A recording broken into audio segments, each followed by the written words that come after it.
All right, friends, or should I say amigos. It's time for one of the cooking streams I've actually teased for quite a long time now, and we're finally going to do it. I think I'm hungry. Well, okay, I will be hungry. Let's rephrase that way, otherwise Rogue BDR would be very upset at me. I will be hungry by the time we need to consume the food we've made today, which is good news because we're making actually some of my favorite food. Some of my food that I would say is arguably, as far as fast food is concerned, one of the GOATs. Now it works on your phone, you can't see emotes? Bruh. Download an app called Frosty. It's basically just exactly like the Twitch app, except so you can play like the Twitch streams, but it'll have chat and has all the built-in emotes from FrankerFaceZ, from Better TTV, and from 7TV. That's the play. That's what the cool kids do. Anyways, hi, hello. Oh yeah, I didn't turn the lights on, did I? Whatever, who cares? You can see me, right? Well, we'll do that. Hi, hello, what's up? Need natty lights? This is natural lighting right here, right? There's no studio lights on right now. So, hi, hello. We're gonna be doing a little cooking today. Oh shit. It is time yet again for another Clueless Bachelor Cooking stream because I've long since finished the food from the previous cooking stream. So because of that, we now have room in our fridge to make more. Hey, cool. And so today we are in fact going to be making. Turn down the music a little bit. Shane Stomp says hi, Drund. Hi, I don't know who Drund is, but what's up? So we are going to be making some Chipotle today. Oh shit! No. Oh my phone. Oh god damn it, dude. Oh, it's good. Okay, cool. We're fine. Anyways, so we're going to be making some Chipotle today. Specifically, we're going to be making a chicken bowl. The Mike Piece did make it, yes, very exciting. It arrived at 11 a.m. this morning, so I was like, oh yes, clutch. So got the good audio today. That's good. I was a little worried about that, but thankfully Amazon Prime coming in hot in the clutch. You love to see it. So, anyways, we're gonna be doing a Chipotle chicken bowl today. Now, if you've been to Chipotle, so basically, if you're an American, you probably know what Chipotle is. You probably have an idea of what Chipotle serves and what kind of food you get there, right? But if you're not, let me clue you guys in. So basically, I would say that to me at least historically, I've kind of had like a holy trinity of fast food places. It's not so much anymore, but at least it used to be. The holy trinity for me was Subway, back before they kind of started sucking. Panda Express, they're still going strong. Panda Express to this day is still one of my staples. And then number 3 is Chipotle. Now, Chipotle, while it is fast food, I would say that it's kind of like quality, like ingredient quality-wise, definitely a step above all the rest. You can actually tell that they go out of their way to make sure their shit's like somewhat fresh, you know? So ironically, doing this cooking stream today, I kind of expect that it's not going to taste too much different, more than likely, from like just the regular stuff, but we'll see. We're going to find out, because that's the plan for today. Fast casual, something like that. So Chipotle is, for those that don't know, essentially an Americanized Mexican fast food restaurant. So it's not like Taco Bell. It's more like... I'm not sure there's necessarily a specific equivalent for like some other type of food, but it's basically just Americanized Mexican. So basically it's Mexican food the way God intended it, aka Americanized. And to give you an idea, for those that have never been here, this is me, okay, at Chipotle, right? And let me drop the chat bar real quick. And so this is kind of like a quick overview of like what it looks like right here, right? So you got like, this is like where you come up and order, right? So you got like all the dishes, like all the ingredients right here that you can choose from. There's the menu right there. So you can either choose a burrito or a bowl or tacos or salad, but 99% of people just get the burritos or bowls. The new chicken al pastor slaps as well, does it? Have not tried it, but I'll take your word for it. Guac is extra, of course, and that's fine. So you come up here, like you say, like, hey, here's all the stuff I want in the bowl. You're like, yeah, sure, cool. So they get that. Obviously, they bring you up right here, and like the interior of every Chipotle in existence basically just looks like this, where it's just like, I don't know, like the kind of industrial metal wood look. So it's fine. It gets the job done. But the food, I gotta say, is, as far as fast food's concerned, it's GOAT tier. Now, my main problem with Chipotle, and the reason why I probably don't go as much as I used to, well, there's 2 reasons. Number 1, it's far away-ish from where I live. So when I say far away, it's like 15 minutes away, which, like, that's more annoying than I'd prefer it to be. And then number 2, it's gotten much more expensive over the past, like, certainly 10 years, but hell, even closer to like 5 years. Or even in the past, okay, I phrased that wrong. Definitely over the past 5 years, hell, probably even over the past 10 years. So that's one of the reasons why I don't go as much. It used to be you get a full ass bowl with guac for like $10, and now it usually feels like it runs closer to 14 or 15. So one of the ideas of today's stream is to see basically how feasible is it to make your own chicken bowl. And sorry, I ate a granola bar before this, and now granola stuck in my throat. How feasible is it to make it on your own, and how good is it going to be? So that's what we're going to find out today. That's what we're going to try to replicate. We're going to try to make a Chipotle chicken bowl. Now, everybody's chicken bowls might be a little bit different. We're going to make the one that I always get, which is white rice. Okay, so white lime cilantro rice that they have. Pinto beans, chicken, cheese, guac, sour cream, the mild salsa, the corn salsa, the extra of the green salsa. Okay. Big, and usually I get light lettuce on top of that. Your biggest complaint with Chipotle is the consistency and taste can be amazing, though. I feel like mine's always been pretty consistent, honestly. Okay, so without further ado, why don't we just get the shit show on the road? The green salsa slaps, dude. It's the best one, and we're gonna try to make it our own and see if we can make it even better. All right, okay. So let's head on out to the kitchen, shall we? First things first, let me activate the other mic. Now, this is actually the mic that I was already using. This is the mic that I had still that I didn't lose on Sunday. But I guess you are able to sync it with the new receiver that I got. So it's nice. Now I've got an extra mic. I've got a backup mic to go along with the mic I already had. So, not like you really care, but in case this mic runs out of battery, then I got an extra one just sitting here ready to go. So that's kind of neat. Alright, let's make our way out. Oh, my toilet's still running for some reason. Hold on, wait a minute. That's a tendency to do that. All right. Hello, kids. What's up? Let's do the thing, shall we? So we are making most of this bowl from complete scratch. There's a few things we're not making from scratch. We're not making sour cream from scratch because, like, that'd be a little silly. Obviously, we're not making the cheese from scratch. It's just cheese that we're gonna shred. But pretty much everything else I think we're making from scratch. We're doing the rice. We're doing the beans. We're doing the chicken. We're doing the green salsa, we're doing the mild salsa, we're doing the corn salsa, and we're doing the guacamole. We're doing all of those from scratch. Now, if you watched yesterday's NASCAR stream, you would have, if you stuck around to the end, you got kind of rewarded with the sort of the preview of today's cooking stream. We did in fact prep the chicken yesterday, so that way we could start having it marinate, and we also did prep the pinto beans, just soaking them overnight, because as a person who's never actually cooked pinto beans from scratch, I didn't realize you had to soak them overnight, but I read that in advance, so apparently that's something you have to do. So they've been soaking, it's right over here. It's been soaking for, I don't know, 24 hours or so now, and what does that accomplish? I don't know, but I guess they'll be good to go, so that's good. Yeah, we're doing a chicken bowl, boys, so. Okay, now, first things first, before literally anything else, obviously we can't do this sober, because that's kind of like against Clueless Bachelor Cooking rules, so we obviously gotta get ourselves some alcohol. So the question is, what are we drinking today?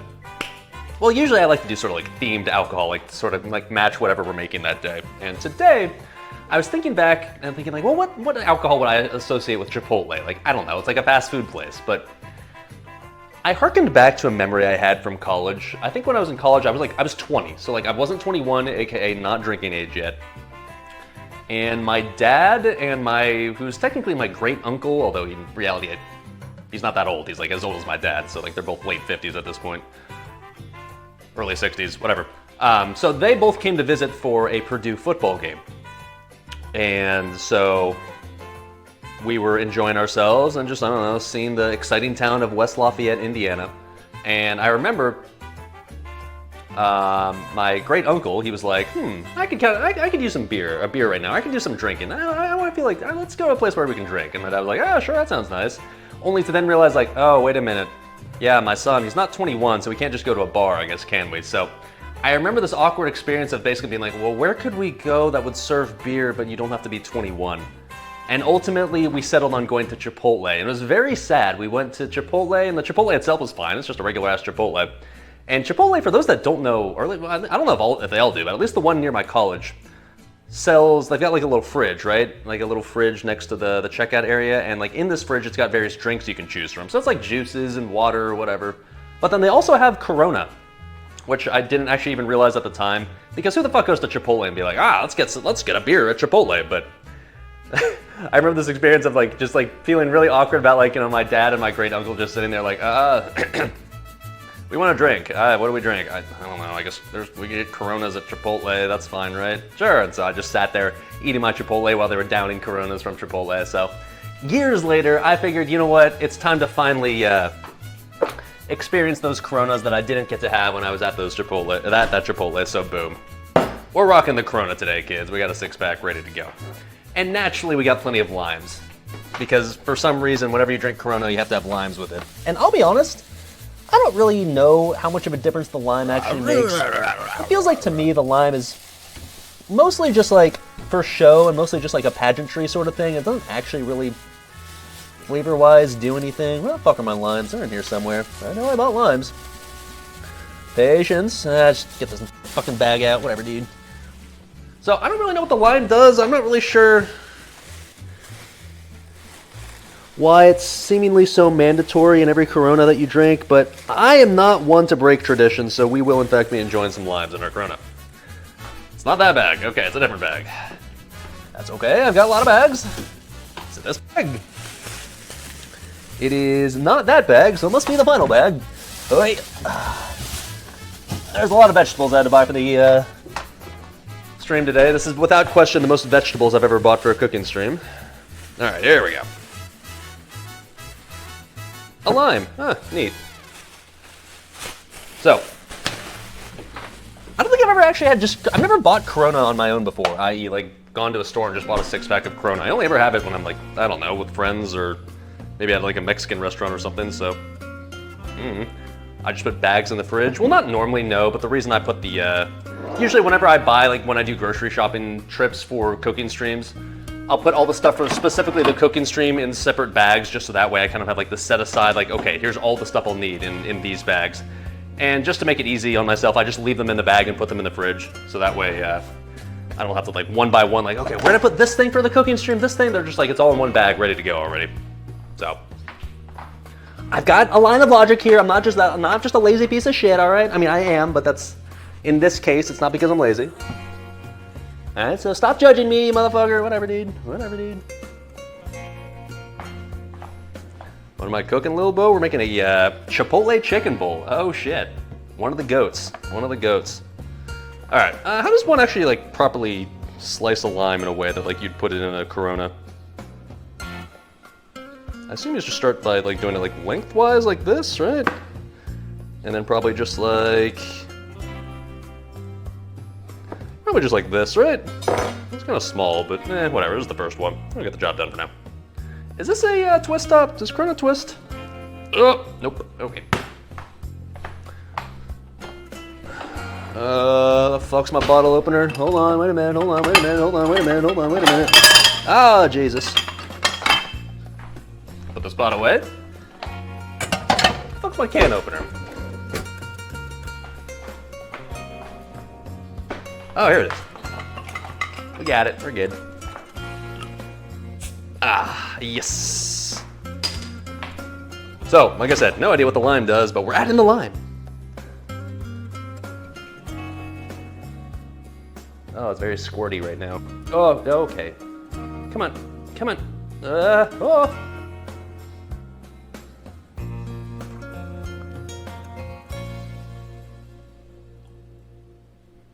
Ah, all right, cool. Chipotle Corona, ready to go. You know, actually, if I was smart, I would have bought. Oh, and that was the reason why I couldn't. I thought originally, like, oh, maybe I should just get the Coronas from Chipotle for like extra effect, but then I realized they don't actually let you take them out. You have to drink it in the restaurant. So. Ah, tastes like Corona, which is not bad. I'm okay with Corona. I'll fuck with that. All right. Gotta flip the bottle upside down now to get the lime mixed. What? Is that a thing? Okay. Oh, Jesus. Okay, it's spraying everywhere. All right. There, you happy? Feels like all that did just released all the carbonation, but whatever. Ah, cerveza. Sí, señor. Okay. let's get this shit started, shall we? Because I don't know how long this will take. Hopefully this won't be one of the longer cooking streams, because lately we've had some pretty fucking giant marathon cooking streams, and while I guess it's good for you guys, because it's a lot of content, admittedly 5 hours of cooking tends to be extremely tiring for me, so this time around I don't want my feet to be sore, so I'm smart. I have sandals on for at least a little bit more arch support, and hopefully we can knock this out relatively quickly. So we're gonna start with the beans, because the beans is the thing that's gonna take the longest. Those are gonna have to like simmer for basically like an hour and a half to 2 hours. So, did I put the bottle cap in a drawer? No, I just put it in the trash, right? Did I put it in the drawer? I didn't put it in the drawer, did I? I did put it in the drawer. Why the fuck did I put it in the drawer? I don't know. We're gonna start with the pinto beans. So we already started soaking these last night, but I'll repaste the recipe we're using in chat. And so a lot of these recipes I got from a dude that, something I talked about yesterday, I got from a dude that literally just used to work at Chipotle and essentially just had all the recipes memorized. And so I'm largely stealing from this dude. I can't remember the name of him. It's a guy on YouTube. It's Cooking with Chris. Sure. So I stole most of the recipes from him. So in theory, we're actually making like the actual Chipotle recipes, maybe, I guess, we'll see. I don't know, we'll find out.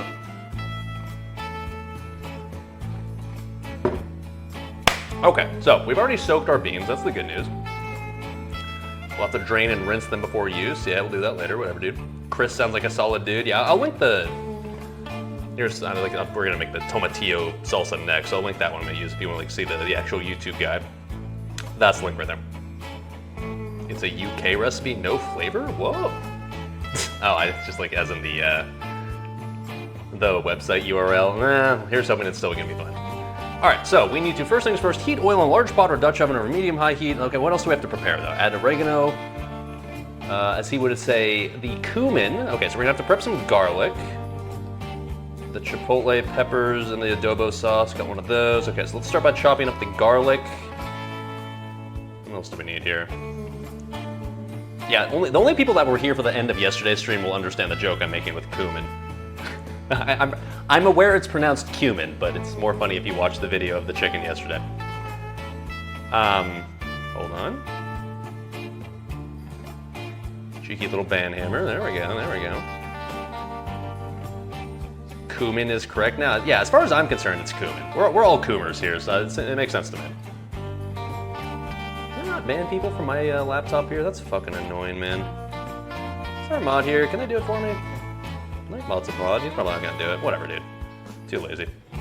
Okay, so let's start by prepping, I guess, the garlic, since that's something I traditionally always forget to prep in advance, and it comes back to bite me in the ass. Okay, thank you, Murloc. Appreciate it, bud.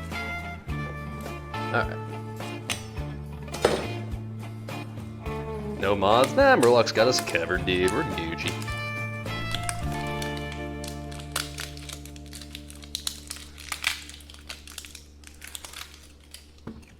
All right, so how many cloves do we need here? We need 3 cloves of garlic.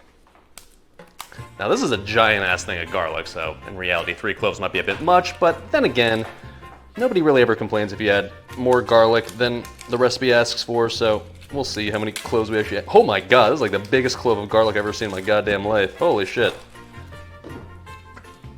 Look at that shit. That's fucking enormous. God damn, dude. One chunky ass piece of garlic. I'm gonna say that counts as 2 cloves. And then we've got this one, the spare one that we've been using for the other streams, so I guess we'll just use this and call this essentially 3, because this garlic is fucking enormous. God damn, dude. Okay.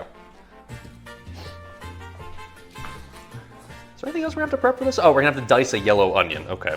Maybe I should do that first, actually. Yeah, let's get the onion out.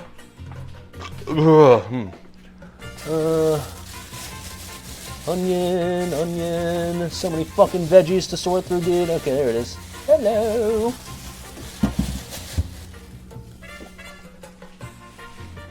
Yeah. All right, let's give you guys a little close-up cam for my amazing knife-wielding skills that I'm sure all of you are very, very eager to watch. I certainly don't blame you.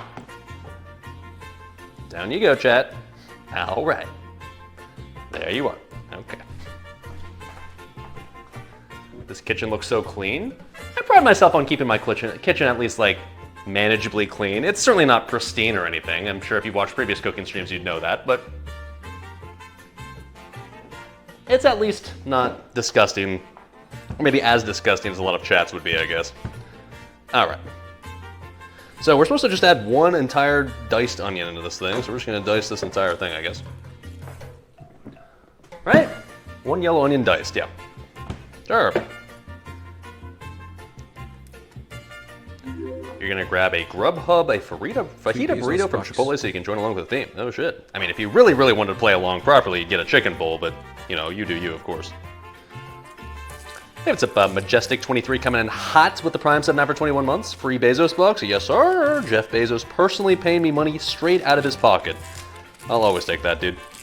Your sub will go directly to the Hot Pockets, Doritos, and Chipotle Fund. Neat. Is that a spinning fish back here? My brother in Christ. That's not just any spinning fish. You're killing me, man. Chat, please enlighten our new follower of the church. One less yacht for Bezos. Unlucky, brother. Okay, well, I guess we'll just do the fancy onion chopping technique that always makes me fear for my fingers. And probably Chad as well. Okay. It's Joel. Hey, buddy. He's chilling. He's chilling. Now, for this stream specifically, I'm just going to go ahead and point out that there is an emote called L Joel, as in like EL Joel. Kind of appropriate for this specific cooking stream, or at least the theme of this cooking stream. Just saying, boys. Just saying. Of course, feel free to spam whatever version of Joel you want. At the end of the day, Joel is love. Joel is life. He approves of all forms of emotes, of course. Oh, careful, SpongeBob. Careful, SpongeBob. Careful, SpongeBob. All right. Let's just do all these ones at once. Hey, this part's by far the most terrifying. Let's get this out of the way now. Oh, careful, SpongeBob. Careful, SpongeBob. Patrick, the lid's already off. Oh, my turn.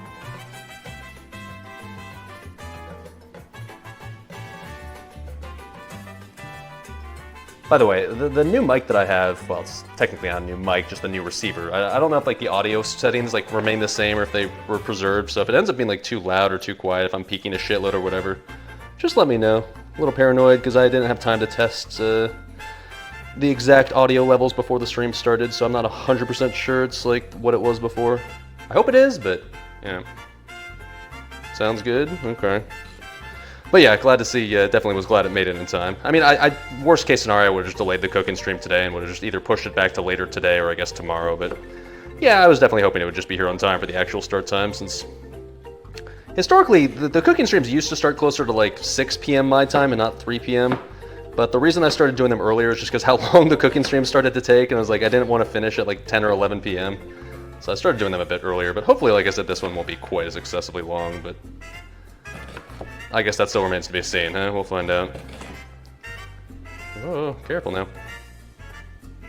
Do I think a fish has ever eaten a bean? I'm sure at some point throughout the history of time, a human being has probably fed a fish a bean at some point. Are beans toxic to fish? Now that I don't actually know, but unfortunately Joel already told me earlier before the stream started he's not hungry right now, so we don't get to test our beans on Joel. Sorry, boys.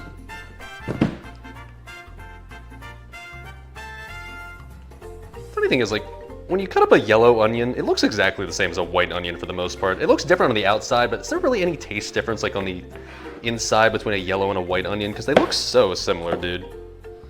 I have no idea. Okay. Oh, careful, SpongeBob. Careful, SpongeBob! You know, one of these days I'll get more original jokes and stuff just copying SpongeBob every stream, but it is not going to be this one.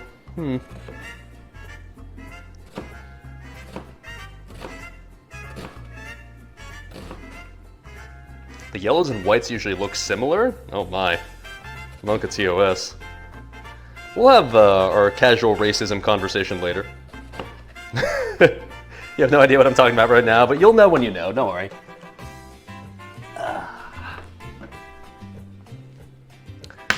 That's yellow? Yes, I'm aware this is a yellow onion, but I'm telling you, I'm just saying that they look very similar. Like, Yeah, the skin of the yellow onion is yellow, but the inside is just white. Not really sure what that says about race, but you know, even the ones that are yellow on the outside are still white on the inside. I'll let you figure out what that means. Definitely applies to me, I can tell you that.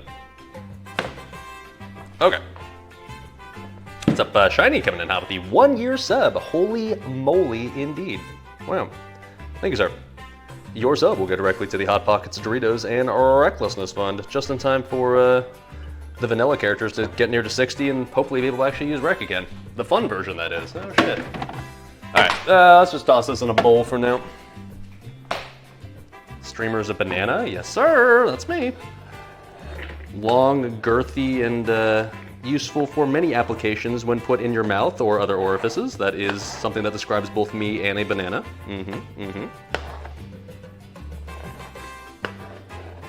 As we've already established, Chad is a big fan of cumin, so it seems only appropriate that you're watching me right now.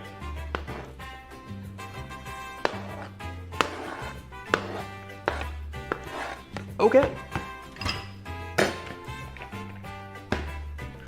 Do the garlic. Now, if I was smart, maybe I'd just prep all the veggies right now at the same time, because I know, like, for sure, other recipes are gonna call for more garlic and more onion later. I know, like, I'm gonna have to chop a shitload of cilantro. I'm also aware of that, so I should probably just do that now. But I'll start doing that like when we do all like the salsas and the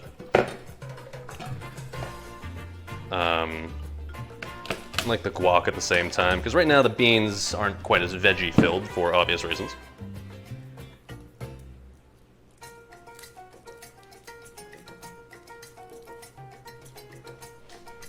One of these days I'll get good at deep, like, peeling garlic properly. I guess I just gotta smash this one a little more. This one's too giant to smash. I've learned this lesson in the past. Like, get the garlic cloves with like smaller, or get garlic bundles or whatever the fuck you want to call them with smaller cloves, because they're a lot easier to crush and then peel. But and then I fucked up. I always get baited by the giant things of garlic. Like, oh wow, giant garlic cloves.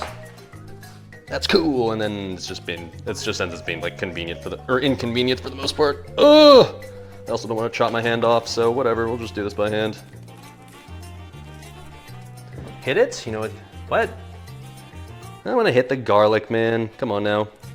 I'm not some domestic garlic abuser.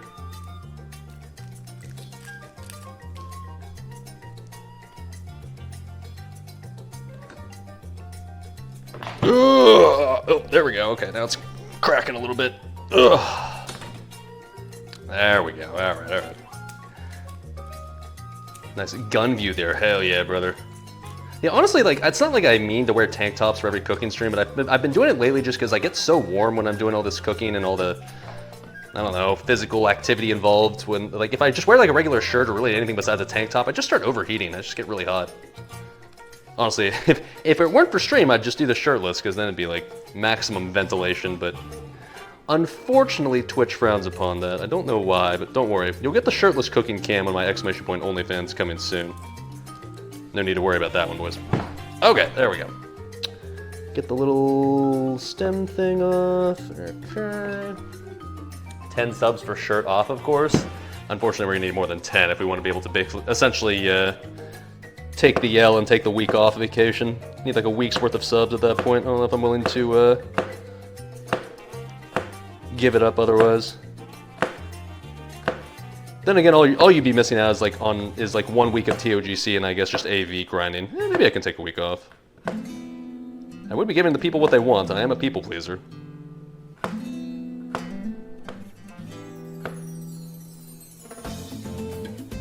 Okay. Careful, SpongeBob.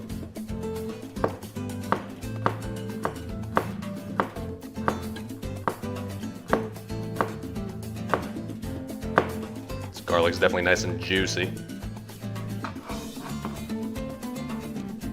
Can you be shirtless on Twitch? I think you have to do it like within the right context.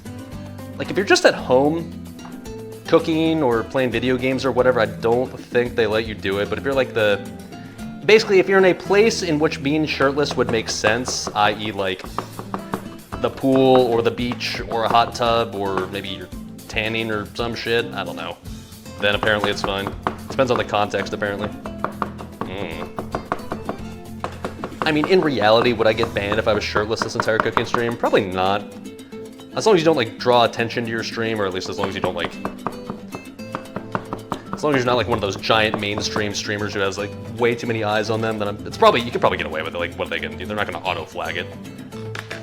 But technically, I think if somebody were to like report it, like, oh, there's the streamer that's cooking that's got his shirt off, wee you, Twitch it, I think. Probably drop the ban hammer on you for a bit. Depending, like I said, on the context.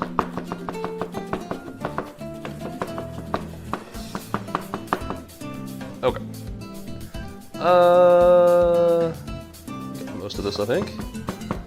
We're gonna call this good enough. The nice thing about garlic is it doesn't really require any sort of fine science as far as how you mince it. It can all be sort of different sized chunks, and at the end of the day, once you cook it, it just kind of turns into its little thing anyways. All right, cool. Just go into pools, hot tubs, and cooking section. Tempting. All right, cool.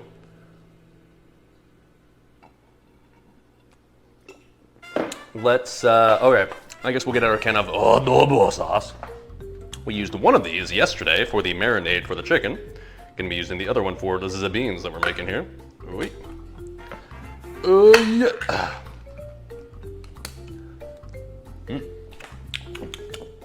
Yep, tastes like yesterday's. Okay. All right, so what are we supposed to do here? We're gonna heat oil in a large pot or Dutch oven on medium or over medium-high heat. Saute the onion until translucent, until about 5 or 6 minutes. Okay. What I think we'll do here is we'll just use the pot here that we've been using for the beans. Let's just take the beans out and strain these. The strainer that I'm using has definitely seen some shit, so please don't judge too hard. Okay. It may be old, but it still gets the job done well enough. Oh, careful shot. Okay. Hopefully all these beans can fit in the strainer. I think they can. So, for any food experts, cooking experts in chat, can anybody tell me what the point of soaking beans overnight is? Because like every bean recipe that I looked at, like for the pinto beans for Chipotle, were like, oh, make sure you soak your beans overnight first. And like, is that just to make them softer, to make them easier to cook? Or is there some other like sort of nutritional reason to do that? Any bean experts in chat? And not that type of bean. I'm not asking that. That part comes later. All right, that going. Once that's nice and hot, we'll throw the onions in there. After that, once the onions are almost done, we'll throw the garlic in there as well. They have toxins. Well, I don't think that's like all beans, is it? Because this recipe does have like the option for like the quick soak method as well. And if you're a fan of like the quick type of soaking instead of long-term soaking, we're talking about beans, by the way. So in theory, like pinto beans specifically, I don't think they'll kill you. I don't think there's any toxins that get out.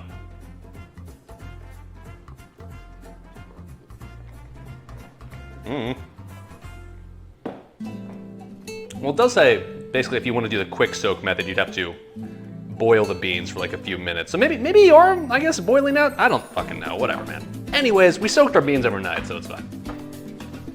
They definitely feel softer, I'll say that, compared to the beans from yesterday, so maybe that did something. Any soaking enjoyers? We're all fans of soaking in here. We already established, like I said, we're all a bunch of cumin fans. All right, so what are we gonna do? We're gonna heat the salt of the onion until translucent about 5-6 minutes. Add the oregano, the cumin, the garlic, chipotle peppers, and adobo sauce. Allow the spices to release the flavors for about 30 seconds. Stir and continuously add the pinto beans. Okay, let's get all the rest of the stuff we'll need. We'll need the cumin, because we're coomers. Where the fuck is that? Oregano as well. Now, these recipes that I'm using today, when they say oregano, they specifically call for Mexican oregano. I'll be honest, I didn't really look for it. I just had regular oregano and just called that good enough. Is Mexican oregano not much different than just regular ass oregano? I have absolutely no idea, but we're not gonna find out today, are we? Or maybe we will, I don't know. Maybe it'll taste vastly different. Guess we're gonna find out. All right, the cumin for the coomers. Nice. This recipe calls for bay leaves. Still not completely convinced these do anything, but gotta follow the recipe, you know, trust the process, whatever, blah, blah, blah. Okay, so we got the chipotle peppers, the adobo sauce, bay leaves, eventually we're gonna need some lemon juice, some lime juice, okay. Get out more limes and lemons, I guess. There's a lemon, where the fuck are my limes? Why did I not just like take all the limes out when I had the chance? God damn it, dude. Maybe I should just take all these ingredients out. I mean, I guess in theory I'm trying to keep the veggies like chilled and stuff, but for ease of access, maybe we should say fuck it and just keep them all out. Fuck it. And it's just a couple of hours, they'll survive. Alright, lime. I got a lot of limes for today, so hopefully, I bought one lime specifically for the Coronas. I bought another lime specifically, I think, for this recipe, another lime, a couple of limes for a couple of other things, so. This should be plenty, I guess. Okay, there's the lime we'll use, there's the lemon we'll use. And here's the Corona.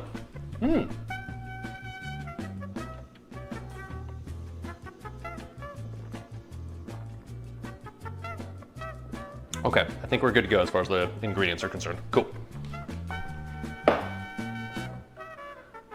All right, how's this going over here? Okay, I think we're Gucci.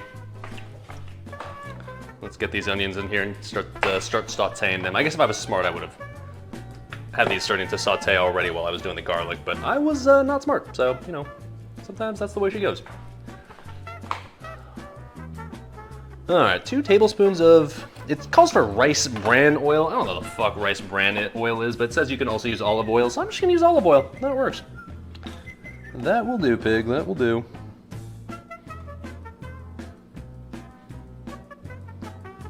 And this would represent the last of this olive oil bottle, but that's okay.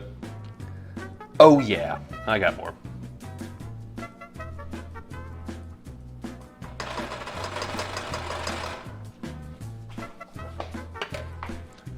That like wasn't quite a full tablespoon. I'm kind of paranoid. I'm gonna like add like a tiny bit more like from the other thing that I have, just a little drop. Oh. Just a little like, All right.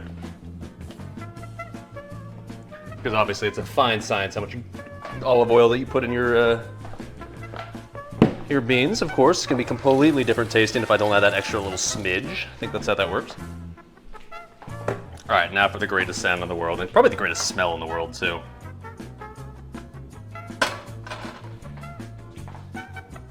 In you go. Yes. Now I just gotta be smart and remember to add the garlic at some point before all the rest of the shit, but let the onions do their thing first, as we've learned in the past. Onions cook faster than garlic, so don't add them at the same time. That's something I can say I've unironically learned from all these cooking streams. The more you know.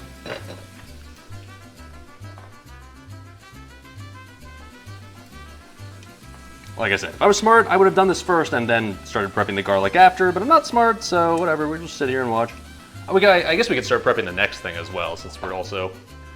there's 6 separate components we're making for this today. Or actually, is it 6? No, 7 separate components we're making today, so... The thing is, like, none of the individual dishes or ingredients, I guess, for a Chipotle chicken bowl are all that complicated for the most part, just because, I don't know, it's just like chicken and beans and salsa, whatever, but... There's just a lot of components that you add on top of a bowl, right? So this will definitely be like the most kind of segmented cooking stream I've ever done, where it's just like we're cooking seven different things, or at least making 7 different things, but they're all, in theory, simple to make, maybe, possibly. We're gonna find that part out. All right, well, I guess for now, let's get the ingredients out for the next part, which is going to be the green salsa.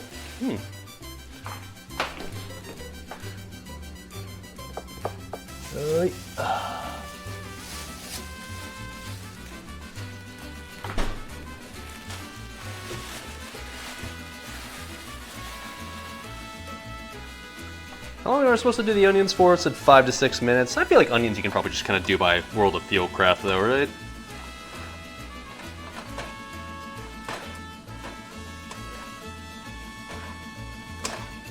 Also, I didn't, like, when I looked up the recipe for Chipotle pinto beans, I was kind of surprised to learn that it's more than actual just pinto beans. I always kind of just thought that Chipotle pinto beans were just like, I don't know, they just get pinto beans out of a can or something, and there we go, that's the pinto beans they use, but no. That's apparently what they do for their black beans. Like, if you get black beans, apparently it's just straight up just black beans, that's all, but There's an entire ass recipe that gets cooked with their pinto beans with like a bunch of spices and flavorings in there, so. I guess that would help explain why Chipotle's pinto beans are so tasty. If you're a little black bean cuck that gets those instead of pinto beans, by the way, you're wrong. There's one correct choice for beans at Chipotle, and it's pinto. Don't be the little guy like, I should black beans, please. I'm watching my weight, I'm watching my carbs. Get the fuck out of here. Cringe ass black bean enjoyers. Are the onions for the salsa? Not these ones, no.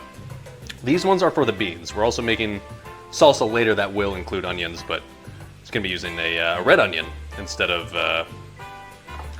a yellow onion, because the other salsas we're not cooking per se. We're more just like, they're not gonna get heated up at all. They're just gonna get like chopped up and blended and blah, blah, blah, blah, blah. Because salsa is traditionally not something I don't think you cook, right? It's mostly just fresh veggies that are all chopped up and liquefied and shit, so we will in fact be using the blender later on, that I can guarantee. Alright, now let's add the garlic, shall we? Streamer confirmed a beanist. Just like, pinto beans are just objectively just superior to black beans, alright? I have no shame in saying that. I'm definitely confirmed beanist, yeah. The browns, better than the blacks, absolutely. Wait, come on.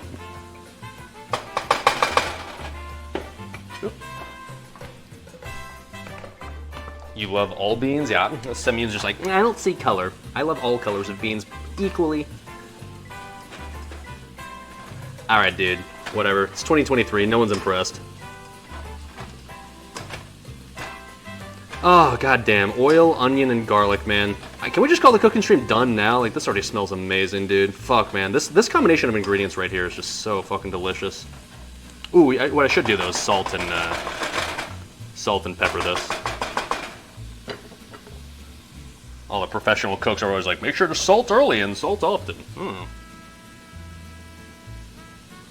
Let's get our fancy-ass kosher salt. Oh, yeah. Fancy as shit, dude. A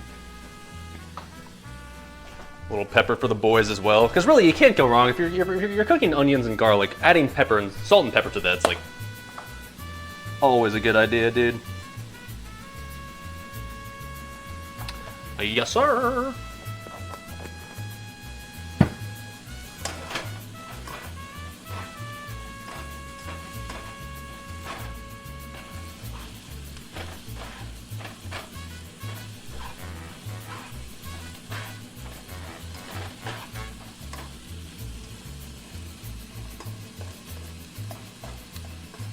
Fuck, man, this already smells really good.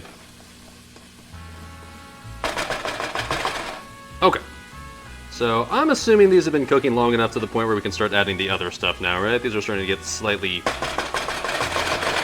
translucent, as all the cooking snobs would say. Alright,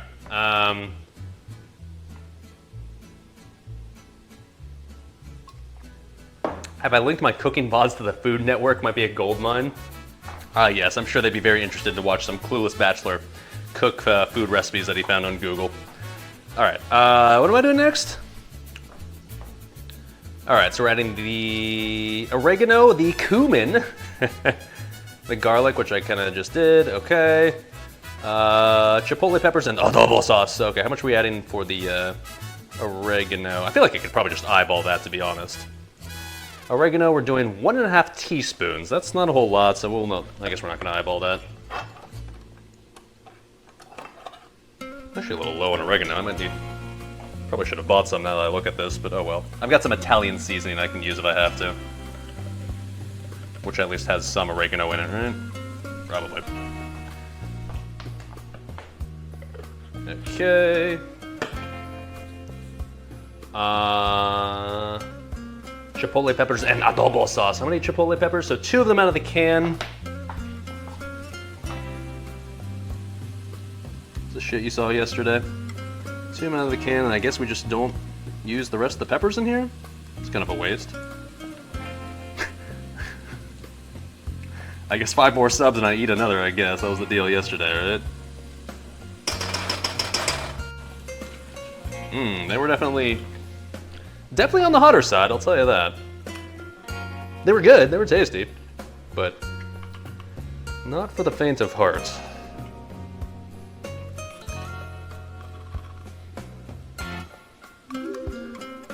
Okay, and then DH says just like, this is like cheating, man. You already bought my suffering yesterday.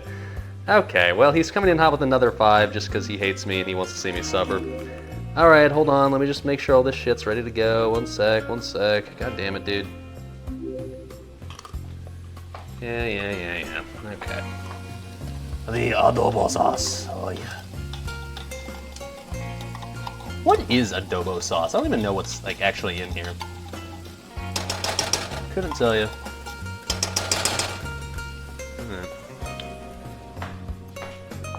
I got the adobo peppers. Oh, whew, that's hot. Saved off the side here, so I'll give the people what they want here in a second, I promise. First things first. Jesus. Okay, so stir continuously. So we added the, oh shit, need the cumin. How much cumin? 1.5 teaspoons again. Yeah, whatever, I'm just gonna eyeball this, whatever, dude.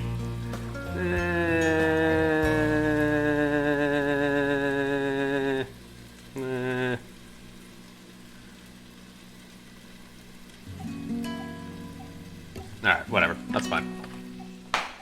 Nah, I feel like that wasn't enough. Nah, whatever. We're all cumin enjoyers. A little extra's not gonna kill us, right? Now I think that was everything. Right? Yeah. Okay.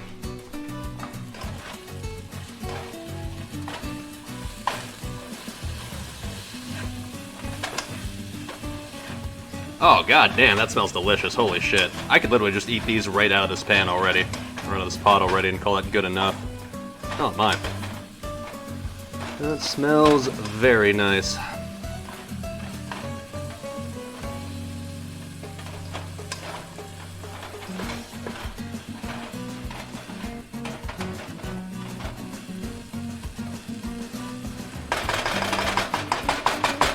Okay. And then, so then we're supposed to add the pinto beans and bay leaves and enough water to cover the beans, huh? Okay. So first things first, the bay leaves. We need how many of these? 2 bay leaves. That totally, definitely do something. Yeah, obviously. They're kind of small. That's fine, whatever. They don't do anything anyways, right? So why does it matter? And it says you're supposed to add the lemon and the lime juice, I guess, at the very end after they're already, like, done simmering for a long-ass time, so, okay. It says season with salt and pepper. Motherfucker, I'm putting in some salt and pepper now. I've watched cooking videos. Salt early, salt often.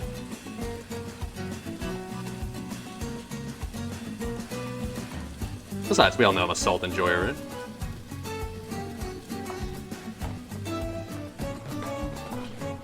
Okay. And let's go ahead and add all the pinto beans and I guess the water now. Now it said only to add like water, like it doesn't give you an exact amount of water. It's just like, I don't know, enough water to cover the beans. So let's just kind of play World of Fieldcraft here, I guess. Here would be the beans that were soaking earlier. I know how much chat loves soaking. Who doesn't really? Okay, and then yeah, like I said, it doesn't really tell you how much how much water I should be using here, so I guess we're just gonna kind of wing this. Okay. It says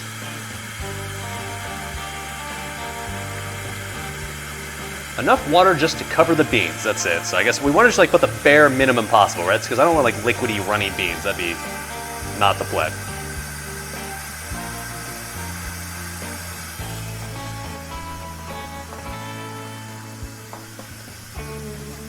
Okay, like a little more, but not too much.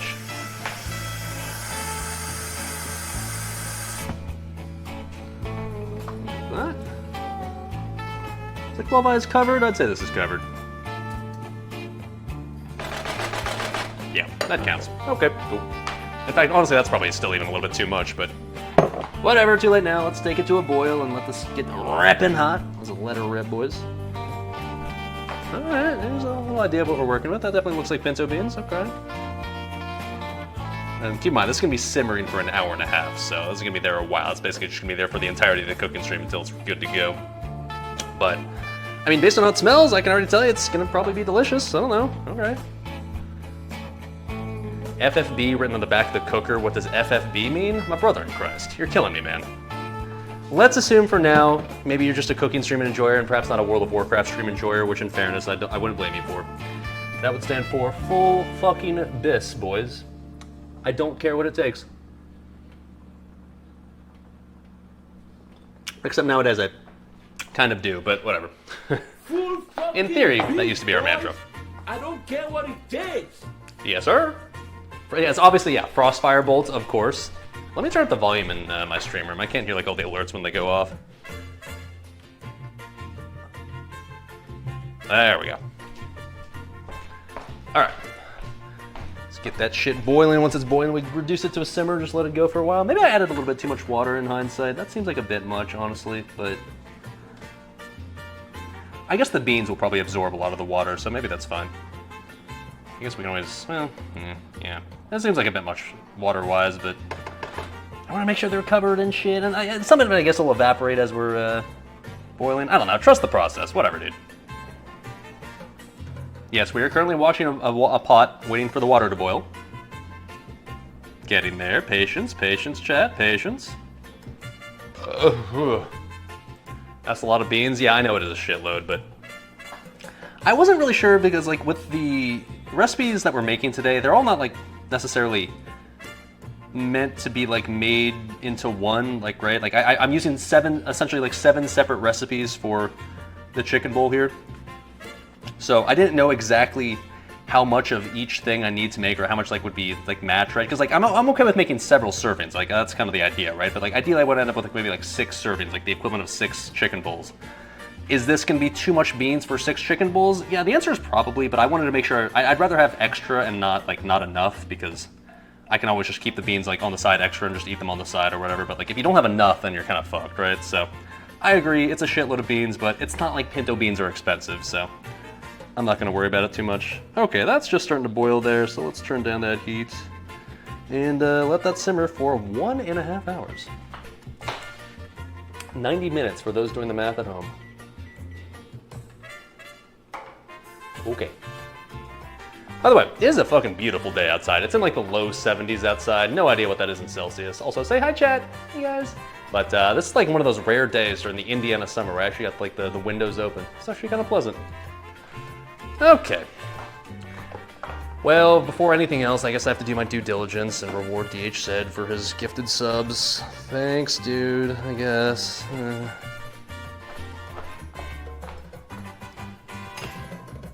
You know what? No. Let me get another beer. Let's have our chaser ready to go, shall we? Yeah. Easy anytime. I really should stop like baiting with 5 instead bait with like 20 or something. Make it a little bit tougher on you oil princes out there. Okay. Probably should clean this knife off real quick, actually. Unless I want my Corona to taste like garlic. Maybe that'd be okay, I don't know.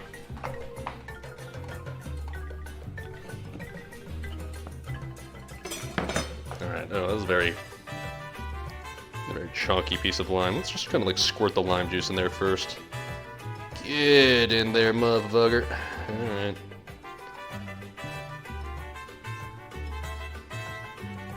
Yeah. Corona and lime, kids. That's American as, I don't know, peanut butter and jelly? Except it's not American, but alright, whatever. Okay. I'll even do the biggest one for you fucking masochists in chat. You know, these were tasty, I will say. They're just, they sneak up on you.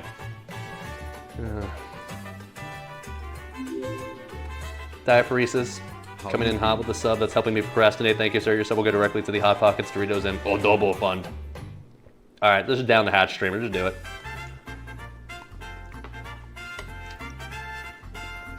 Oh.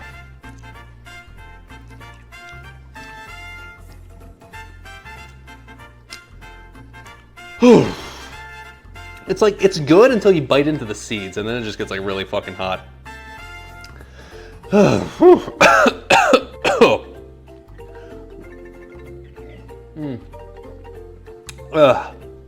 Okay, beer helps a little bit. Okay. You know, it's tasty. Honestly, like, I'm down to like chop these up, and like when you mix it into something else, it's good. It's just like on their own, they're. Whew. I'm not like an extreme spice pussy or anything, but that's still a little more than I'd prefer. I'm not gonna lie. Oh, anyways, DH said thank you for the 5 subs, bud. Hopefully the suffering was worth it.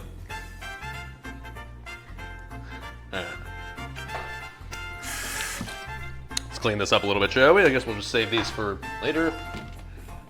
For what later, I'm not sure, but I don't know. They're there if I need them. We got these like, nice little red testicles here in the Tupperware. All right. Let's clean off the cutting board, get the red coom off of there, I guess.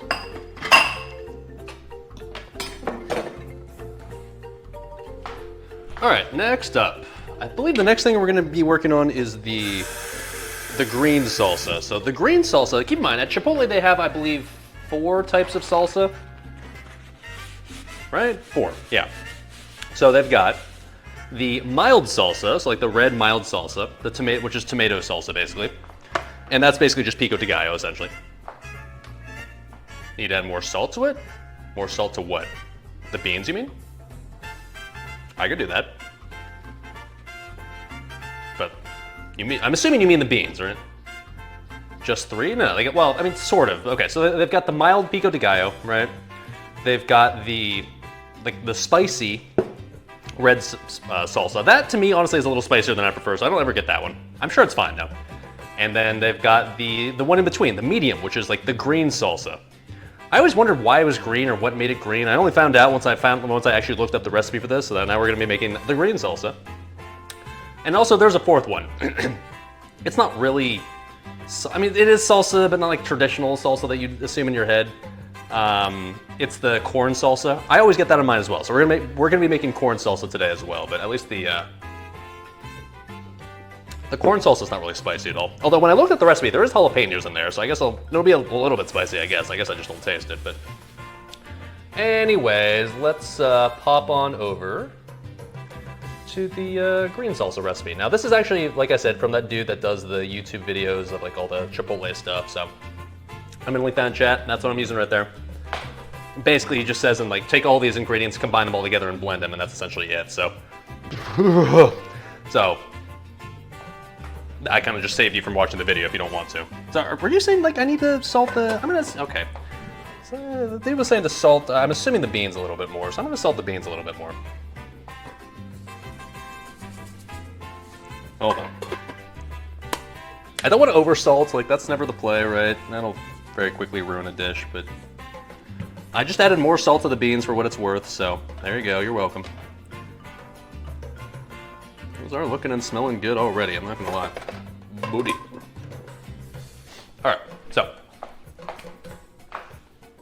Corn salsa's best, I agree. The corn salsa, like, on its own, I would never want to just have that be the only salsa that I get, but like, as an addition to the rest of them, I agree, it's quite tasty.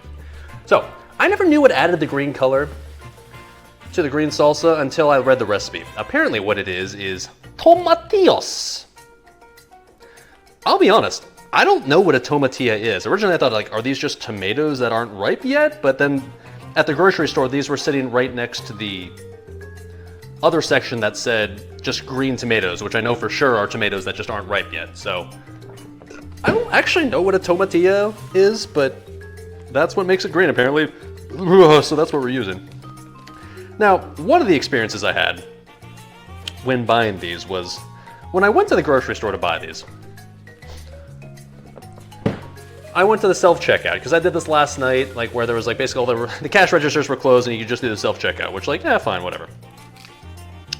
And so I go up and start scanning all my items, like, right, scanning all the stuff, and for the most part, like, it's got the little self-checkout, like, robo-voice lady who's just like, you know, oh, tomatoes, ding, you know, limes, lemons, ding, whatever. So she just talks about all these ingredients and veggies that I'm buying in just a perfectly normal voice. And then when I do the tomatillos specifically, I scan those and it says, you know, it's saying all the rest of the ingredients are like, deet, lemon, deet, lime, I don't know, deet, pinto beans. And then I scan these and she goes, deet, tomatillos. And I'm like, excuse me? So I do another one. Tomatillos. This lady was using just like a regular American accent for everything, and then for all of a sudden I scan these and she hits me with the tomatillos, like in her little lady robo voice. I'm like, what the fuck? Is this lady appropriating the Mexican or the Spanish language with the tomatillos? What the fuck? So it made me wonder, like, so if I scan like the Asian, like some of the Asian food, is she gonna say it in like an Asian accent, or if I scan like, I don't know, like Italian food, like maybe it's like spaghetti and meatballs, is she gonna say it in like an Italian accent? Or if I scan like fried chicken, is she gonna say it in a regular accents because everyone loves fried chicken? You racist fucks. I didn't test this, but I'm gonna have to test this some other time. I'll have to buy some ethnic foods and see if she like pronounces them all ethnically.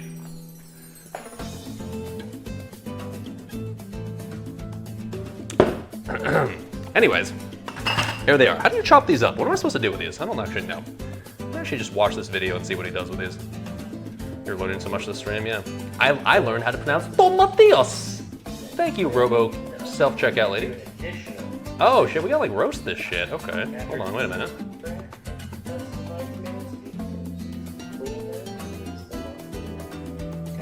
Okay, we're supposed to clean, rinse.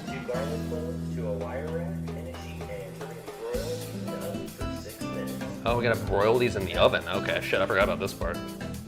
I don't even think my oven's capable of broiling. Oh, apparently it is. It says it can broil. Okay, fuck it, sure, let's broil this shit. Sure. Did I add a lime to this Corona? Motherfucker, of course I added a lime to my Corona. Not some Corona pleb. All right, so we need some on-the-vine tomatoes. Something I've never bought in my life before, but apparently there are tomatoes you can buy on the vine that I guess are different than just regular tomatoes, I guess? I don't know. Sure. There they are, they were on the vine. Guess we should probably take the sticker off of them, huh? Now, what the taste difference is between a regular tomato and tomato on the vine, I couldn't tell you, but that's what the recipe calls for, so okay, if you say so. I guess I'm gonna turn on my oven. I've literally never tried to broil anything on my oven before, so I don't know what's gonna happen here, but I don't know, I'm just gonna put it on high and just hope that my apartment doesn't burn down, I guess. After it's been 6 minutes, I'm supposed to do this for 6 minutes, huh? On high. Okay, if you say so. Oh.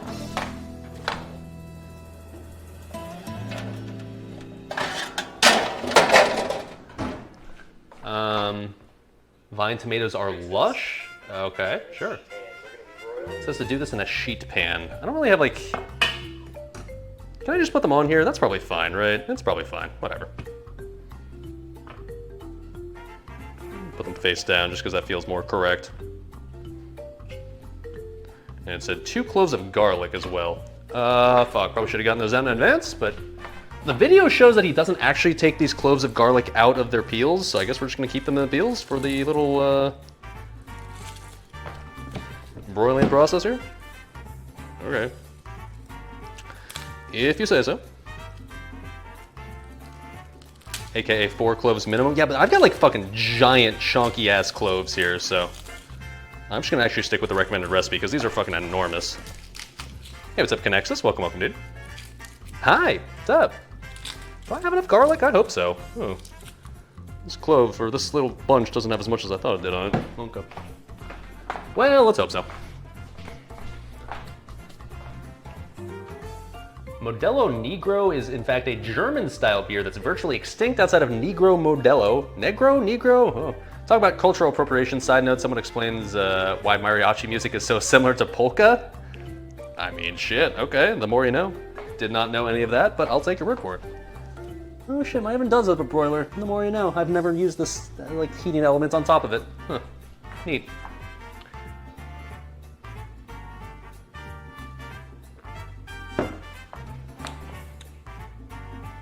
elite VOD. It's not, you can say Negro, there's nothing wrong with that. I'm just using this in the context of like describing a color. All right, settle the fuck down, boys.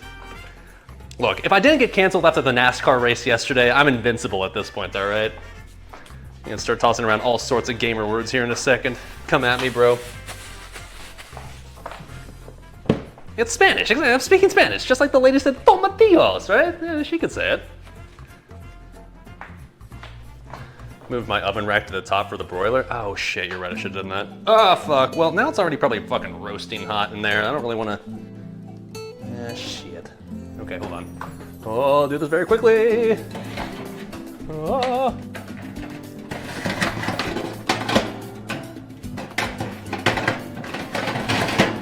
Oh, Jesus. Okay, there we go. Murloc's literally gonna ban me from this channel. Like the mod's just gonna there's gonna be a hostile mod takeover. Oh shit. All right, so let's see. What else am I gonna eventually add to this? So we're doing the thing to the tomatillos, or sorry, the tomatillos, vine tomatoes, garlic cloves, and eventually we'll use diced jalapenos, diced red onion, diced cilantro, kosher salt, citrus juice, aka lime juice and lemon juice, and some cumin. Oh shit. Oh, so okay, what we're supposed to do is we're broiling these for 12 minutes total, 6 minutes on each side. Got it. Okay. Throw those jalapenos on the broiler. Doesn't say to do it, just says to keep the jalapenos as fresh. This guy worked at Chipotle, so I'm gonna hashtag trust the process, dude.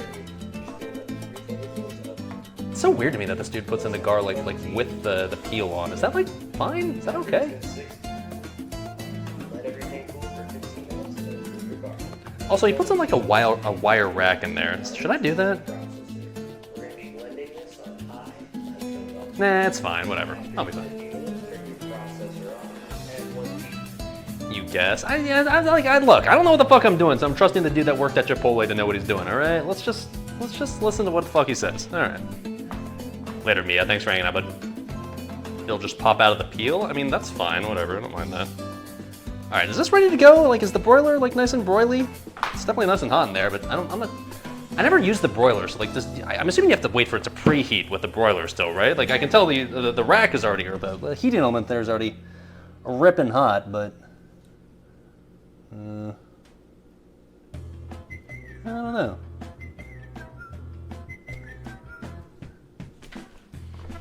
Broiler's good to go? Okay, I'll take your word for it. Fuck it, send it. Oh yeah. Oh. All right, so 6 minutes, right? I don't have a timer because I'm already using the microwave one for something else, so I'll just put one in chat, that's fine.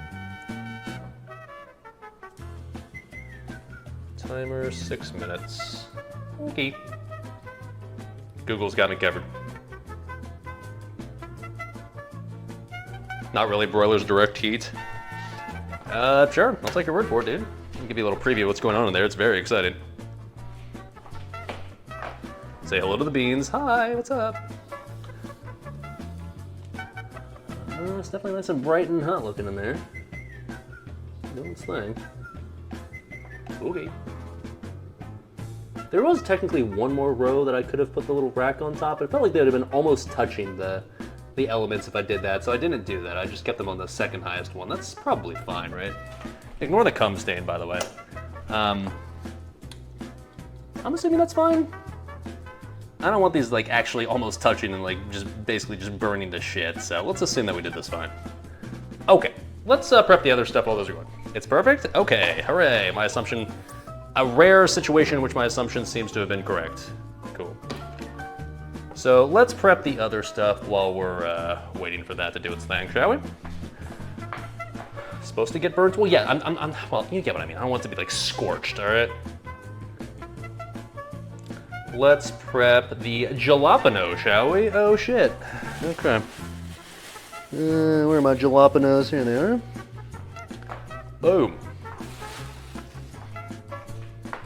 All right, so I'm supposed to, it's actually only 1 tablespoon of diced jalapenos I need here, so I guess in theory I should probably look for a small one in here. I think I bought a few small ones, right? Smaller. Yeah, fuck it. Okay.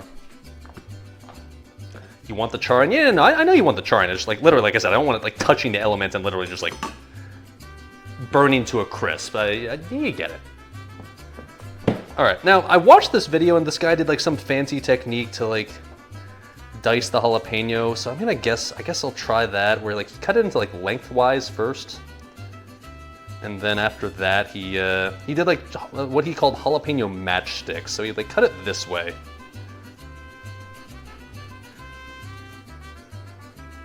He did it all fancy like. Let's see if I can do this properly.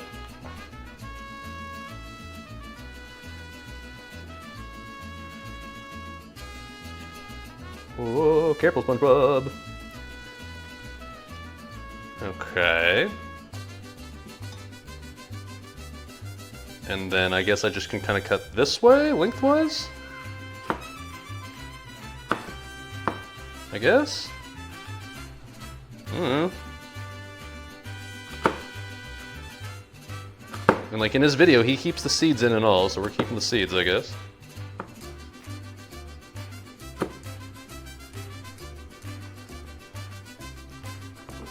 Don't touch my balls after this?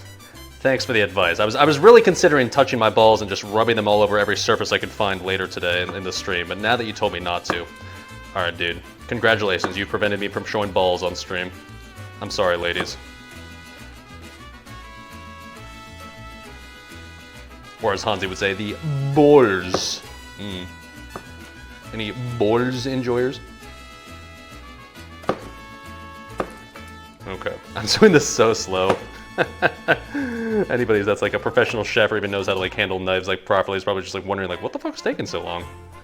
I agree. Alright, aren't you supposed to like chop forward or some shit? I don't know.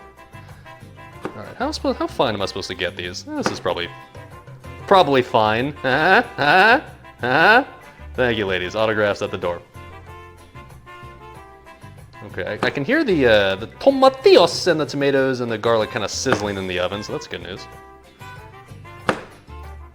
Ow, boo yourself. Fuck you. You know you at least exhale a tiny bit of air out of your nose, alright? I'd say that joke was fine. If I keep telling it, it's gonna land at some point. Oh. Okay, whatever, I'm getting kind of lazy now. How finely do I need to dice this shit? I'm only actually supposed to dice like supposed to have 1 tablespoon of dice, so. This is actually like way too much, but I know there's gonna be more jalapeno needed for other stuff later, so it's fine actually if this is not like super precise.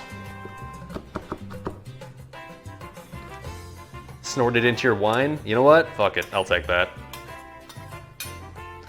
As a person who doesn't find himself to be all that funny, that's more than enough for me.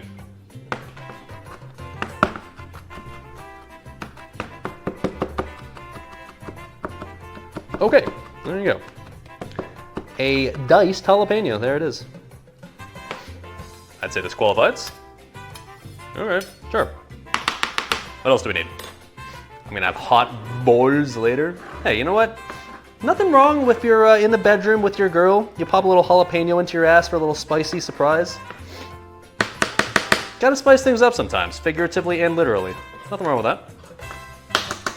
We've all been there at some point, right? You know exactly what I'm talking about, chat. All right, now we need to dice a red onion, or more appropriately, 3 tablespoons of diced red onion. Okay.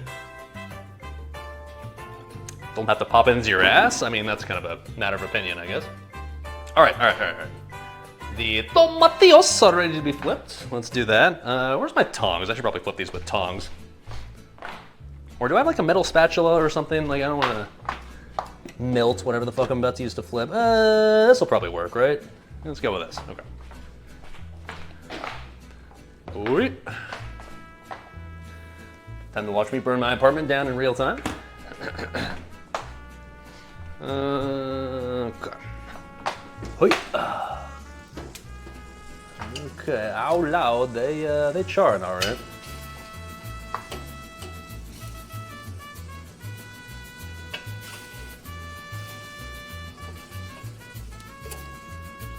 Oh, come on, bud.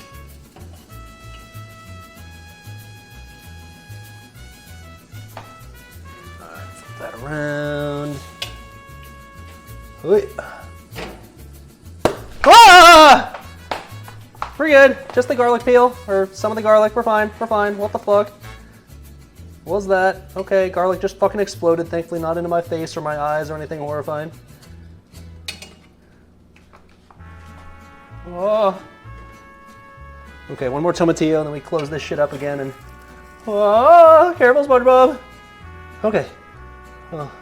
Stacy's back out. God, now that garlic makes me fucking scared, man. I'm afraid it's gonna blow up in my face, like literally. Okay.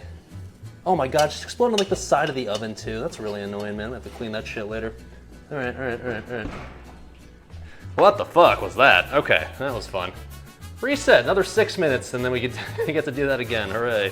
I made the garlic coom. Yeah, great. Now it's just gonna like burn in there and get like super gross and nasty. Ugh. Like I said, I gotta clean that shit out later, I guess, but...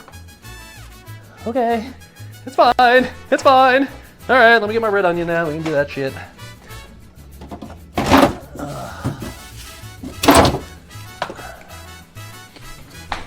That was only mildly terrifying. Jesus Christ. Remind me to never use my broiler ever again. Once is enough, apparently. Okay. After that brush with death, let's continue. Just take the pan out. Yeah, I probably should have, but it's too late now. Next time. Okay, how much red onion do I need? We need 3 tablespoons. I'm just gonna chop all of this and we can measure 3 tablespoons later.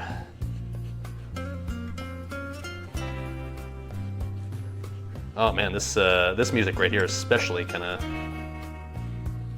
mariachi-ish, isn't it? Ooh, so sensual. Oh.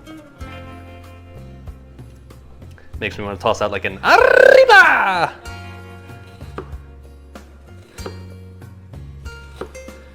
If the robo self-checkout lady can do it, then I can too, right?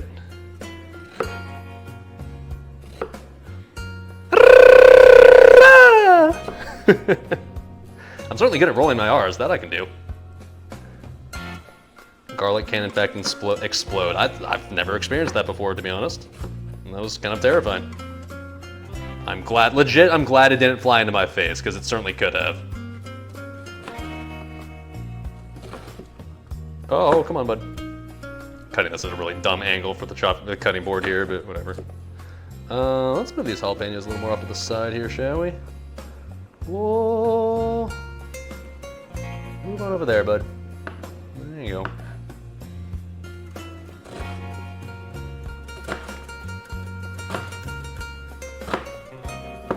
Okay. Yeah, that's way more than 3 tablespoons, that's for sure, but I know the other stuff we're making also calls for some red onion later, so that's fine. Apparently you're supposed to cut the top of the garlic off so it doesn't do that. Well, that'd have been nice to know about 20 minutes ago. Thank you for that, chat. Doesn't say to do that in the recipe, and then like the guy that like in the video didn't do that, so how the fuck was I supposed to know? Broiling garlic, get the fuck out of here, dude. Literally life-threatening shit.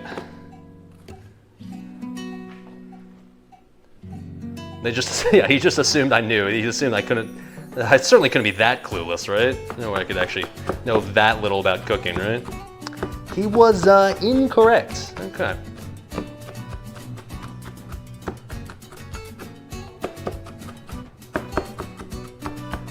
All right, cool. I'll say this qualifies as diced red onion and then some.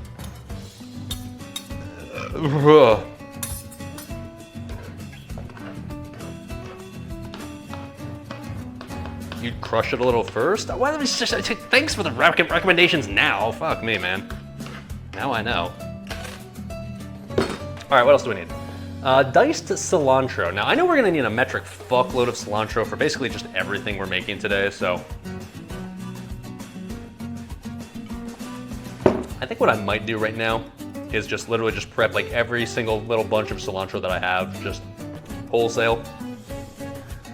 So yeah, let's do that. I probably should put these in separate bowls or something. Let's see here, maybe put the onion in this little tiny bowl over here. Shit, I really should have thought this through. I'll just use my hands, that's fine. Boy. Yeah, this is way too much onion. Like I said, 3 tablespoons is all I need for this specific recipe. Safe to say this is a little bit more than 3 tablespoons. That's probably closer to like a cup or more. All the Europeans in chat are very confused when I say a cup, but just have to trust me that that's an actual measurement amount. All right, yeah. Let's not touch our balls later. Or my eyes, or really any part of my face, I guess. Don't want to get any jalapeno juice or garlic coom in them, or on them. Okay.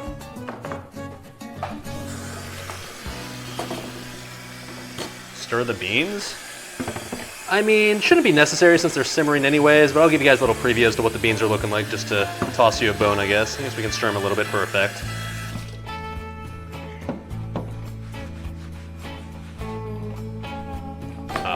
Let's see what we're working with.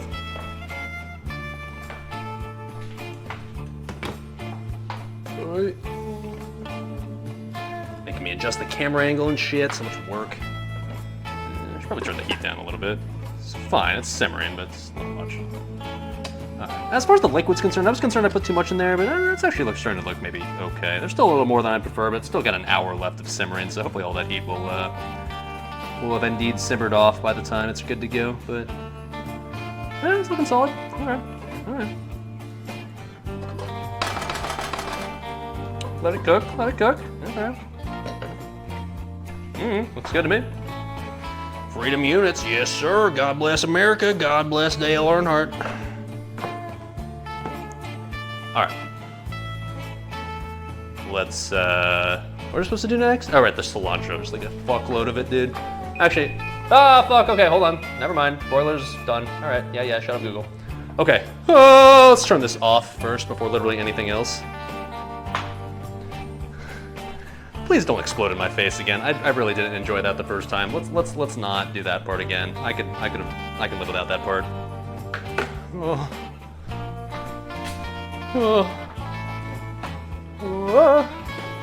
Okay, yeah, definitely looking nice and charred in there, that's for sure. Nice and smoky as well, goddamn. Okay, whoa, okay, yeah, well that's, okay, we're good. That garlic looks very black, but hopefully that's just the peels and not the actual garlic itself. I think it's okay. I don't know. Can I make sushi instead? My brother, we already made sushi like a while ago. That was one of the best streams we ever did as far as the taste and the experience. Okay. Go and let those cool and do their thing. God, I'm gonna have to wash the shit out of this. That's gonna be fun. All right, well hopefully those are not overdone. I don't know, I just did it for the 12 minutes it said to do it, so whatever. Probably fine. Okay. Anyways, while that cools, let's continue on with our cilantro prep. Now, I'm not one of those people that like cilantro tastes like soap or anything, but at the same time, cilantro is definitely not my favorite thing in the world. I don't think I'd ever go out of my way to make stuff with cilantro. But literally almost every single one of the salsas, in fact, I think every single one of the salsas and also something else called for cilantro for what we're making today. Oh, right, the rice. So because of that, I bought not one, not two, but 3 entire bunches of that shit. Is that too much? Maybe, but it's not like it's expensive, so I didn't feel too bad about it. But anyways, I got a metric fuckload of cilantro that we're gonna use today, and you know, it's more than I'd prefer. I already tell you that, but we're gonna trust the process and assume that whenever I have Chipotle, it does in fact have this much cilantro in it. So, okay. Let's start by just chopping up a bunch, shall we? I'll have to do more later, I'm sure, but let's just start with this amount because I want to make sure I know what the fuck I'm doing when I chop this all up. Now, we don't want to keep the stems, right? So I think we cut that part off for sure. Cilantro's bis and burritos, though. I mean, like I said, I don't hate cilantro, but at the same time, I would never go out of my way to like have an excessive amount of it, if that makes sense. So, my thoughts on cilantro are pretty neutral.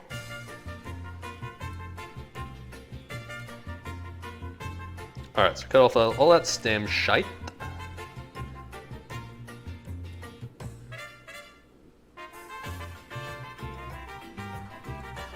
Okay. Baking mahi in lime juice and cilantro. Drools. Mahi. That sounds like some rich people shit right there. Okay. I don't think I have to do anything fancy here, right? I just go like, right? Fuck it.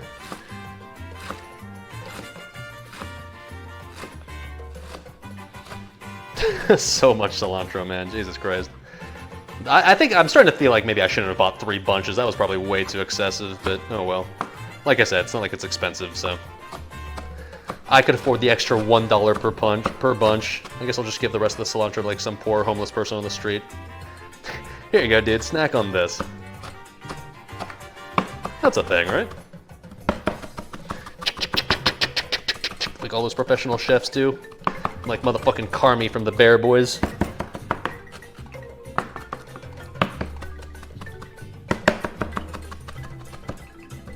Am I doing this right?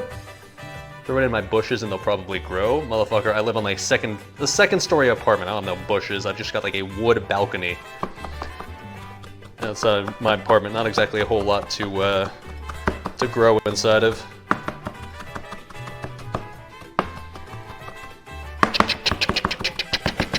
I'm so jealous of the people whenever I see videos where they're just like. I always see those videos and I'm like, whoa, holy shit. How do you not cut your fingers off? I have no idea. Raised garden beds can work. I'm sure they can, but I definitely CBA doing all that. I'ma just keep just buying cilantro from the grocery store. That's fine. Like I said, not exactly a super frequent cilantro consumer anyways. Okay. There's really not really too wrong of a way to rough chop. Okay, I'll take your word for that. All right, is this good enough? Is this fine? This seems fine. That seems fine. Okay, fuck it. We're calling this good enough.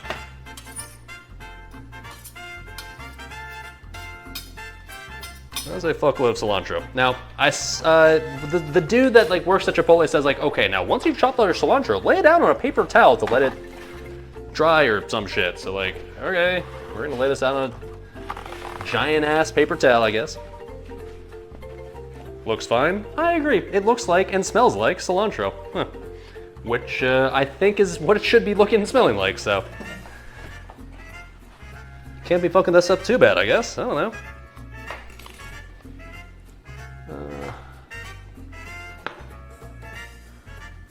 Why it needs to be dried out on this paper towel, I don't know, but I don't know what the fuck I'm doing, so I'm gonna let other people tell me what to do instead. Sure! Alright. I mean, I can definitely see some juice already being soaked into the paper towel, so I guess it's already soaking up something, so that's good. Okay. Let's just go ahead and put this off to the side for now. I'm very quickly running into that problem where I'm not gonna have enough room in my kitchen for all this shit after a pretty short period of time, but... Oh, let's make some room. Hold on. Hey, Joel. Hey, buddy. What's up?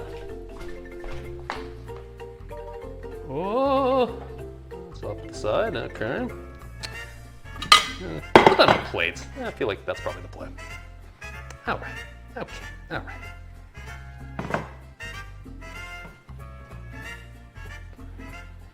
Sorry, kids, off frame, but I want to make sure the paper towel to cilantro ratio is optimal. Seems fine.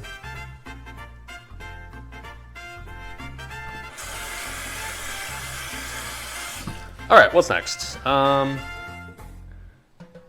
want any Chipotle with my cilantro? Hey, I agree, man. This seems excessive. I mean, like, keep in mind, I'm not using all of that amount right there just for the green salsa. This is gonna be used for many, many components of the stuff that we're making today. But I agree, this is an excessive amount of cilantro. And like when I read this on all the recipes, I was like, that seems like a lot, but I don't know. That's what all the recipes call for, so. It's either that or I use my own intuition, and every time I try to do that on cooking streams, it goes horribly, horribly wrong, so. I'll just trust that these recipes know what they're doing. I don't know, like I said, this dude literally just worked at Chipotle and claims to know all the recipes, so alright, if you say so, bud. Clean up cilantro off the floor, don't mind me. Okay, what's next? Do I actually do research of the things that I cooked and know how to do it before stream, or do I already that good that I know how to do it? I am nowhere close to that good. Hopefully you read the title of the stream to realize that. I just kind of look up the recipes in advance. I'll read the recipe over just to see what exactly I'll be doing. But other than that, like I don't like do any sort of like hard research. Like, oh, what's the exact technique I should be using? I just kind of wing it because like, isn't that the point of these streams? I don't know. Okay, so cilantro's good to go. Red onion's good to go. Jalapeno good to go. So now I think we're supposed to blend this shit. Let's see here. Let me watch the cumin, dude. After it's been, and do an additional 6 minutes to get Yeah. the garlic. Okay, peel the garlic. And tomatoes and garlic to a food processor. We're going to be blending this on. Motherfucker says to add this shit to a food processor. Yeah, I don't own a food processor, but I got a blender, so we're gonna use that. Now, he in the video, in that recipe right there, doesn't actually peel these. He doesn't take off the charred part of the tomatillos or the tomatoes or like the, just, you know, the blackened parts. So we're not gonna do that. We'll peel the garlic, I guess, but other than that, I guess we're just gonna, I don't know, just toss it straight into the blender. All right. Once again, trust the process, I guess. Oh. We do have to peel the garlic though first. Let's do that.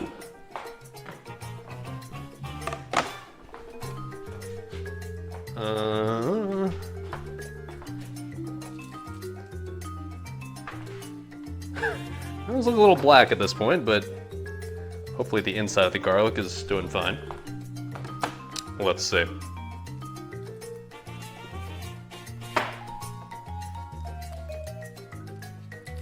All right, okay, yeah, the inside is being chillin', I guess. Inside looks like, well, cooked garlic. God, it smells fucking delicious, in fact. Surprise, surprise, garlic smells good, I know. More news at 11.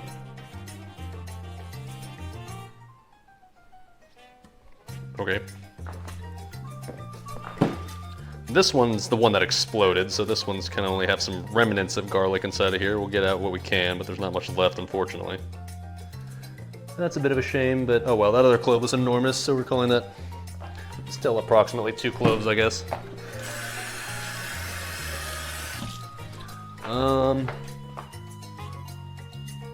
Yeah, that was there's a tiny little chunk left on here, I guess, that also got caught in that explosion. Okay, yeah, fuck it, just toss that in.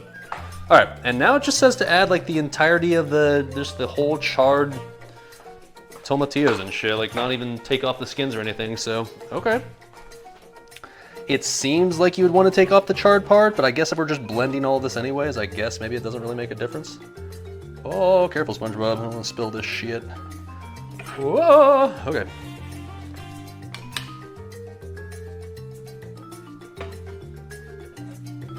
Smells good, I'll tell you that. Feels like, should I be putting all these juices in here? It's very juicy on this tray. It feels like I should, but it doesn't say to do so, so we'll keep.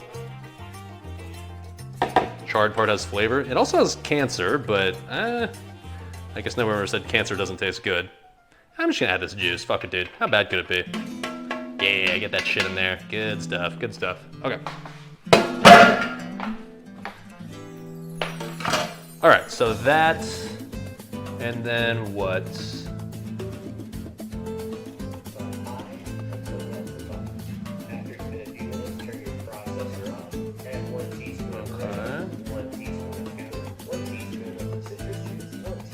Okay.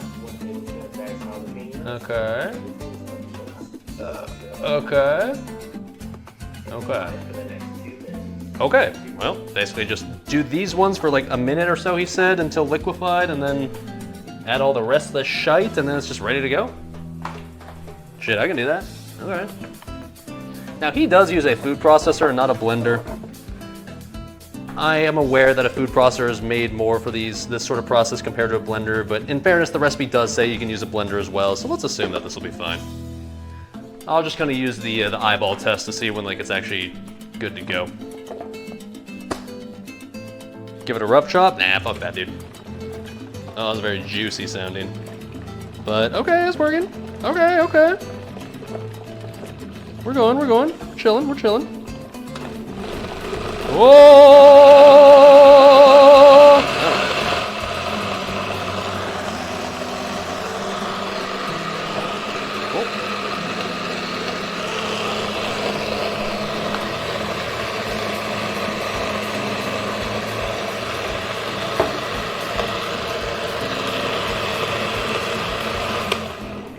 right, looks good to go to me. It's not very green, to be honest. Feels like it should be more green, but smells nice. Okay. Put some beer in. You know what, dude? You're not wrong. I like how you think. Cheers, brother. Corona's Mexican, right? It's gonna taste right. All right, cool. Let's see. So add diced jalapenos, just a tablespoon of that shite. Okay. My tablespoon measure around here somewhere, so that one. There you are. A tablespoon of jalapeno. We'll have more diced jalapeno for later usage. I don't know what we'll use it for, but I know there's other stuff that uses jalapeno, so okay. It's more red than you thought. Yeah, me too, honestly. Like the tomatillos were all green, and we use more tomatillos than the tomatoes, but yeah, it's still more red than I would have guessed. So maybe, like jalapeno is green, I guess, but it's not gonna add that much more green color, so maybe as it cools down, I don't know. Yeah, not sure. I agree, I did imagine it to be more, we do have to add cilantro, I guess, too, so maybe that'll play a part in making it more green as well, I guess. I don't know. All right, 3 tablespoons of diced red onion.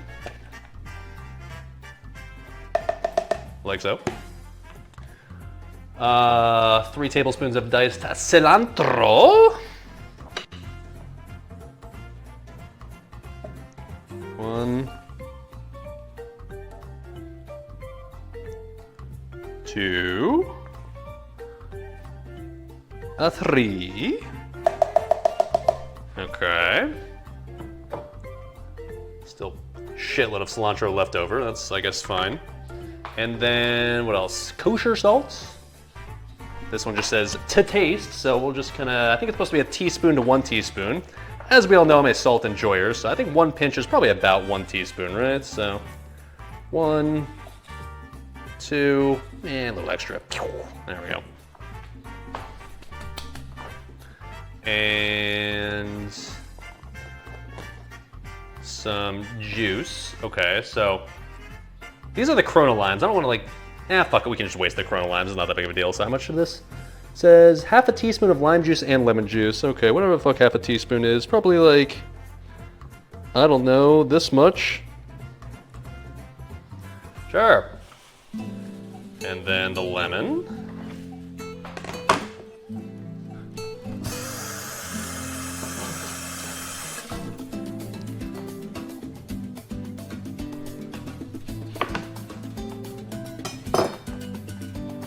Okay, let's do that thing so like we don't get the seeds in there. I've learned this from chat in the past, right? Like, filter it through your fingers, right?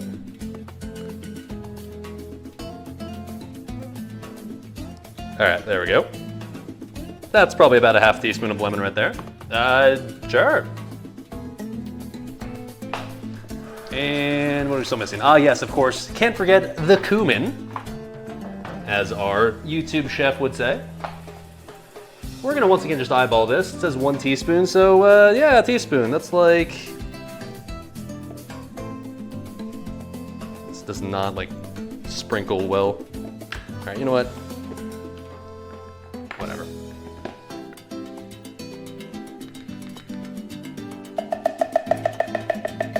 Add some more cumin to the beans. I feel like I didn't add originally enough to those.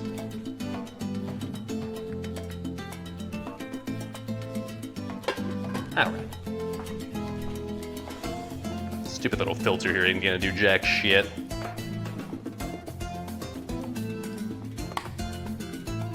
Was that it?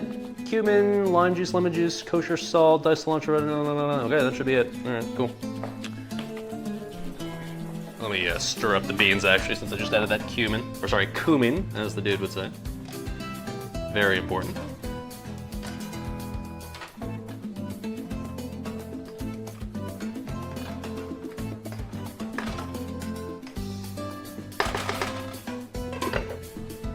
All right, and now we blend this shit up for another, like it says, minute or so. Okay. I mean, it's a little more green now, sorta, kinda, sorta. Not really.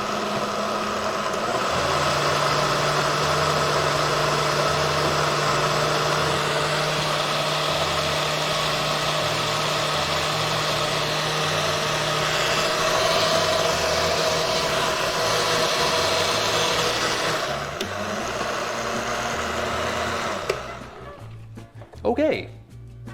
Well, there you go. It became a little more green, I guess, with the cilantro. I mean, like, when you actually get the green salsa at Chipotle, it doesn't actually look bright green. It looks more just like, kind of like muddied green. So like, yeah, this still looks a little bit more red than I'd expect, TBH. But it looks at least sort of close to what I'd see at Chipotle, so whatever, we're sending it, we're calling that good enough. Okay. I got a mason jar around here somewhere. Where the fuck is that? Let's use that for this, because we'll have to throw this in the fridge, because it's got to cool down and get nice and cool for the actual serving portion. I own a mason jar. Where is this mason jar? It's the one I used for like the beer for the taste test stream when I got the craft beer. I'll find it, Chad. Hold on, I put it somewhere in here.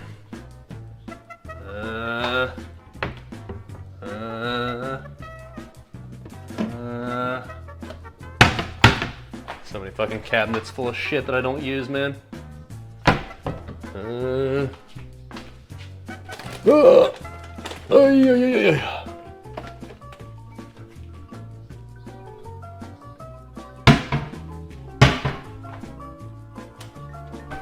Fuck's my mason jar, dude?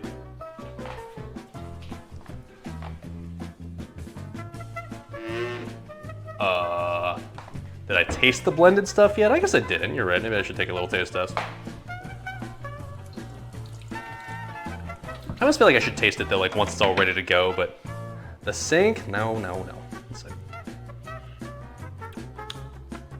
I mean, to be honest, it seems like I shouldn't have blended it as much. I guess it's more liquefied, where it should be maybe a little bit more chunky, but otherwise, taste-wise, it tastes about right, yeah. Taste is there. Taste is there. It's nice. Seriously though, where the fuck is my mason jar?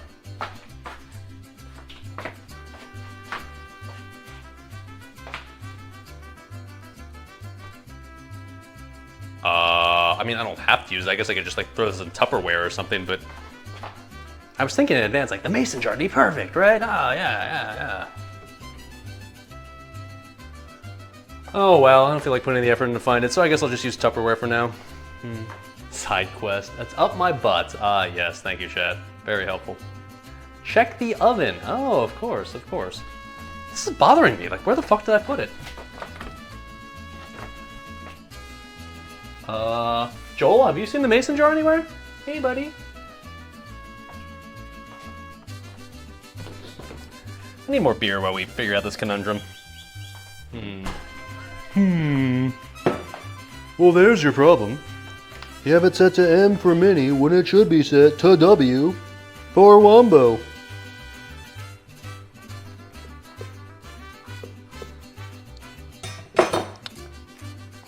More beer is currently helping to solve this problem. Don't worry, boys. Dishwasher? Dude, I literally actually never use my dishwasher. I always just wash stuff by hand. I don't know why, but it just feels like actually kind of easier and faster that way with how many dishes I don't really actually use.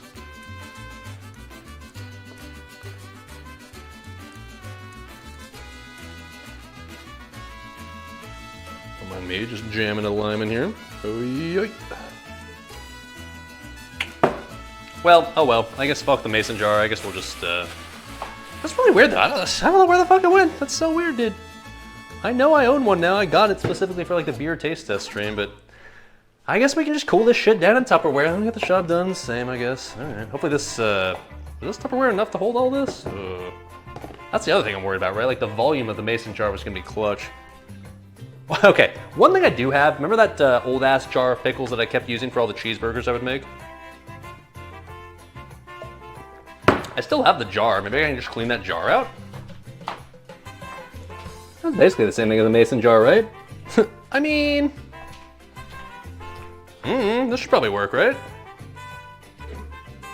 Yeah, I finished off all the pickles, by the way. We successfully completed that mission. That was exciting. Let's just clean this out and fuck it. We'll just use this. This is fine. No, I didn't throw the pickles out. I literally just ate them all. I finished them off. I ended up making more cheeseburgers off stream because I had leftover ingredients, and I literally just finished off the 4-year-old pickles, so be proud of me, chat. Not a single one over the course of their 4-year lifespan went to waste. Honestly, you should probably be proud of me. I don't know, I'm just saying. Those were our pickles? Yeah, sorry, I cheated on you and ate some of the pickles on my own, Chad. I'm sorry. I'll pay the alimony next month, I promise. This is gonna bother me for the rest of the stream as to where this stupid fucking mason jar went, man. I'm legitimately puzzled as to where I put that now. There's no way I threw that away. I wouldn't be dumb enough to throw that away, I don't think.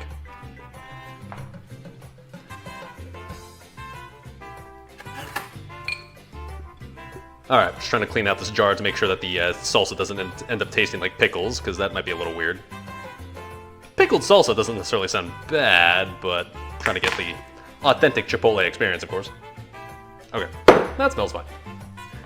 In you go.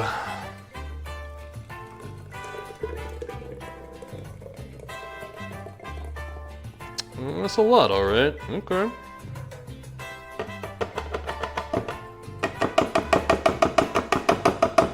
Okay, go.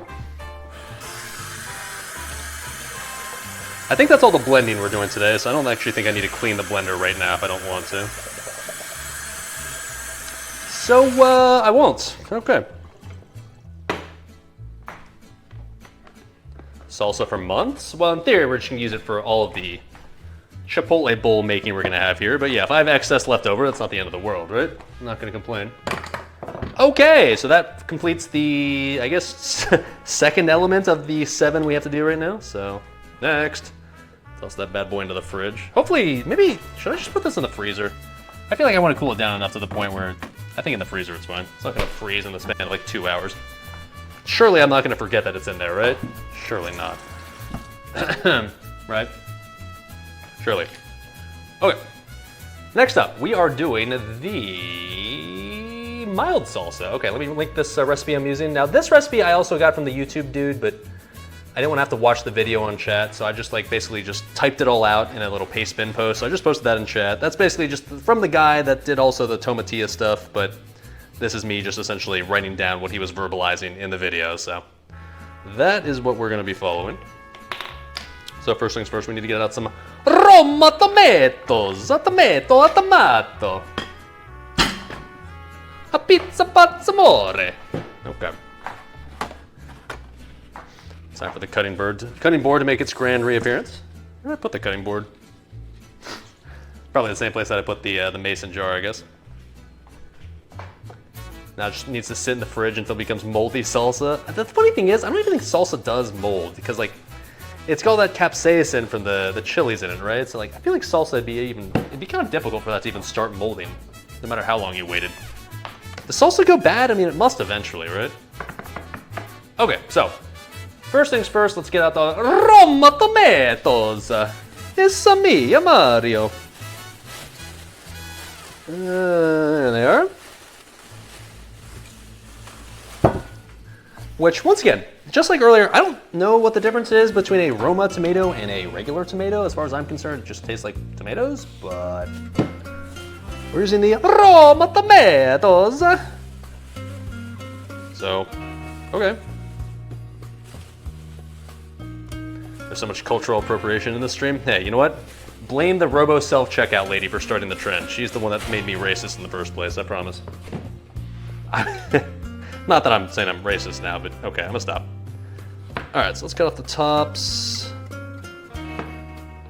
Just gotta dice this shit. Now, I don't know what the proper way to dice a tomato is, but I'm just gonna sort of chop these up until they're sort of just vaguely dice-shaped, so I'm not gonna try to overthink this portion.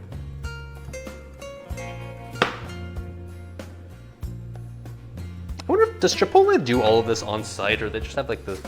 They must, right? They always brag about how like they're fresh ingredients and shit, right? There's no way that they have like all this shit like shipped to every store, right? I assume they just do this on site. If they do, I respect it. If they don't, well, still tastes good, so I guess I'm not gonna complain too much. I see no color. Of course not, dude. Fuck! It's fine, it's fine, it's fine. I'll just wash it off. 5-second rule. I don't see color, man. Those tomatillos from earlier look exactly the same as these. I feel like I should probably cut these not quite as thin if I want to dice these. There's some juicy tomatoes. I mean, that is the way tomatoes tend to be, so seems fine to me.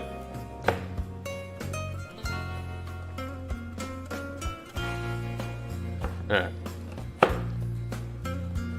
Now, so this is the mild salsa, right? So like I have a basic idea about the kind of chunks of tomatoes are supposed to look like in the mild salsa. It's definitely finer than this. So let's chop this up like a little more. See if I can get kind of like an idea of what I'm going for here. Because we don't want this to be like super chunky. Like there is still some chunk left in the mild, but it's not like giant chunks of tomato in there. It's mostly just like, I don't know, small chunks. Yeah, so kind of like this, I guess. This is kind of the consistency I think that we're going for right here. That's about right. Plus these look like great tomatoes. Ah, yes. I'm somewhat of a tomato connoisseur.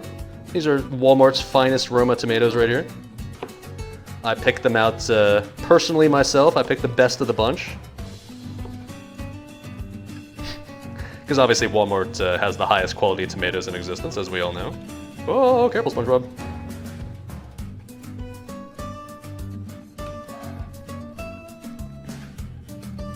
Whoa.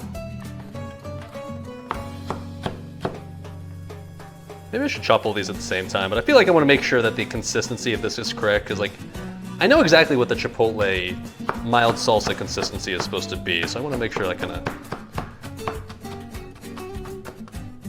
quality test this one tomato by one, so that way if I fuck up one, I can at least kind of like improve on the next one, right?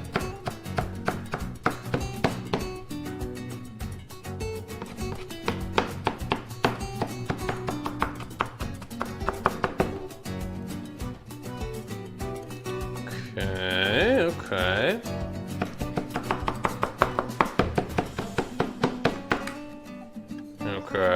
Okay. Yeah, some of those are still a little chunkier than I'd prefer, but oh well. I think overall that's getting the job done. Let's set these aside in another bowl, I guess, for now.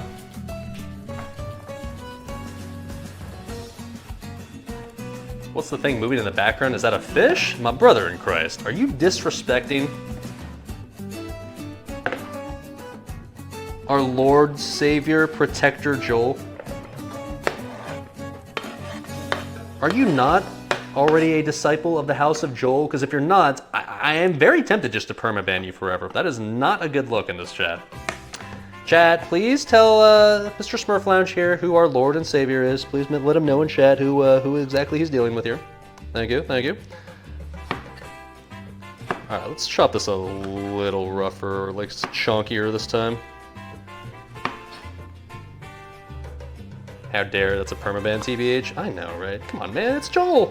Hey, buddy. He's just being chilling. Let him do his thing. Let him do his thing. Let him vibe. Oh, careful, SpongeBob.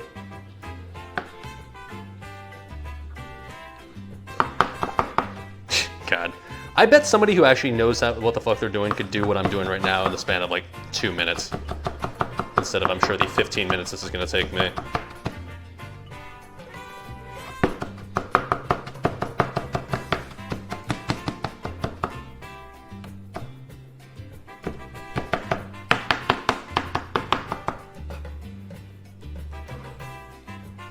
Yeah, these are definitely not going to be the pristine uniform chunks that you generally find in your pico de gallo, but whatever, dude. It'll get the job done. It's still going to taste the same because at the end of the day, tomatoes taste like tomatoes regardless of what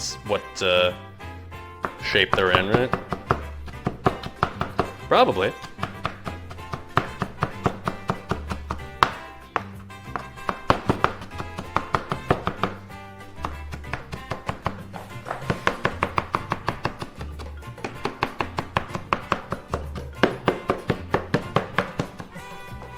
Okay.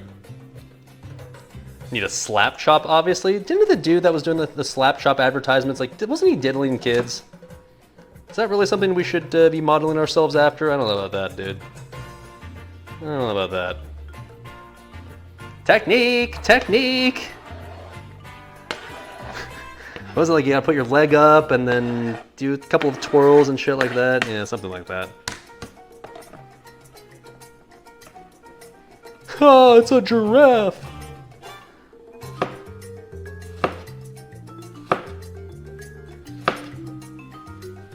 Can you imagine how confused somebody would be watching the stream if they'd never seen SpongeBob before? I feel sorry for anybody that hasn't. Let's put it that way. Oh, all right, chat. I'm not gonna lie to you, I'm already a little tired. It's already been 2 hours. That's not a good sign. I was assuming this cooking stream would be a quicker one than the ones we've done lately.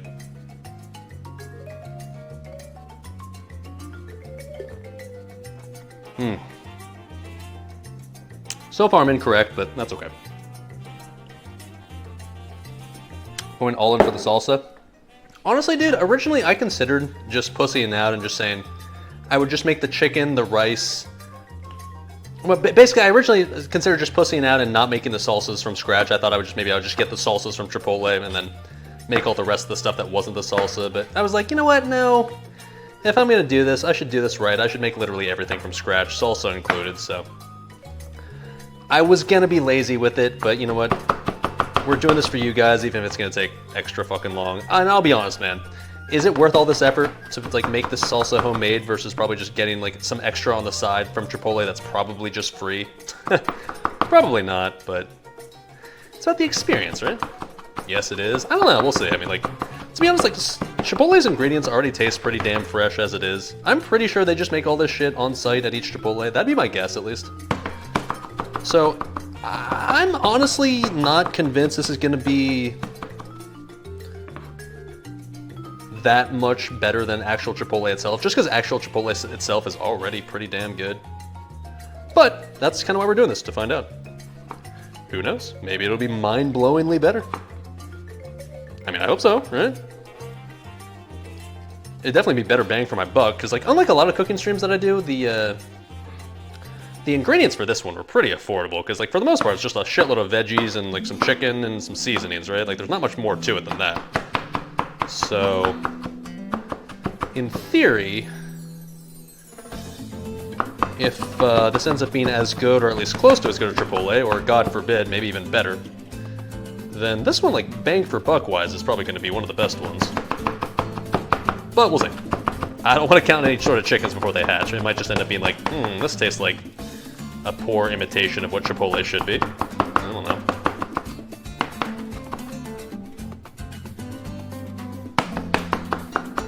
Okay. That one I maybe chopped a little too fine, but still trying to learn here. I feel like once I mix this all up, like eventually it'll be uniform enough to the point where it's going to seem probably fine, I think. Alright, two to go. This is going to be a lot of salsa, goddamn, dude. Like I said, I wasn't totally sure on the portion size of each one of the components that we're making today, so I get the feeling we're going to have an excessive amount of a few of these to the point where I'll have a lot of extra of like a couple of things left over, but that's okay. The good news is all these things I'm making probably on their own are still going to be tasty and useful for stuff. Like, you know, if I have leftover salsa, like, okay, cool, I'll just buy some chips and just use them as dip. Like, all right, cool. Leftover beans, like, all right, ever cool. That'll just be like a nice side for whatever dish I make. Ooh, or I can make like rice and just combine the beans and rice. Ooh, buddy. That'd actually be legit. Oh, good. It might be better because I made it. I put that love into it. I mean, I'm gonna keep it a hundo. Unfortunately, generally speaking, I can't really taste love. I can taste decent quality ingredients, but if a dude at Chipotle is doing the exact same thing that I'm doing right now, and then puts it in the little container and then they serve it to me 5 minutes later, I get the feeling it's probably gonna taste pretty similar. I don't know, I'm just saying, but we're gonna find out. You know, that's what we're doing this for. That's why I'm doing all this work, so you don't have to, Chad, so I can tell you whether the extra added love made this taste even better. Like I said, I think the salsa specifically, I don't think is gonna be all that appreciably different. I don't know, we'll see. Chipotle, it's similar to like the Thai food stream, right? Like the Thai food stream, I wasn't expecting to be able to make something that was gonna be significantly better than Thai food at restaurants, just because Thai food at restaurants was already fire.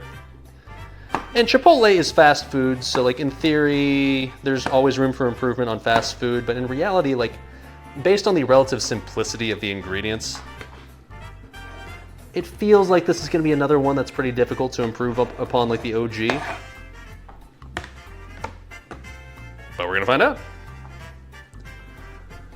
Since you'll be watching the VOD later, you're gonna call it now that it'll be worth it? We'll see, dude. We'll see.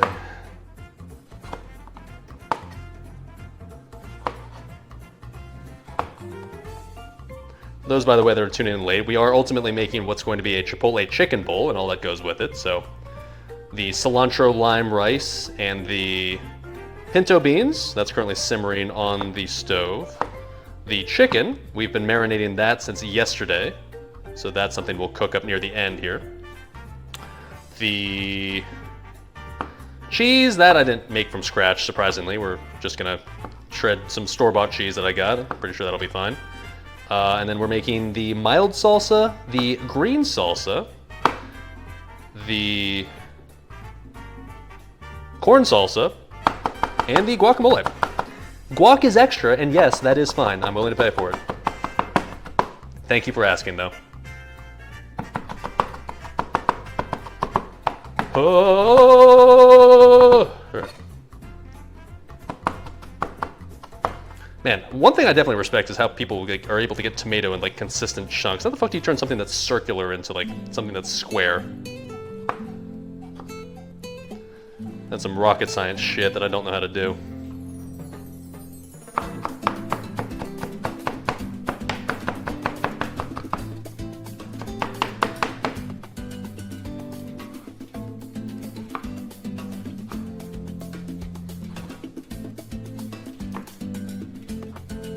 Five more hours ink? We'll see, dude. I mean, honestly, the part that's taking the longest so far is just chopping up all these veggies. There's just so much stuff that you have to like, chop up, which it's not hard, but a little time consuming, especially for someone like me whose knife skills is certainly not exactly what you'd call super proficient, you know? Because I think we're still gonna have to end up chopping like more cilantro later on. We'll probably end up having to chop more onion and more, certainly more jalapenos. I know for sure more jalapenos is coming. In fact, I think this recipe right here is gonna call for jalapenos. Yep, this one's gonna have one tablespoon of diced jalapenos. But here's the good news, that is all of the tomatoes right there. Whew.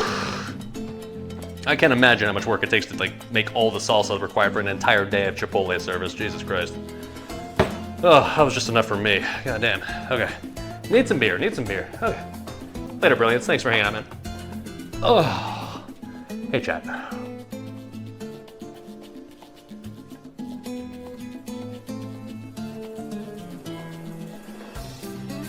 As is typical for cooking streams, this is taking way longer than I thought it would. I deluded myself into thinking like, oh yeah, this one will be relatively short. So, turns out that was a fucking lie. Okay. Use a tomato smasher machine in most places. I mean, back when I was in high school and I worked at a deli, we did have like a tomato slicer that would auto-slice tomatoes, which was nice for sure, but it didn't dice them. It sliced them. But like for the dicing process, I feel like you still just have to, I don't know if there's a machine that'll auto-dice tomatoes as opposed to just slice them and call that good enough. Not sure. All right, next up. 3/4 cup of minced cilantro. See, I knew having that extra cilantro would come in handy. Neat. All right, well, what am I supposed to do with SalvDali? Dice the Roma tomatoes and rinse with cold water in a strainer. Okay. Oh, let them sit in the fridge for at least 30 minutes. Oh shit, okay, I'm glad I read that. So we're gonna strain these, I guess, and then let them sit in the fridge? Okay. What I'm gonna do first though, I'm gonna mix this up a bit just because there's probably chunks in there that I did chop, but I didn't fully separate, so maybe I mix this up a bit, like all this little chunks will separate like a little bit more. I don't know. That might be complete bullshit, but it seems kind of correct in my head, so sure. Yeah, it's definitely maybe a little more chunkier than like what you'd typically find in Chipotle actual pico de gallo, but I think this will get the job done, right? It seems fine. Okay. Our strainer from earlier, in you go.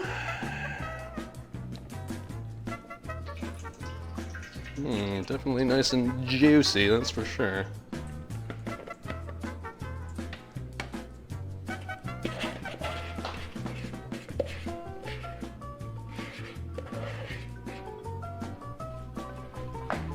Okay.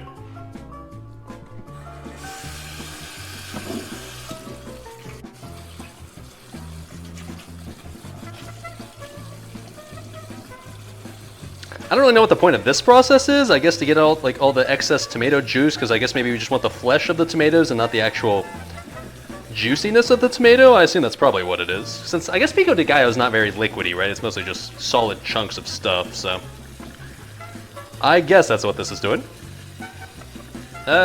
Sure.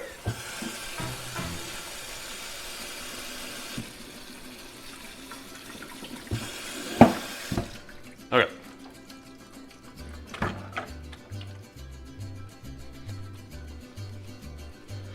Drain that for me, bud. I'm so paranoid at some point this strainer is just going to completely fall apart and it's going to completely fall off the metal like ring it's attached to. This strainer's old as fuck and it's very rickety and you can kind of tell it's on its last legs if you look like super closely here. So you have to excuse me for being a little bit paranoid on that. Okay, I think and now we'll just put this strainer, let them sit in the fridge for at least 30 minutes, huh? What do I put this in to store this?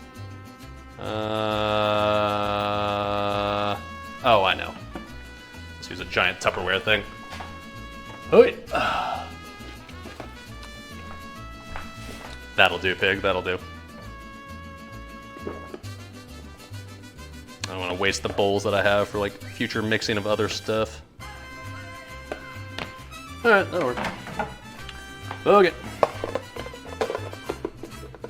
All right, so we'll let that sit in the fridge for 30 minutes, and while we do that, we'll prep the rest of the ingredients, and then maybe just start working on the next thing as well, since the next thing is the corn salsa, I believe, and the cilantro white rice. Okay. Oh. A bowl on the bottom? Whoa. Okay, okay. So we got the cilantro ready to go. We don't need to prep that. The jalapeno. I guess we already technically have. This only calls for 1 tablespoon of diced jalapenos. We already have still more than a tablespoon left over, so I guess I don't really have to do that. We need to dice half a red onion. Now we kind of already did that earlier, so we have plenty already, but it says half a cup. Is this half a cup? Because it feels like this is already kind of half a cup, to be honest. Yeah, that's half a cup already, so all right. Don't need to dice another red onion for now. I think something else we're making later will also still have red onion, so we're still gonna dice another one later, but all right. That's good to go. A tablespoon of lime juice, we'll have that ready to go. Kosher salt. Okay, this one's kind of good to go. All right, let's just put these in the fridge so that way they stay nice and chilled for the combining of the ingredients later, shall we? Okay. Okay, move on to the next thing, I guess. All right, cool. That one was pretty easy, but then again, I guess we kind of expected that one to be pretty easy. You know, I'm gonna put the cilantro in the fridge as well. Keep this shit nice and chilled, eh? Okay, what protein am I making for this? This is going to be a Chipotle chicken bowl. So, if you didn't watch the end of the stream yesterday, basically we've had the chicken for this stream marinating since the end of last stream. We made the marinade and started marinating it yesterday. So the chicken's been marinating for an entire day straight, and we're gonna cook that near the end. Since all you have to do is just throw that on the skillet and just cook it up. So you don't want to I'm not gonna cook it now and have it get cold by the time we're actually ready to prepare the bowl.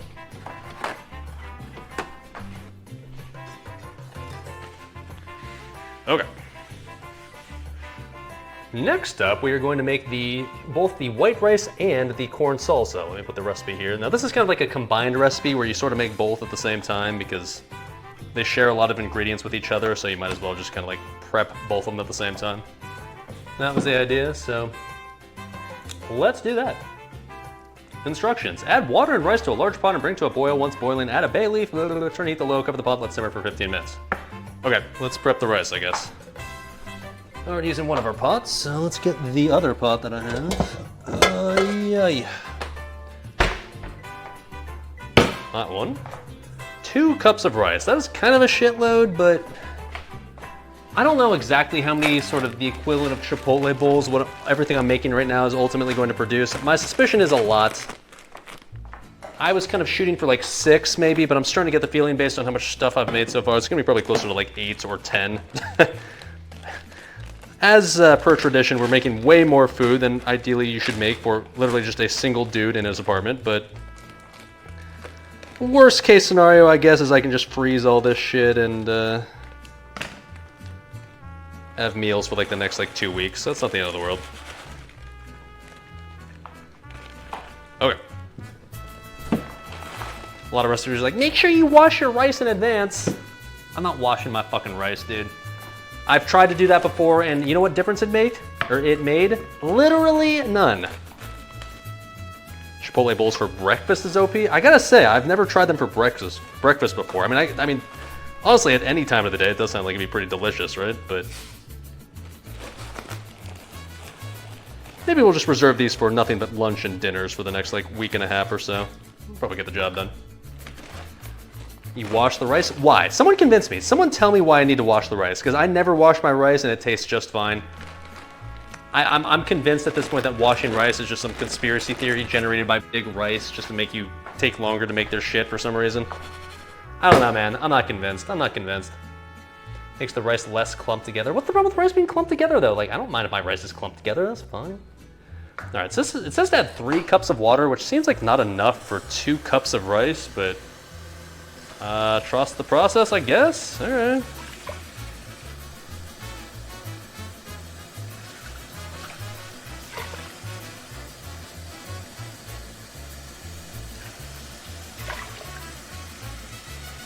Seems like it'll be kind of dry rice, but I guess we'll find out. Usually what I do as a rule of thumb is like when I'm making rice, I'll just do like, whatever volume of rice I'm using, I add 2x the amount of water, and usually that's the perfect amount, but all right. It can help wash off trace amounts of arsenic and other metals found in rice. Motherfucker, I don't give a fuck about that. Arsenic's probably good for you. It's gonna give me superpowers and shit. Why would I want to get rid of that? Get the fuck out of here, dude. Makes the rice feel nice and comfy before I cook it. Oh, you gotta comfort the rice before you cook it. You gotta make it feel better, like kind of bring its spirits up before you just roast it in some boiling pan of water. Nah, dog, I'm good. I ain't washing my rice, fuck all that. All right, anyways, what do we do next here? I love mercury, it's delicious, man. That's an extra like spice and flavors and stuff. Absolutely. Look, let's put it this way. I've been not washing my rice now for over a decade of my adult life, and I'm not dead, so I'm gonna continue to just not die and not wash my rice. Whatever, man. USA! USA! Okay, so this has to take more cilantro and just do the thing. We're gonna need another entire, like, I guess, more than a cup of cilantro. So it's time to just like, okay, we're gonna go ham on another bunch of cilantro. This is why I bought a shitload, I guess. This recipe also calls for a shitload. Okay, sure. Cilantro, not my favorite, but in fairness, we are making cilantro lime rice, so it's kind of right there in the name. I guess I can do that.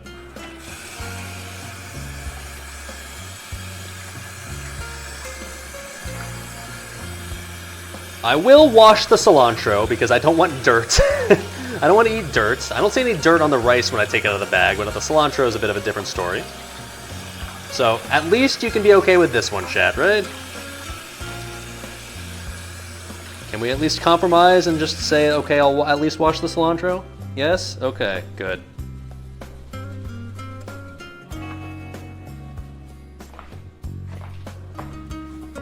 Washing is more important for the more starchy/sticky types of rice, aka short grain. It's not a huge deal for long grain. Well, we're using long grain, so all right, cool. See, I know what I'm doing. It's like I planned it that way. Huh, neat.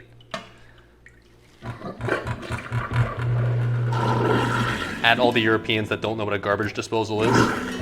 Oh no, my sink is clogged. Oh, cool, and now it's not. Huh, neat. That's something I only recently learned from, it was Blue Theonics, actually. I learned that apparently in Europe, it's not common to have garbage disposals inside of your sinks. And if you're a filthy European who doesn't even know what a garbage disposal is, like basically you got this like kind of, these metal blades that are inside your sink that when you turn it on, it essentially acts like a blender inside of your sink, and it'll just shred and blend and just essentially liquefy any sort of stuff that's clogging up your sink and make it so it's unclogged. I recently learned that apparently that's not a common thing in Europe. Apparently that's a thing that the Europores are not utilizing in their kitchens. And to that I say, yikes, imagine being European. because garbage disposals are biz. Because otherwise, like, you literally can't put anything down your sink besides just liquids, and fuck all that. I'm an American. I need to have the freedom of throwing whatever the fuck I want down my sink and just blending the shit out of it until it turns into a liquid. I can drain it. USA, USA. Hell yeah, brother. As Dale Earnhardt intended, brothers.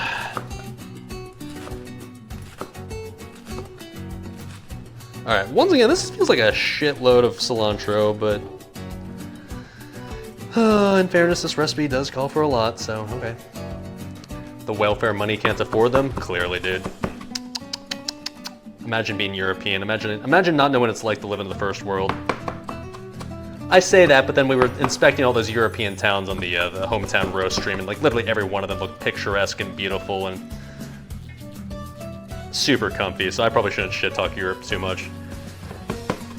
Can we just have the best of both worlds? Can someone create a new country where they have both the modern technology of the 21st century combined with the coziness, like aesthetic of European cities? We'll make a new country and we'll call it the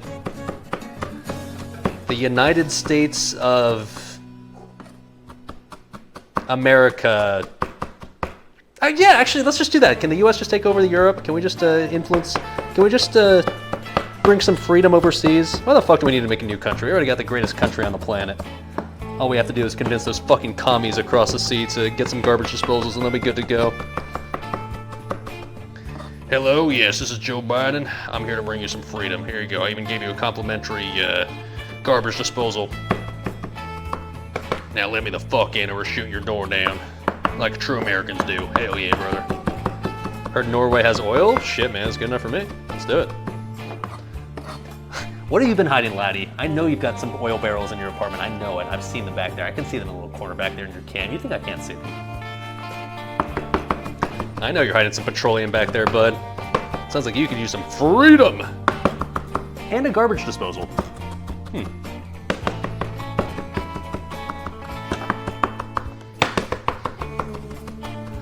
Am I doing this right? I don't know. I've read that apparently you don't want to like bruise your cilantro. You want your cilantro to get like overly, I don't know, bruised up, whatever the fuck that means. So am I bruising my cilantro right now? I do not know, but hopefully not.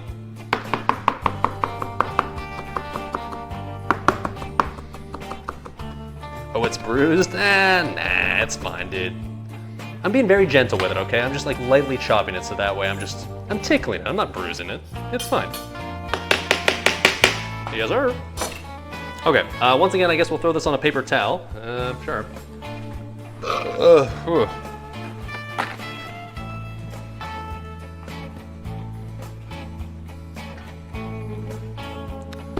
Seems fine.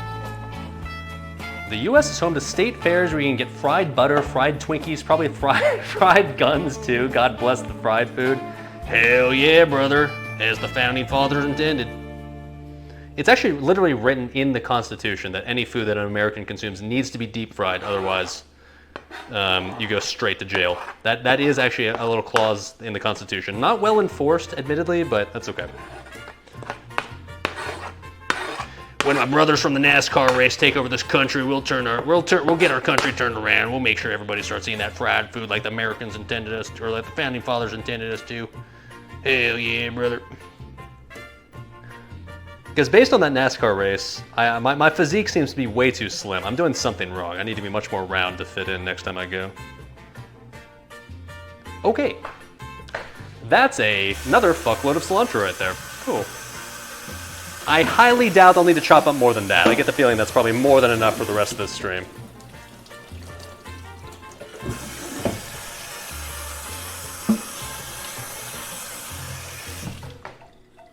Green mush? Well, in theory, it's going to be delicious green mush. Or so these recipes would imply. All right. Where do I put this? I put the rice here on the burner, only to realize that I didn't actually turn on the burner, so it's just been sitting there, not getting hot the entire time. Very cool. All right.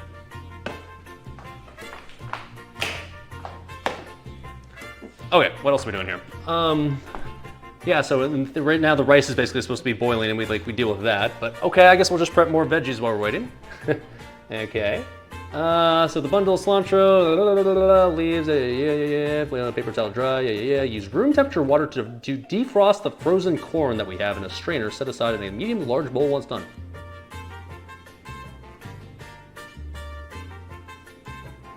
Okay. How much is the rent where I'm currently living?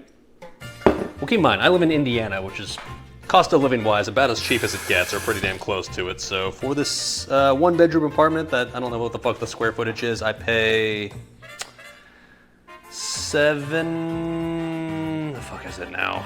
It went up again like last month since I had to renew my lease. It's like $750-ish per month. It's still feels kind of insane. Like, let's put it this way. When I originally signed my lease, it was $650 a month, like 4 years ago, so it's gone up by 100 over the past year. To me, that feels like a lot, but I guess a lot of people are just like, no, that's nothing, man. $100 in 4 years, nah, it's still cheap. So like, okay, but anyways, yeah, there you go. There's your answer. Still pretty damn cheap compared to like, I guess, real portions of the country, so that's good. Okay, so what are we supposed to do here? Rice is almost starting to boil, good news.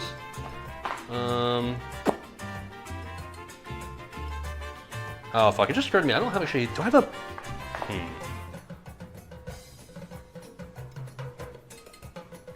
I don't actually have a pot cover for this other pod because I'm not, I'm already using my pod cover for the other pod. What can I use instead? Oh, you know what, I know I can use it. Right, here we go. Hold on, wait a minute. Let's transfer the cilantro to this other giant metal tray, and then we'll use this metal tray for the pot. See? Streamer's smart. He can improvise. All right, so we're supposed to, let's see, add a bay leaf. So that rice is boiling now, so I'm not gonna show you boiling water, but just have to trust me. We're supposed to add a bay leaf, right? Okay, turn the heat to low, cover the pot, let simmer for 15 minutes. Okay. Come on out, bud.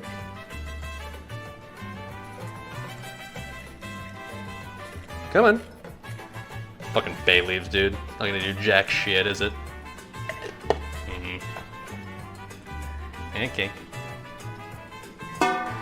Oh shit, and that's the timer right there for the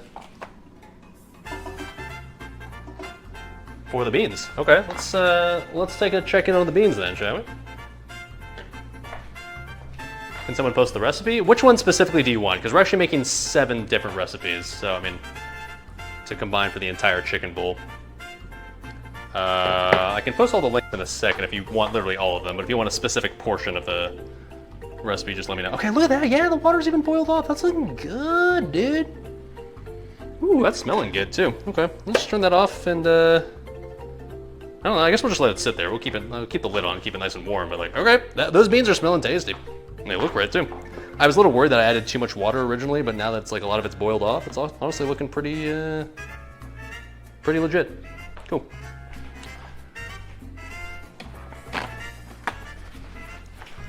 Oh, all right, don't mind me. Just got a shitload of spare veggies just sitting on my floor. It's gonna be a fun cleanup session, I'm sure, after this, like it always is on Cooking Stream. 7, yes sir. Now keep in mind, it's like 7 relatively small, simple recipes that you have to kind of, but combines together. Because we're making a Chipotle bowl, and Chipotle bowls have a shitload of ingredients, right? All right, anyways, cilantro, good. Use room temperature water to defrost the corn in a strainer. Now, I considered being like, oh, frozen corn, nah, I'm gonna get fresh corn, but in reality, like, I don't feel like shucking fresh corn on the cob, man. Even the recipe called just use frozen corn. Yeah, whatever, dude. So we're just gonna do that. Whatever, fuck it.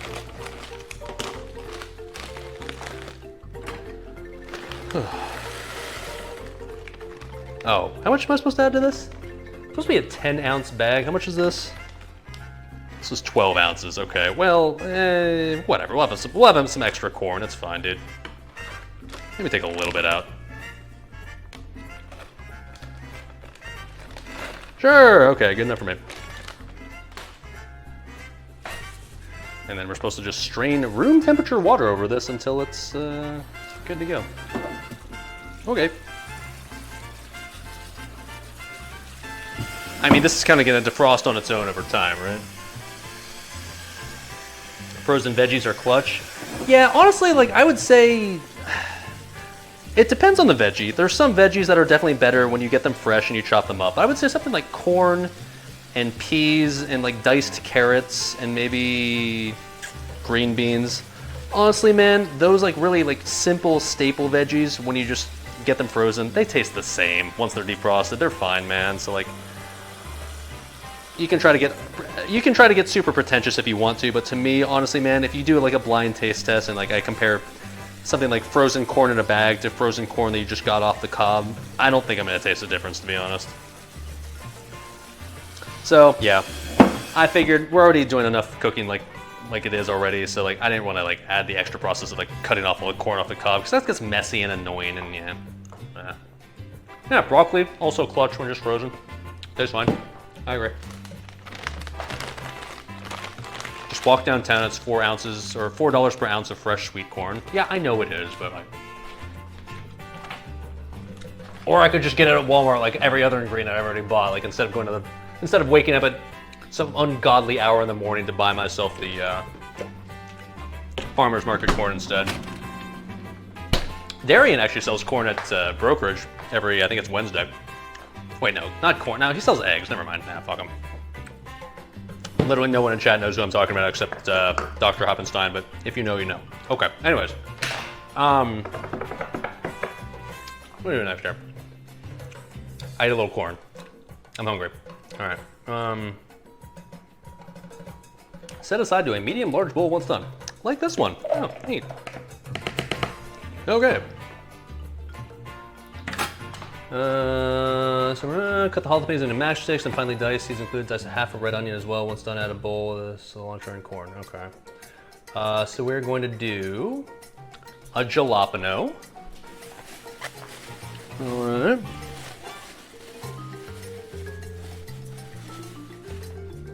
Like so.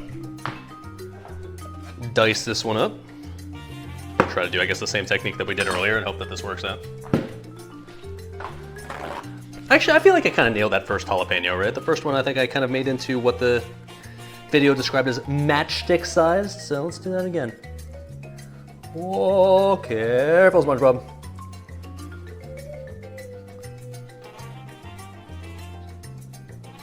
It says also seeds included, so we want to include the seeds in this process. So before you call me out like, streamer, remove the seeds, like, no, the recipe specifically says to keep the seeds in here. Did I link this one in the chat yet? I'm not sure if I linked this one, but this is the combined corn salsa plus cilantro lime rice, so there you go. That is the recipe right there in the chat.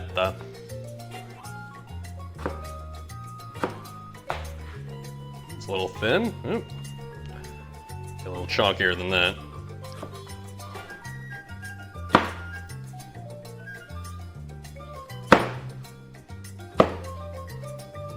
Come on, come on. I swear I sharpened my knife before the stream, I really did. I think it's mostly just I'm very conservative, like the force I put on my knife.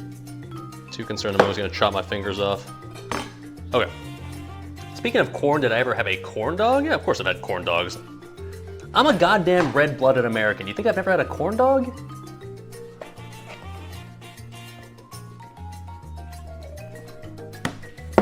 Pathetic. Okay.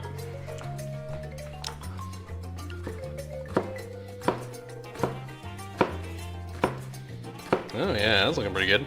Okay. It's almost as if I know what I'm doing. Almost.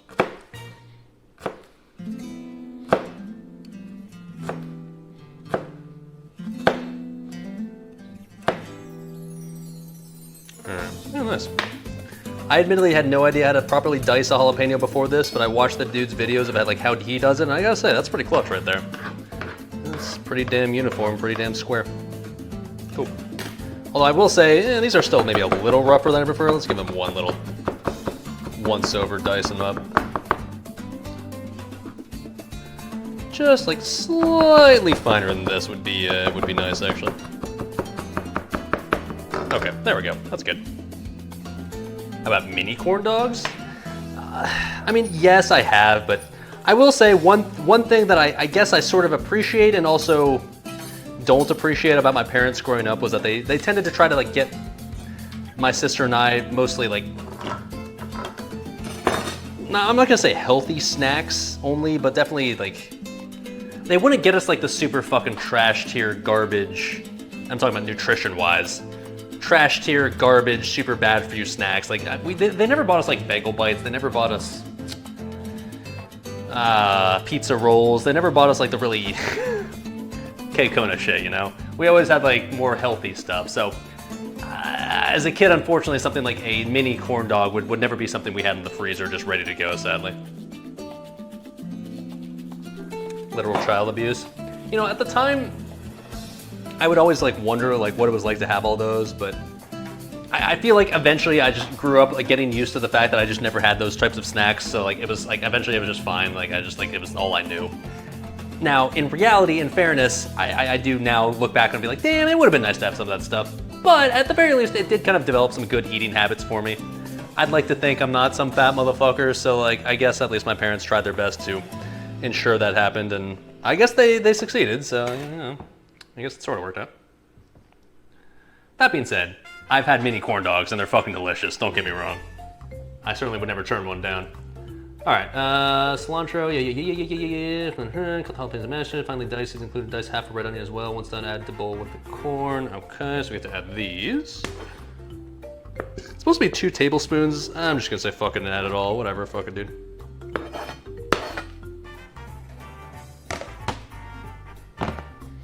All right, and then we're supposed to dice half a red onion, which we have somewhere around here. There you are. Oh fuck that!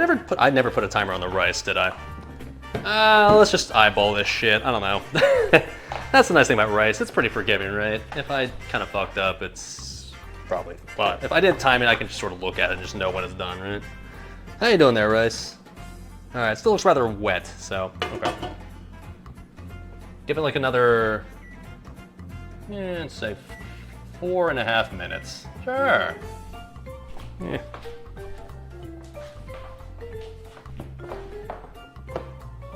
This man's cooking's writing checks my butthole can't cash.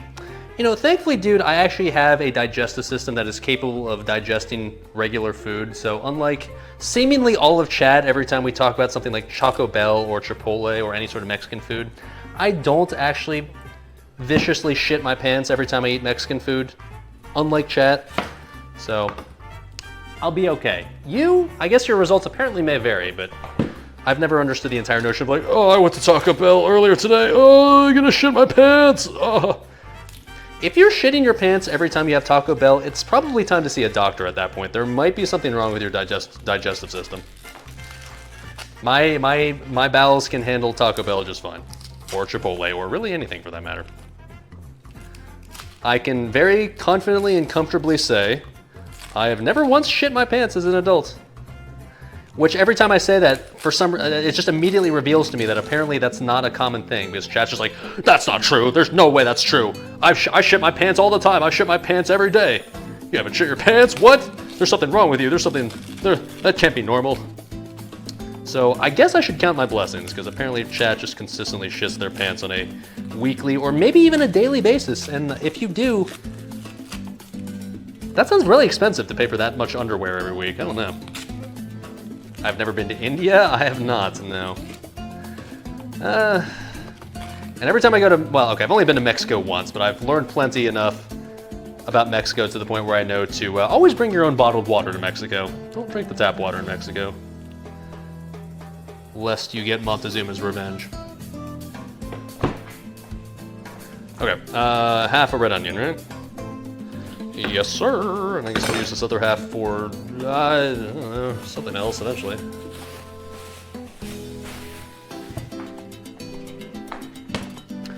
Okay, fancy Gordon Ramsay onion cutting technique. Oh, careful, SpongeBob. I swear I know what I'm doing.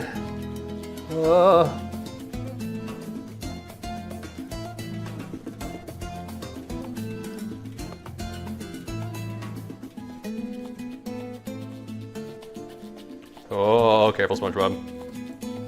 Just use the The corner of the onion, okay. Okay, we're good.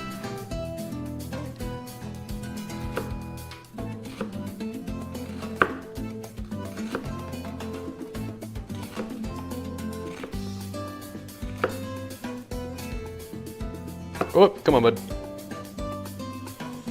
Oh, Jesus. Okay. Close enough, whatever.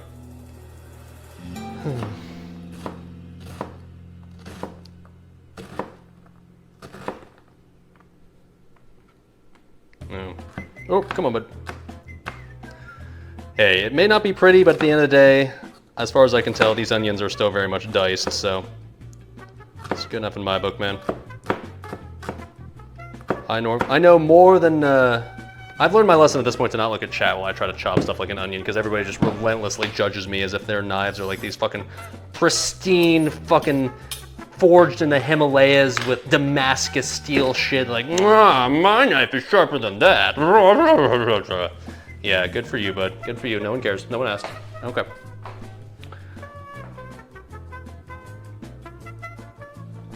Red onion is nasty. Throw that shit away for real? I take offense to that. Red onion's fucking delicious, man. You should eat this shit raw.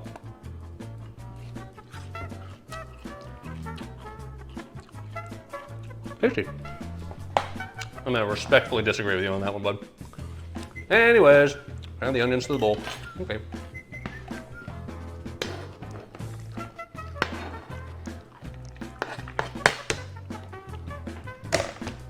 Yeah, I agree. Red onion fucking slaps. Red onion's delicious, man. Just raw red onions, cooked red onions in burgers, red onions in soup, red onions like in your asshole. Like everything about red onions is just great. Okay, the rice looks, I don't know, kind of done. Sure, why not? Let's simmer 50 minutes. Once done, remove from the heat and add olive oil. Let the rice rest for at least 10 minutes. Okay. We're supposed to add, looks like 2 tablespoons of olive oil to our rice. Normally I don't ever add olive oil or any shit like that to my rice, but trust the process, I guess.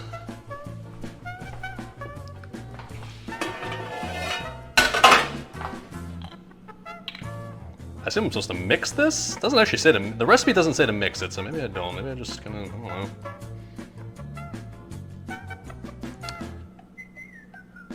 I guess I'll just sort of drizzle it on top and try to make it as uniform as I can.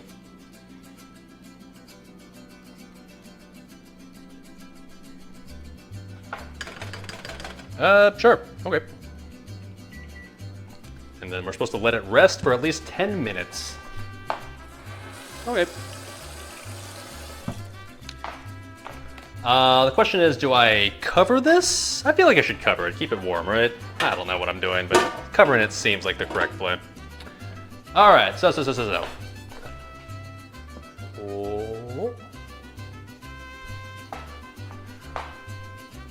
Oh. Keep in mind, we're making the corn salsa and the rice at the same time, so these might have some overlap here. So cilantro, use room temperature water to, okay, did that. Jalapenos, yeah. Add 3/4 cup of minced cilantro, salt, and juice of 1 lime to the salsa bowl. Mix all the ingredients together until combined. Oh shit, that's it, and then you're done. Cool. Shit, that was easy. Okay. So 3/4 cup of cilantro. We're just gonna, this is 1 cup right here. We'll just eyeball 3/4 of a cup. I can't imagine it'll be that fine of a science anyways.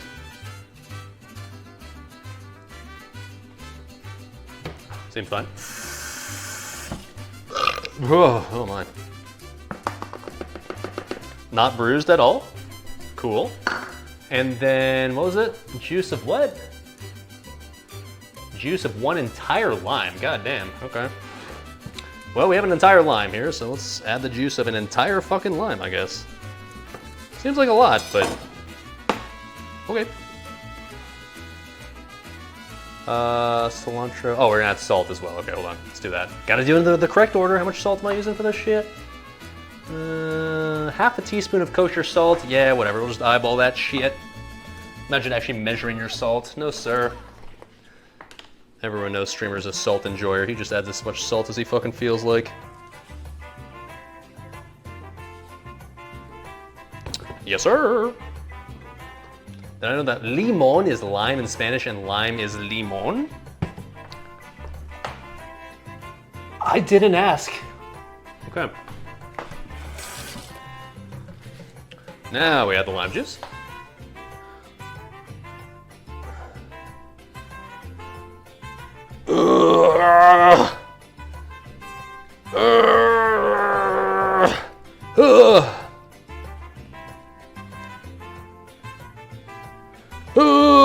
You know, squeezing this lime reminds me I need to get another Corona. That one's that's gonna be necessary for our next step before anything else.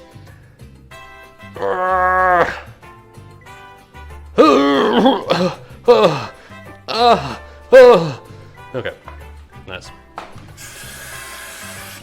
And now we just mix this up, and I guess it's just done. I don't know. Apparently, this is all there is to like the corn salsa Chipotle. This is literally it. Busted. I was just squeezing lime. I don't know what the fuck you guys are thinking that was.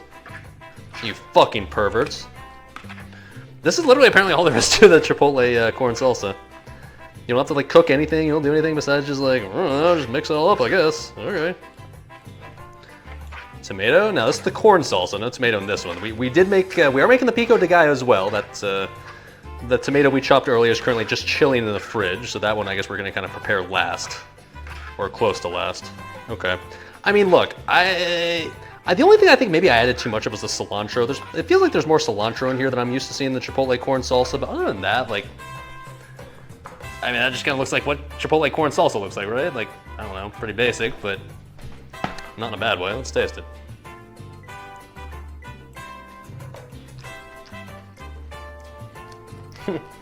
Yeah, all right. Chipotle corn salsa, there it is. Okay.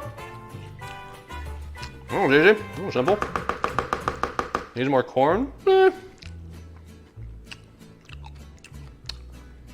mean, I do have a little left over. But we can just add the rest of that corn that I had. Okay. I agree. It's not gonna suffer from a little more corn. You're right, you're right. You know what, you right, chat, you right. All right. I don't have that much left, but I'll have the tiny bit I have left.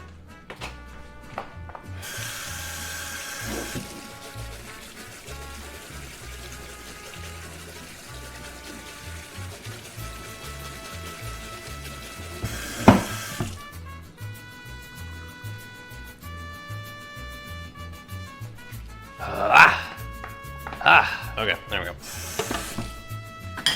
Nothing but the freshest frozen ingredients right there. Yes, sir.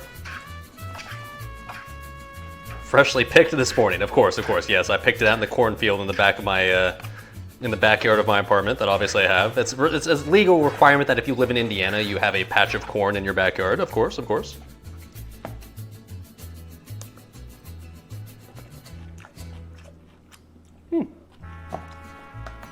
pretty good. Honestly, a little more cilantro than I prefer. I think the 3/4 cup of cilantro is a little excessive, but overall, that's fine. It's still fine. All right, cool. Shut up, microwave. All right. Next, when the rest of the ingredients are ready to serve, add the cilantro, lime, and lime juice, salt to the rice and mix thoroughly. Okay, so we're doing that like literally last for the rice. So this is good. I guess I'll just add this to the fridge for now. Actually, no, I don't even think this needs to chill. I think this is fine as is.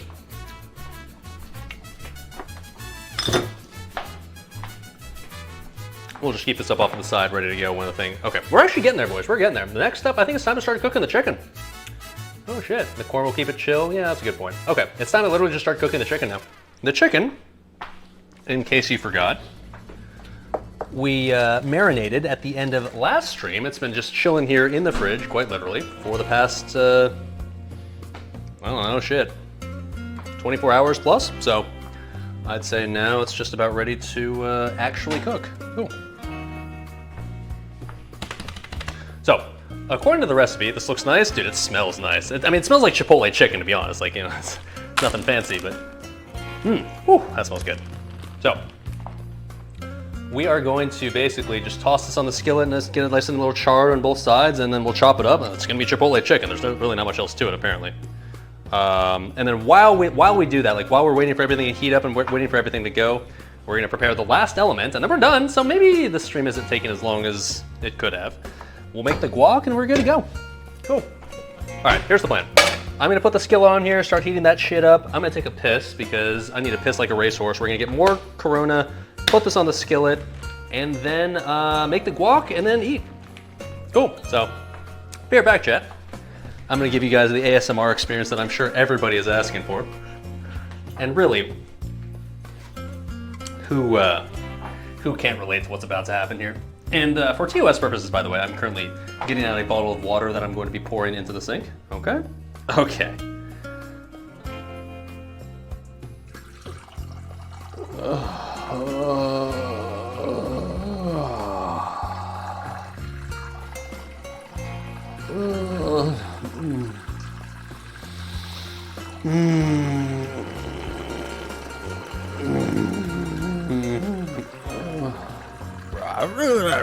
Oh, this water's really pouring out nicely.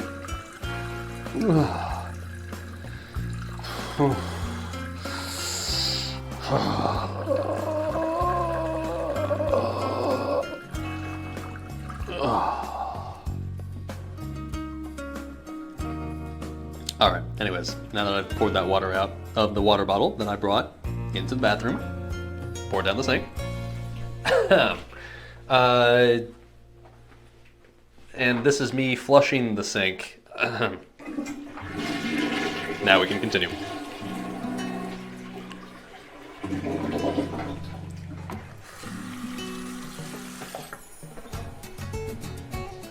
Okay.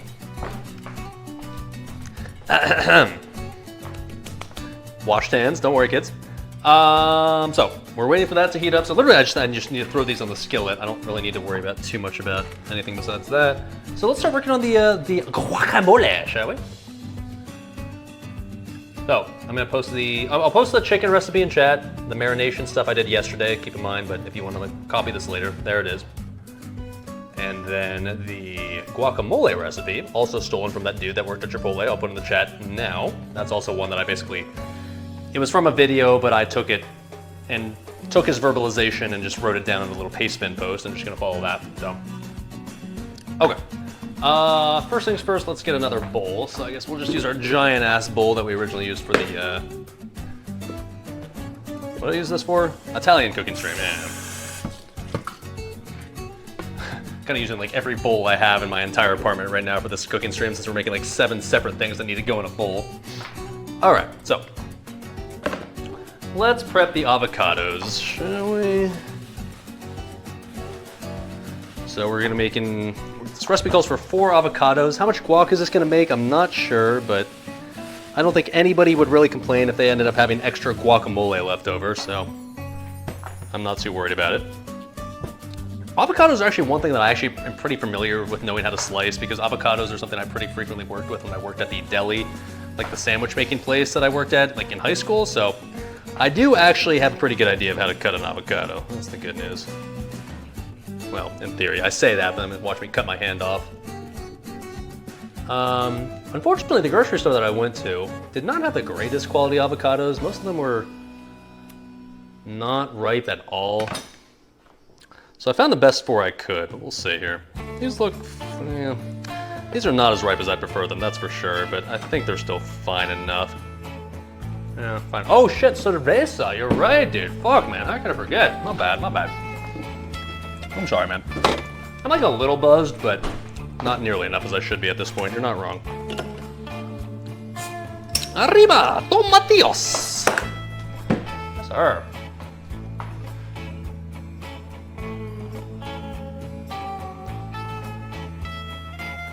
Oh, get in there, bud. Yeah. Cheers, Dad. Cheers to another fun cooking stream. I'm enjoying myself right now. This is definitely not like quite the same as other cooking stream processes where it feels like there's more like heat and cooking involved. This one's mostly just chopping a bunch of veggies, but still been fun. Okay. All right. Anyways, so that, get the seed out, twist that shit. Okay. Just toss it in there. Oh fuck! That just went straight down the sink. There we go.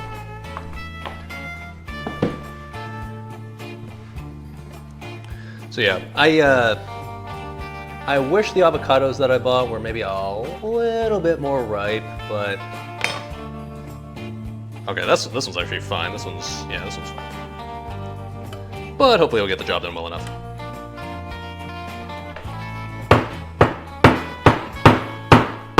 Come on. God damn it. Unfortunately, the garbage disposal is not capable of grinding up an entire avocado seed, so that one you do have to just take out manually. I know I don't need the knife to remove the avocado seed. This is the way I've always done it, and this is the way I know how to comfortably do it, so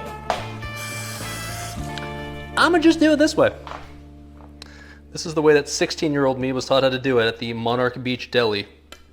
Sorry, the Monarch Beach Market back in the day when I worked there as a dumb 16-year-old kid trying to pay for his Honda Civic. The same Honda Civic that I still drive to this very day. Oh, okay. Seems like the easiest way? I mean, whatever. I know this works. Are there other techniques? I'm sure there are, but at the end of the day, this gets the job done just fine. Oh, shit. Nope, no. A little out of practice, admittedly. A little rusty. Okay. All right. Yeah. Let's see how this pan is doing. Pan's pretty ripping hot. All right, cool. Let's turn up the heat a little bit more and it'll be good to go.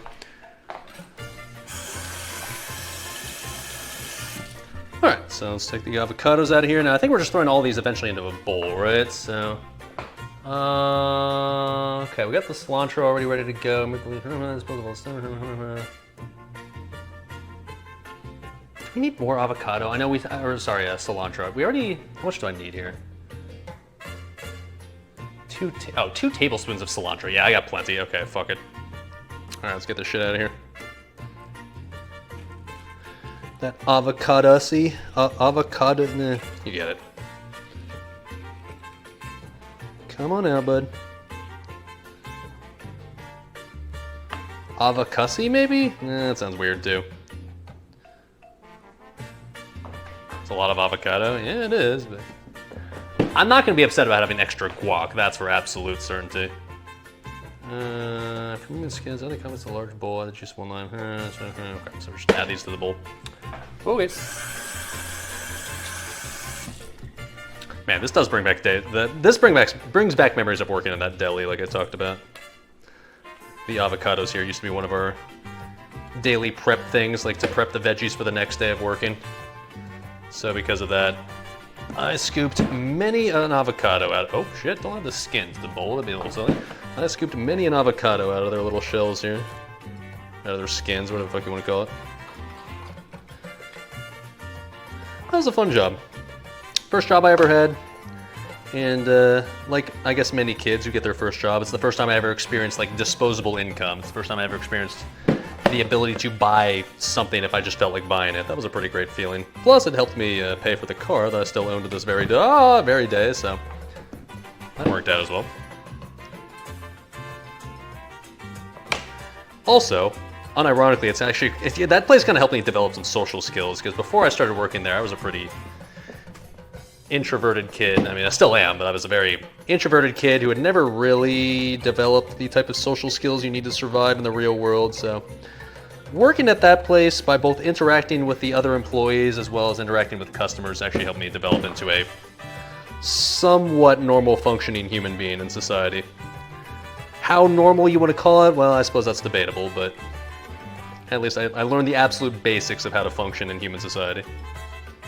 You know, avocado's more expensive than gold according to any restaurants. Yeah, I mean, like, they're not cheap when you buy them at a grocery store either, in fairness. Like, it's not like it's 50 cents an avocado. I think it's close to like $2 an avocado, so it is a little annoyingly expensive, but yeah, it definitely does feel like restaurants mark them up even further just because there's this perception of like, avocado is supposed to be fancy and expensive. So, yeah. You're not wrong. Oh, come on out, bud. Come on. All right.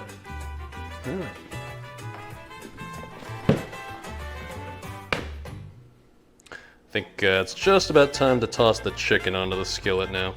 Hopefully I can fit all the chicken onto the skillet at once. I can do it in 2 rounds if I have to. I'd rather just do it all at once. Let's show you that whole process, shall we?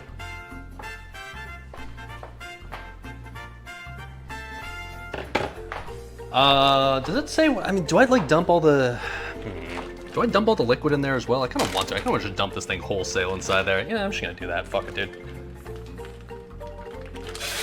Yes, sir! Oh!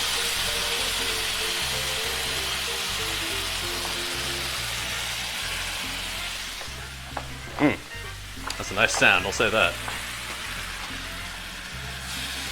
Oh, that's... Oh, there's a lot of chili powder in there. Kind of remembering that now, but it does smell nice. All right. Well, there's 6 in here. Why do I only see 5? Am I... Is one of these just like clumped up into 2 or something? The fuck? I know for a goddamn fact there's supposed to be 6 in there. What the fuck is going on right now? 1, 2, 3... Oh, 4, 5, 6. Okay, yeah, we're good. Okay, never mind. We're good, we're good, we're good. All right. Let those cook.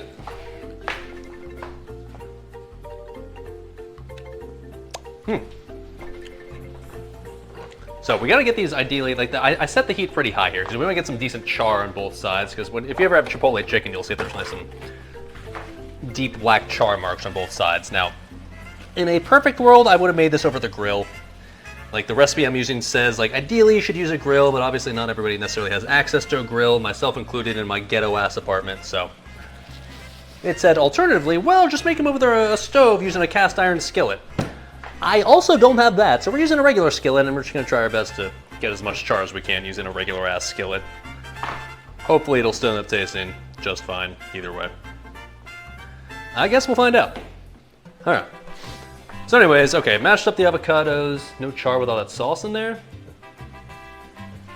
It'll be fine, dude, whatever.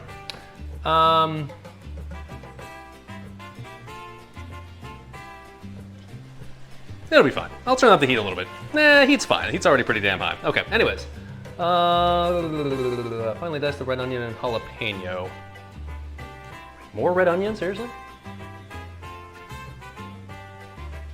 Oh, I just need a 4th cup. I already have like a 4th cup just sitting in here in the fridge. Okay, I think we're Gucci, right? Oh, no, but that red onion's absurd. Ah, shit. Okay, we do need to dice the final bit of this red onion, don't we? Fuck, man. This makes sense. I have a half red onion left, and I knew I bought the ingredients, the exact amount of ingredients that I needed. Yeah, it turns out, okay. Turned out I was correct. Let's dice the rest of this. Now, we only actually need, looks like, a 1/4 of a cup of red onion, which is definitely not all of this, so I almost feel like I should just only dice, like, this amount right here. I don't actually need much. Yeah, let's just, like, dice...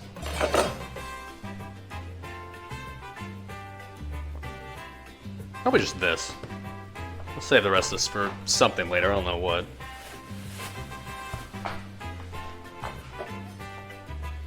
Okay, fuck it.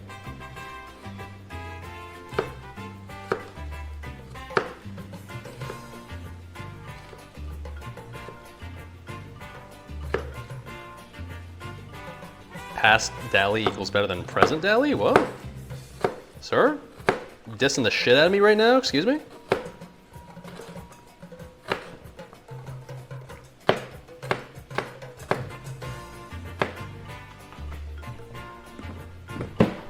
I know I'm not what fine? Oh, what, the chicken? I mean, what was I supposed to do then? Like, I don't know, man. Like, oh shit, I'm not, do I add the onions yet? Oh, no, definitely not yet. Okay, well, I added a little bit. Well, like seriously, like, what if I don't own a grill, and I don't, like, I don't know how the fuck else, I mean, I don't own cast iron. I'm not really sure how else I'm supposed to really adjust for that, if I'm being honest, besides just turn the heat up nice and high and just hope for the best, so. Meh, whatever. Let's dice up this onion a little bit more since we're not cooking this, so we want this to be sort of fine, I guess, for the guacamole, since this will just be nice and fresh inside the guac. Air fryer? The problem is my air fryer is extremely small, so like I'd probably be able to only put like maybe 2 pieces of chicken per batch into there, and that'd take fucking forever, so whatever. You're right, the air fryer might have done some work, but if I was going to use the air fryer, I would have had to have started that a lot earlier, which I did not, so. Oh well, too late now. Fuck me, I guess. I think it's going to still turn out fine, that's my hunch.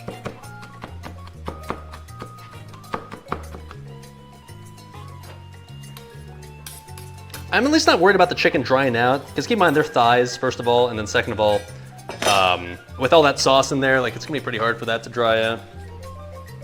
All right, what am I supposed to do next here? Cilantro, yeah, sure. Finely diced red onion, jalapeno. Don't I still have plenty of jalapeno left over? No, I guess, okay, we need to do one more, never mind. Keep forgetting that the last of the jalapeno is still reserved, I guess, for the last thing, for the pico de gallo. Broiling's also good for chicken. Yeah, not a horrible idea, but once again, I guess it's a little late now.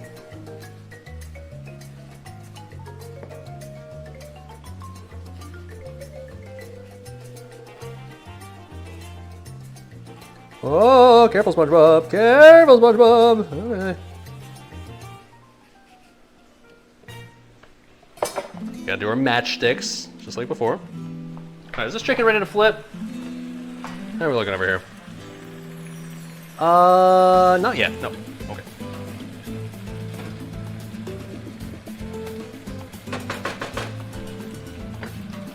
Still going, chat. Still cooking, still cooking. Let it cook, unironically. You know what I never did? I never washed these jalapenos, did I? Oh well, whatever. That's fine.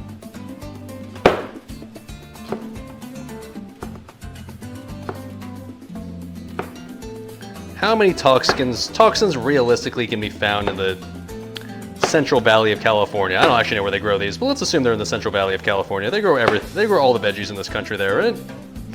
Sure. All right, so how much jalapeno are we actually using for this? We're using literally just a tablespoon. That's so, like, not... That's such a tiny fucking amount. This entire recipe says, like, use 1 small jalapeno to create 1 tablespoon of diced jalapeno. This right here already, like what I've already diced, is already like a tablespoon. Like this is already enough. I don't know what I'm gonna do with the rest of this, but I feel like since we've already gotten this far, we should dice all of this.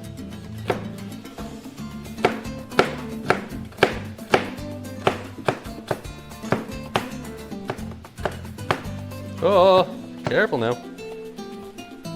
Trying to go flying on me. Let's make this a little bit finer than the last jalapeno, just because for like the guac, which is not being cooked at all, obviously. We want to make sure it's like nice and blended in there.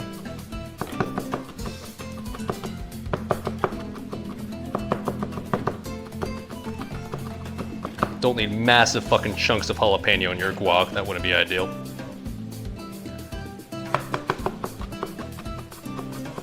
God, I've got so many just stray veggies just that have fallen onto the floor now at this point. I'm gonna have quite a bit of sweeping to do at the during the cleanup portion of the entire cooking stream day. You guys, I'm not sure, I've talked about this before. Cooking streams, like for me, generally speaking, are like an all-day event. I know you guys only see the actual stream portion, but like usually there's a good like 5-hour lead up to it where I gotta go like buy the ingredients and prepare the kitchen for it and clean up the kitchen for that matter and make sure like all the camera equipment and lights and shit are ready to go. And then the after part where I have to like basically clean everything, that takes like another 2 hours usually, so. Yeah, usually like an all day affair. Not that I mind, but. Oh, it's a lot of work.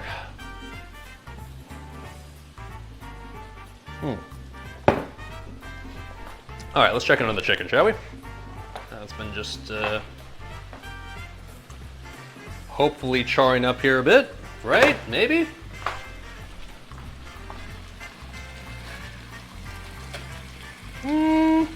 That's actually sort of a tiny little bit. I'm gonna turn the heat up a little bit and keep it on there for a little bit longer, but honestly, it's doing actually better than I thought it was. Okay, that's good, that's good. Not bad, not bad. Not too shabby. All right, what do we do next for this guac here? Finally, that's red onion and jalapeno. Did that. After removing skins, add the juice of 1 lime, half a lemon, add salt. Use a fork to mash the avocados. Okay. So, Add the juices of 1 lime. Do I have a whole lime left? Do I not have like 1 extra lime now? Oh, I do. Nice. Ooh. Nice thing about limes, they don't really have any seeds in them, so you don't have to worry about like getting seeds into the giant bowl, which I can appreciate. All right, so add the juice of 1 lime and a half lemon. I got one of those sitting around here. That's convenient.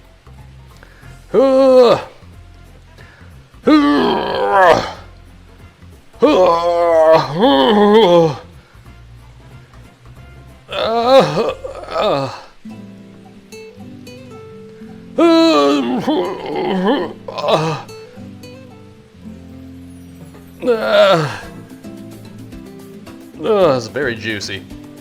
Gotta get my money's worth, dude. All right, we're good. We're good. All right, we're chilling. We're chilling. All right, and then half a lemon. Oh, you thought we were done?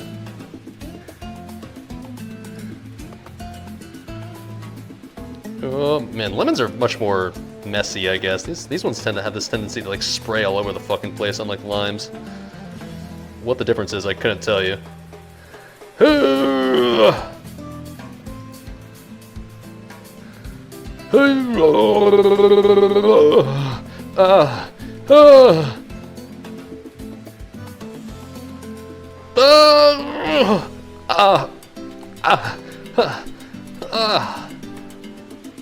Oh, definitely added 1 seed. Hold on. Get the fuck out of here. Okay. Anyways. All right. Perfect normal juice of a lime and lemon process complete. Now we mash this the fuck up. Just trying to move that out of the way. A little preview into the mashing process. We're just gonna mash the fuck out of these. Actually, let me check on the chicken first here. It's good to flip. Okay, yeah, chicken's looking solid now. Let me give you a preview of what the chicken's looking like now. The middle one here I've already flipped, and you know, okay, is it as good as the char you get off a grill or even like cast iron? Nah, probably not, but at the very least, it's got some color, it's got at least a little bit of char to it, so like, I'll take it, I'll take it. I was never expecting this to be like god tier compared to something like over a grill, but that's looking fine, all right. I heard a sub, hold on, let me check that in here a sec.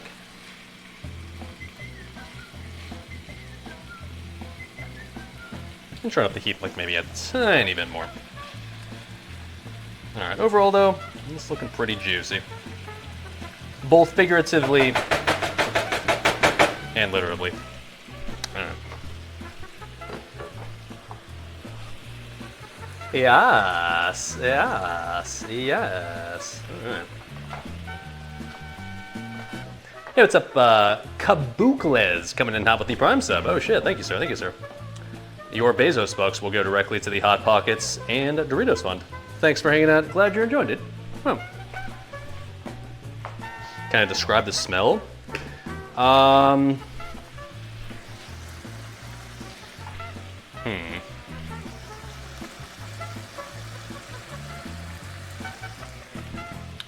mean, it smells like Chipotle chicken if you really want the accurate description, but I'd say it has a similar smell to something like, man, yeah, these avocados are not ripe enough, dude. Like, I'll get this to work, but this could have been a lot better. In fact, I might just want to use my hands here for starters.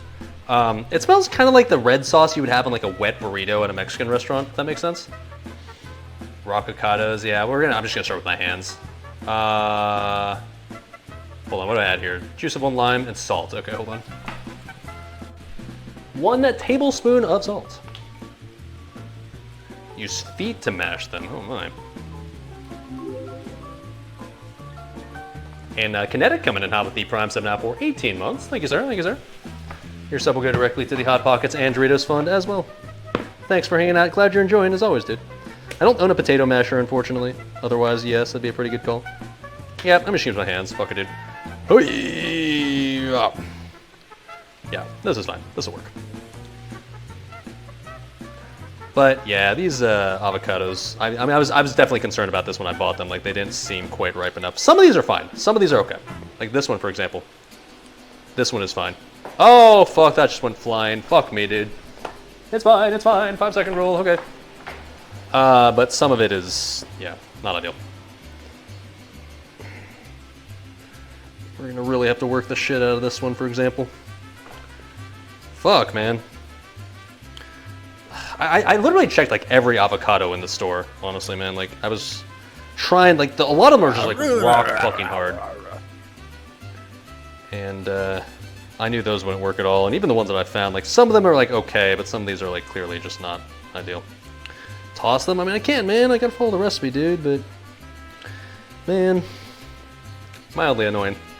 Hopefully when like the non-ripe ones get sort of mixed in with the ripe ones, it'll end up being good enough. I fully recognize that like I don't have the right to fully judge this guacamole in comparison to something like the real stuff, because I recognize that the avocados that I'm using are not up to the standard they should be. But I will keep that in mind when we're doing our taste test. Sometimes you're gonna buy them days ahead of time. Yeah, well. I didn't do that because I just falsely assumed that the store would just have decently ripe avocados already ready to go. Oh well. Ugh. Break up these ones with like the best I can just with my hands. Like hopefully they'll mash, like once I tear them apart a little bit well enough, like hopefully they'll mash decently, but yeah. Don't love it. In the future, I can get unripe avocados in a bag with an apple or banana for a couple days. I'm gonna keep it a hundo with you, dog. In the future, I'm gonna just buy like a pre-made thing of guac. Like I'm not gonna make this shit from scratch if I'm being honest. The store-bought stuff is good enough. The only reason I'm making it from scratch is just for the stream. Okay. Now I think we'll just get the fork in there and do the best we can. Because yeah, some of these, there's just like solid chunks in here as well that just like, even with my hand, I can't even break apart, which is a bad sign. Not ideal. Adding tomatoes to the guac? No, according to the recipe for Chipotle, you don't actually use tomatoes in it. A little surprising, to be honest, but trust the process, I guess. Okay, how do I get this all off my hands? Well, okay. If children are watching the stream right now, I would recommend you look away about now.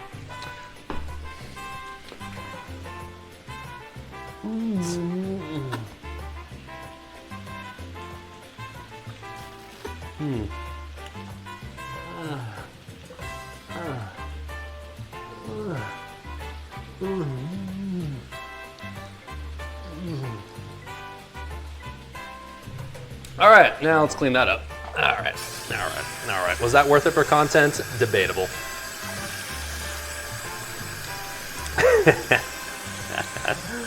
But what can I say?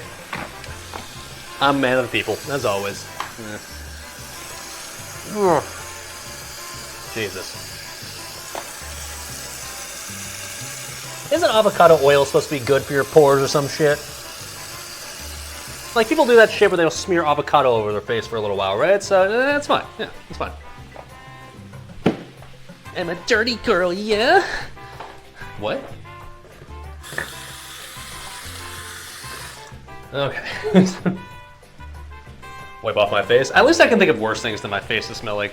I can think of worse things for my face to smell like, right? Having smell like avocado's not too horrible.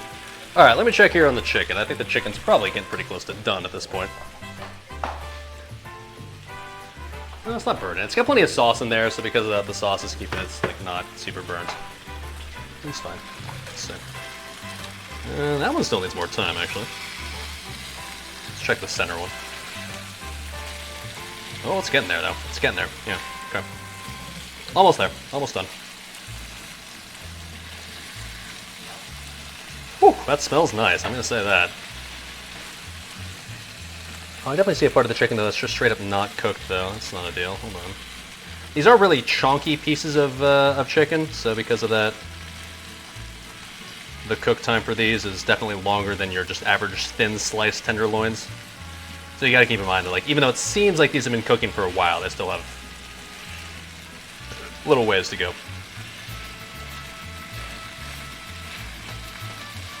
But they're getting there. Okay.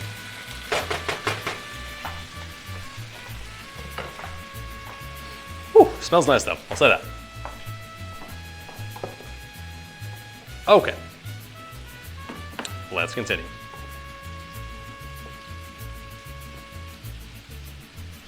So these are not as mashed as I'd prefer because of the whole unripe avocado situation.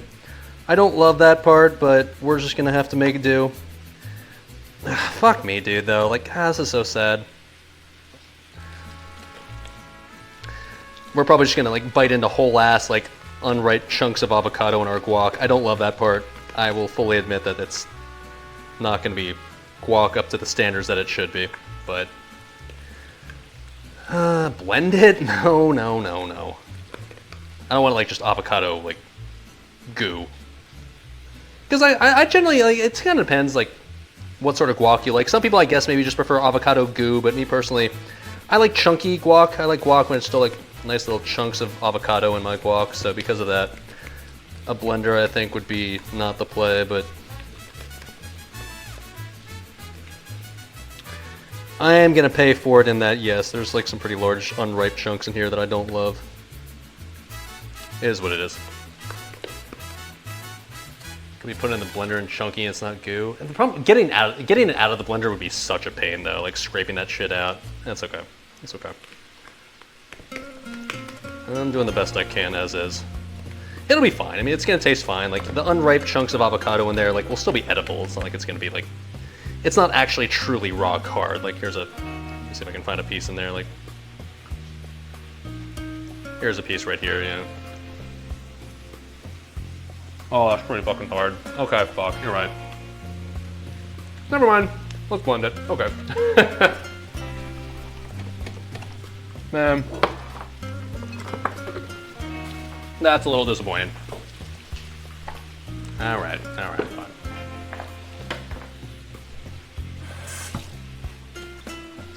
Just getting this out of the blender is gonna be so fucking annoying, man.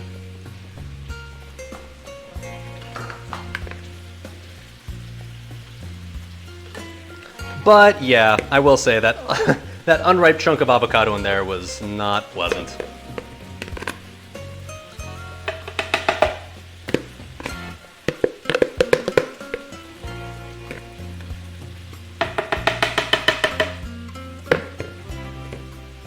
Give it some water to loosen it? Nah, that's not gonna make the unripe chunks any softer. I'm gonna go with this and just go with the lowest setting and hope that it doesn't, like, I hopefully will keep like a little texture in there. Also, let's see if the chicken's done. It's probably getting pretty close.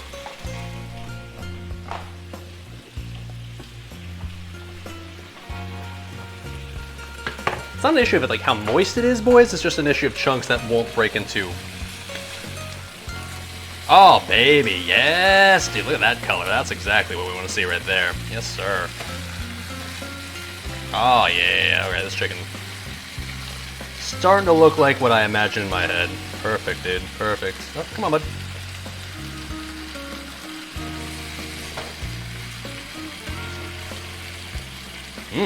Okay, okay, okay. Alright, okay, alright.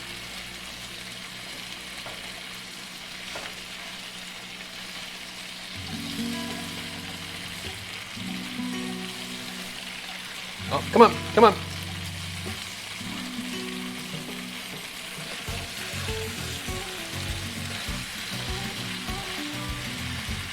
I guess I probably should have unrolled these thighs a little bit earlier, but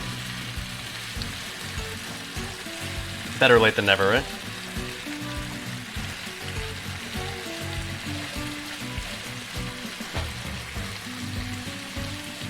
Yeah, it's got the color we're looking for, boys. Couple more minutes, that's good to go. Give me a little spatula taste though. Pretty good, pretty good. Anyways, let's do the guac. Let's see this if this goes properly. Worst case scenario, I guess we end up with guac that's like essentially avocado goo, which is like, not the end of the world, I guess. Oh, should probably plug this in, huh?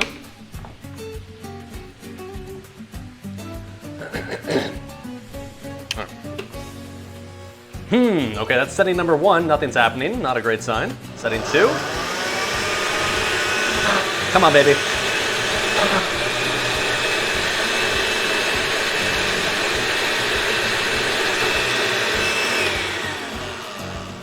Nothing's happening. Okay.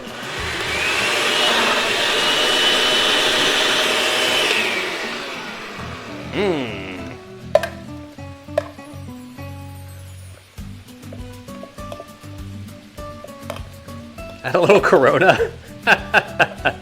Tempting, but let's like mash it down a little bit. See if that helps.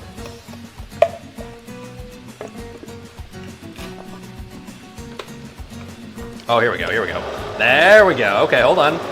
Okay, hold on, wait a minute. Hold on, wait a minute. There we go, there we go.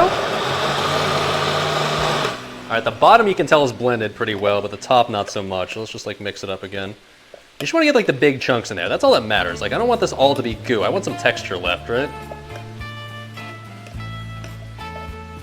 I think this is actually working though.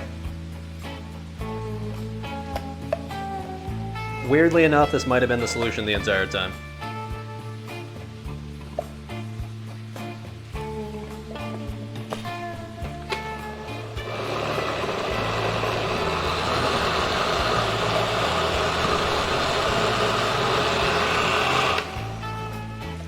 All right, I think, let me see if I can find any big chunks left in here. I don't think there are. I think that got the job done. Okay. All right, I think we're good, boys. I think we're good. This might be, yeah, I mean, I can still taste some unripe chunks in there, but at least they're like very tiny chunks now, so I can live with that. I can live with that. It's still not ideal. Not gonna try to lie to you boys. It's still not exactly what I would have preferred, but it'll get the job done, I think. Okay. Let's add this back in the best we can.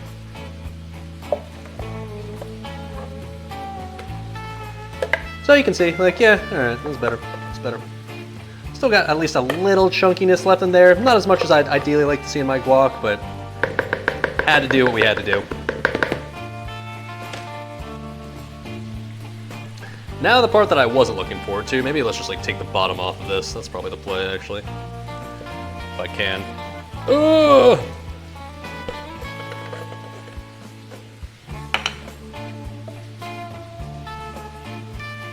Come on, baby. All right, I'm paranoid. Let's get the chicken. I think the chicken's done at this point, so let's finish off the chicken, and then we'll worry about the finishing off the guac. Yeah, there we go.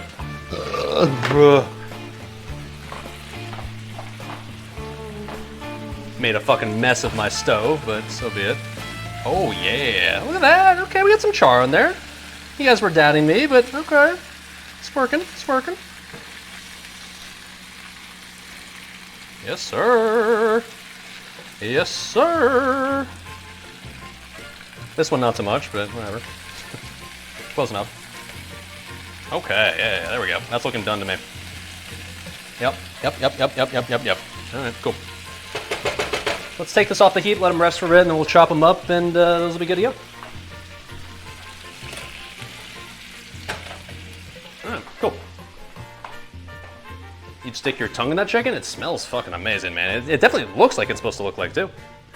The right color, the right char, right smell, I'll say that.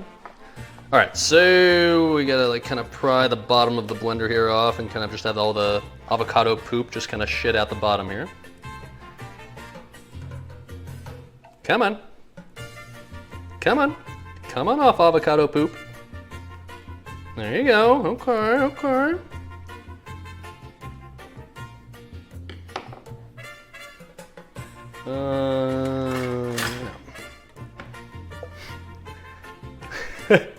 Well, that's a visual, isn't it? Oh my. That is a visual. I swear this is just avocado, man. POV, you're in chat and you had Taco Bell last night. Can I post some of that chicken to your address? You're hella hungry? Honestly, dude, it hasn't even been that hard to make. The marinade was easy to make. The ingredients weren't hard to find, so just make it yourself. Find Cooking with Chris on YouTube and just follow his instructions. Pretty easy. Average bathroom visit after Taco Bell. Yeah. If you believe Chad and Reddit, then apparently that is true. Me personally, I've never shit my pants after eating Mexican food, but I guess maybe I'm just a fucking weirdo with a intestinal tract that actually functions. Weird, I know, right? Alright, as I suspected, it's a pain in the ass to get all this avocado off the blender stuff, but we're gonna end up wasting some of this because it's just stuck to the blender components, but still, overall, probably worth it, right? Alright.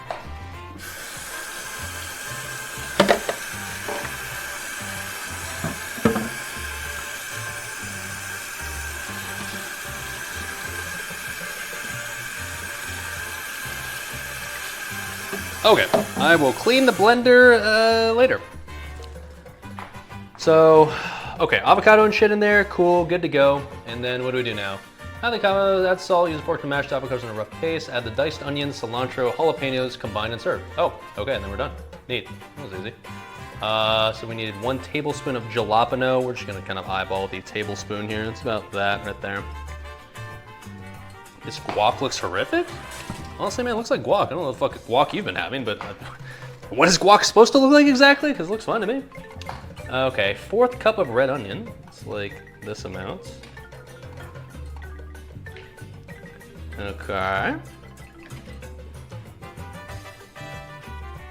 Love how defensive I get. Like, no, like I'm you know, the thing is, like, I get that he's probably trolling, but I feel like it's hard to troll this. Like, the guacamole is like, literally, that's what it looks like, right? It just looks like green goo. If you're gonna shit on something like something I've made so far, shit on. I'll be honest, I think I'm kind of nailing this so far, so fuck you. Exactly, it looks like guac. Like, how the fuck do you fuck this up? Outside of getting way too unripe avocados, but. All right, so salt we already added. So what do we need to add? The jalapeno, the diced onions. Oh, cilantro, right? Okay. And then cilantro, we needed to have, looks like 2 tablespoons of cilantro, which is not much, TBH. Let's just go with like that. The last thing that we did like felt like it was over cilantro, so I'll add more cilantro if I need to, but otherwise I feel like that's fine. And let's mix her up, brothers. So notably, yeah, there's no tomato in Chipotle guacamole, evidently. The more you know. But yeah, okay. Well, looks like guacamole. Okay. There you go.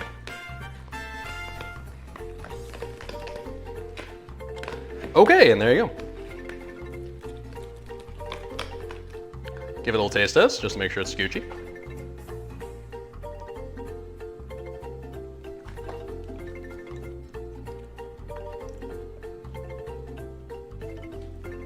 Solid. Okay, cool. Good to go. Salt and lemon lime. My brother in Christ, we literally added those like 10 minutes ago. I'm not sure what you've been watching, but remember the entire part where I was cooming my pants while I was like squeezing the lime and squeezing the lemon? Remember that part? Remember the part where I was just like sprinkling the kosher salt? My content's that forgettable, huh? Me just pretending to have an orgasm while I squeeze a lime is just not something you remember. I get it. That's fair. That's fair. Okay.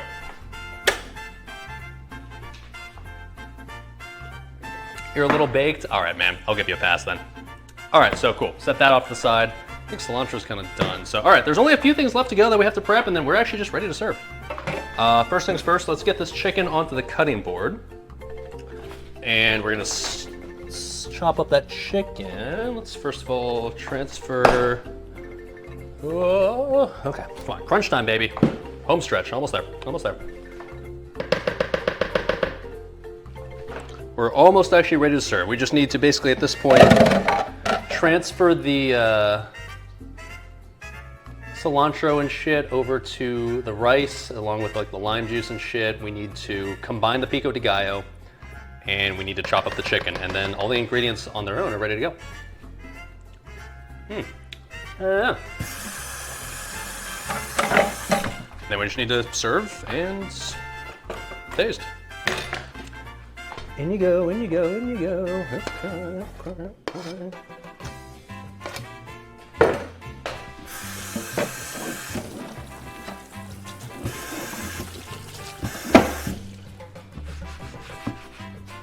All right, time for the chicken, which hopefully will end up tasting and cutting as decently as it smells, because right now it smells fucking amazing in this kitchen. I know you can't smell my kitchen right now, chat, but just imagine you walked into the seediest, sketchiest, hole-in-the-wall Mexican place you've ever visited in your life. And just imagine what it smells like when they bring out one of those giant fucking burritos like the size of your forearm or something. It smells like that right now, and that's a pretty good smell, I'm not gonna lie. Okay. The chicken. It was on there for a long ass time, so I've gotta imagine these are cooked through. If they're not cooked through, I'll be shocked. I guess in theory I could have used a thermometer that I do actually own, but whatever, man. Living life on the edge, baby. I'm gonna try this little piece. Oh, buddy. Oh, whew. Just like the leftover like shit in here. I'm gonna not put this on for now. I'm probably just gonna dump this over my bowl later and just eat this stuff with it. Mmm. That tastes so fucking good. God damn, dude. Holy shit. Oh. All that, the spiciness from earlier that was just like overwhelming and powerful has like been cooked out. So now all this is left at this point is just like the pure flavor that's just fucking amazing. God damn, dude. All right. Oh, this is very warm still. It's definitely cooked though, that's good. What can I put in my hand to make sure I don't get burned by this? Because like otherwise this is really hot. Careful, I might eat this all in one sitting. I mean, this is a shitload of chicken and just a shitload of ingredients I've made in general, so that's not gonna happen, but I can guarantee you that every last ounce of this chicken that we're currently looking at will ultimately be eaten by me. That I can promise you with certainty. It's good AF, yeah, dude. It smells good too. Honestly, I wasn't worried about the chicken part. That seemed pretty easy. Just like literally just, okay, marinate it and then just cook it over a skillet. Like, okay, how hard can that be, right? Okay, come on, baby. Let's do like one, make it easier on ourselves, one thing at a time. Why is this cutting board sliding so much? I'm trying to use my magical paper towel technique, but it's not working right now.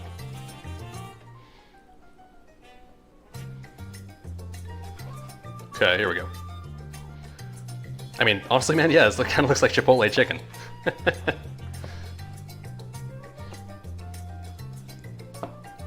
This kind of looks like exactly what you'd expect to see when they give you chicken on in your Chipotle bowl. All right. I mean, seems good to me.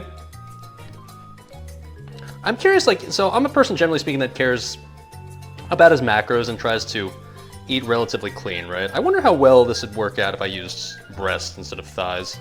Because like thighs like definitely are tastier, let's not kid ourselves here, but the macro content of thighs is more fat heavy, right? So like that part is not ideal. I don't love the fat content of thighs, but considering how ridiculously juicy this already looks, like come on man, look at this. Let me give you a little close up of what we're working with here.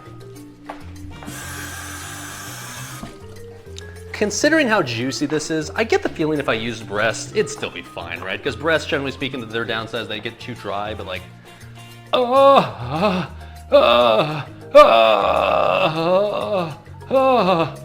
come on, man. You gonna try to tell me that that's gonna dry out if I use breasts? I don't know about that, dude. I don't know about that. Hold on, there we go. Looks like it actually has flavor. I mean, we'll find out here in a second, right? We'll actually try it here soon. But patience, chat, patience. Gotta chop it up first. I watched the video of the guy that made this chicken, and like the speed at which he chops this up would make this look like I'm going in literal slow motion. He was just like, okay, it's chopped. It's good to go. And me, I'm just like, oh, careful, SpongeBob. But we'll get there. We'll get there. It's cooled down enough to the point now I can just use my bare hands. That's Gucci. Man, it smells exactly like Chipotle chicken. Like, I mean, in theory, we're using the exact recipe that they use, so I guess I shouldn't be surprised by that, right? But it's actually uncanny how much my kitchen just now smells like, oh, it smells like Chipotle chicken. All right, cool.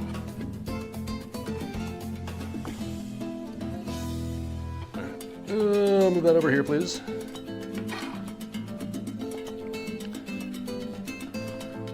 Get a 5 combo slice and dice. None of that cringe yellow shit here, please. Perhaps use some sweeping strikes on this. Perhaps use a couple of heroic strikes, maybe a cleave or two, but slice and dice, sir. And this cringe yellow shit, please. That's not a good look.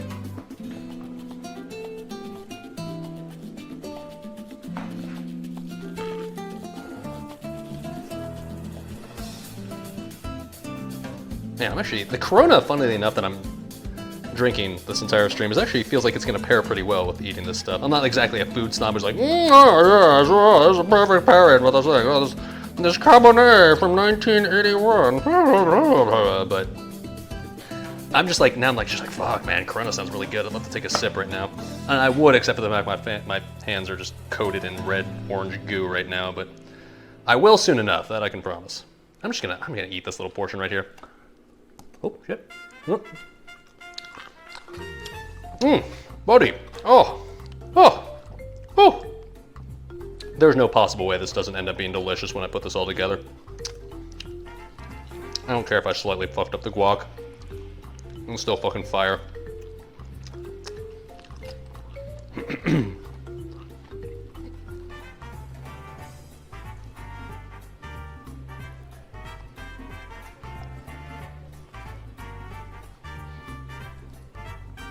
Oh, careful now. Careful now. Yeah, all the chicken's completely cooked through, so for those that might have been worried about like the breasts or the thighs being like not unfolded enough and not cooked fully through. That is definitely not a concern here. All right. 2 to go. I don't know if there's a proper way I should be slicing these. I'm just kind of YOLOing this, but it seems to be working fine. All right, I don't know. If you hear some noise in the background, that would be because apparently they decided at 6:44 p.m. in the afternoon on a Tuesday, they decided to mow the lawn outside of my apartment for some reason. So, okay. Interesting timing, but thankfully I'm a degen who's only starting to cook dinner now. Well, actually, okay, no, that's not true. We're almost finished, but I feel like there'd be some stuck up people like, sir, I'm eating dinner already right now. How dare you interrupt my family's dinner time? The folks mowing their lawn at 6:44. I mean, dad gamers, I guess. Fucking dad gamers, dude. Okay. Wait. Oh, look at all this fucking chicken, man. God damn, I would stick my dick in this immediately, dude. Fuck all the rest of the stuff we just made. Can I just eat the chicken? Can I just have only this for dinner tonight? Because I'm so fucking down. I will fuck this chicken up, man. I will smother this all over my private parts. Oh, baby. Oh, like chat putting in huh as if you wouldn't do the exact same thing. Come on, man. Oh, I'll be pulling something tonight, that's for sure.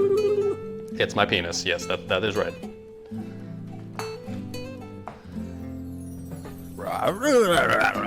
That's the sound I'll make when pulling said penis. Yes, sir. Yes, sir.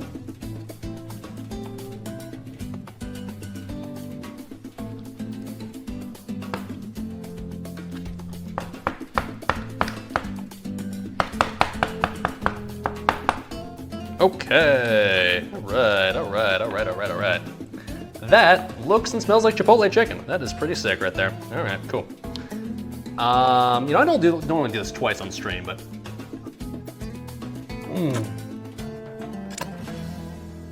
it's too good to waste. Huh. Tasty. Okay. Guac is ready. Corn salsa's ready. Chicken's ready.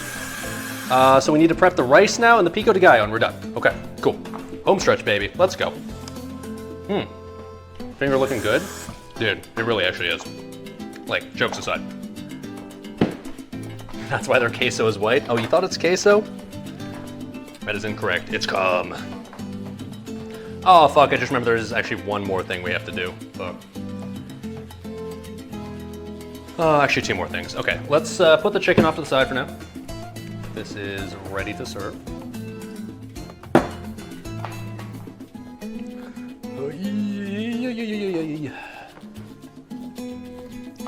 Fuck, my kitchen's a fucking mess right now, man. Oh, gonna be quite the cleanup sesh after the stream's over, that's for sure. All right, let's finish combining the guac. Or sorry, not the guac, the pico de gallo.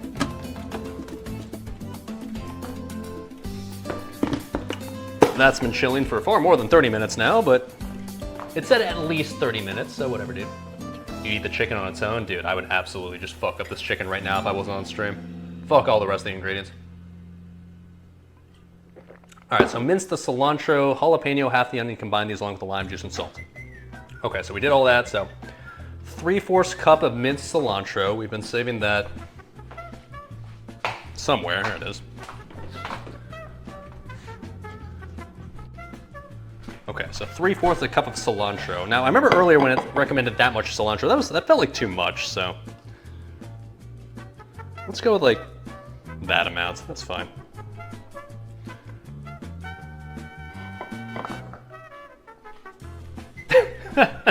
This music, dude. Okay, so cilantro, cool. And then the jalapeno, we're supposed to use 1 tablespoon. We'll call that a tablespoon right there. And then 1/2 cup of diced red onion, which was basically this, so, okay. And 1 tablespoon of lime juice. Turns out I just have half this lime just sitting here. This might have been my Corona lime, but I can always just chop more lime later. That's not a big deal. So 1 tablespoon, huh?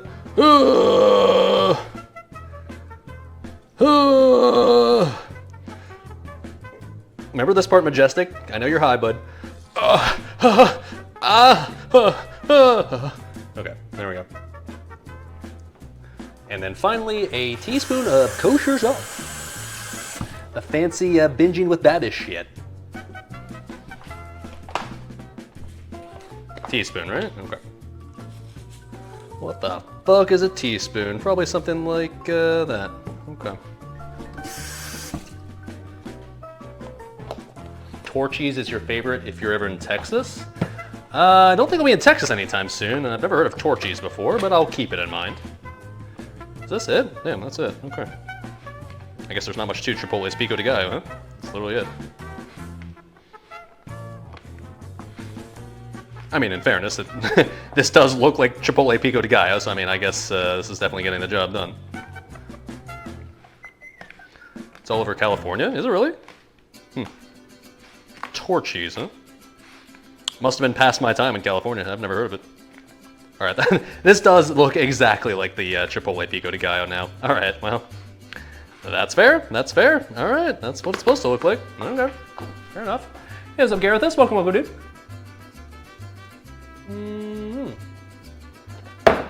All right, Pico de Gallo. El finito. Si, senor. What do we got left? The last thing I think was we need to prep the sour cream. Now, normally you would think, like, prep the sour cream? What the fuck do you mean? We're not making it from scratch. In case that wasn't obvious, because fuck making that from scratch, that's kind of silly. So I definitely just got a store-bought thing of sour cream. But, one thing, lawnmower, one thing I did read up on from the same dude that basically gave me the recipe for all the rest of this shit was, in order to make the sour cream a bit more, I guess, drizzly and less just clumpy like you'd find it in the store-bought sour cream shit, what you do is you put the sour cream in advance into a bowl and you basically just like whip it. You essentially just like stir it really, really vigorously until it's like almost like whipped sour cream, if that makes sense. And that'll make it more the consistency of the kind of smooth sour cream you find at Chipotle instead of the chunky shit you'd find just out of the container. So where the fuck is the sour cream? It's in here somewhere, dude. I had a whole ass extra red onion here. What did I not use that for? I don't know. Oh, that's right. I've got to prepare the lettuce, like the. Oh shit! I got to prepare the cheese as well. God damn it, dude. Okay, let me put the cold ingredients then. I can leave that out. Let me put the cold ingredients back in the fridge because yeah, we're not done yet. Fuck, man. We've finished like all the individual recipe stuff, but now we just need to prep the stuff that like we didn't make from scratch. So like the cheese, we gotta shred the cheese, and we need to guacamole in here, and then we need to whip the sour cream. Okay.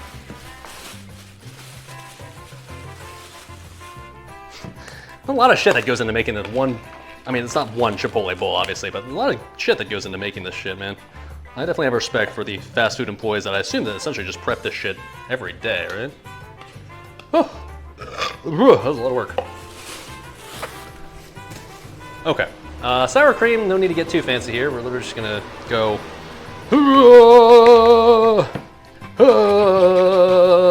Yeah.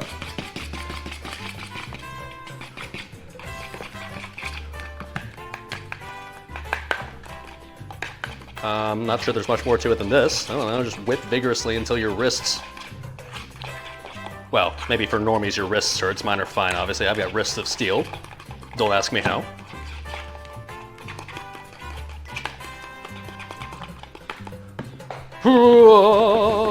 Okay. Yeah, I can already tell it's like thinning out a bit. I don't know exactly what the science is behind mixing this to thin it out, but we'll say this is working, whatever. I feel like you'd almost just put this in a blender if you want to make this like really, really easy on yourself, but I can do the physical work by hand, whatever, dude.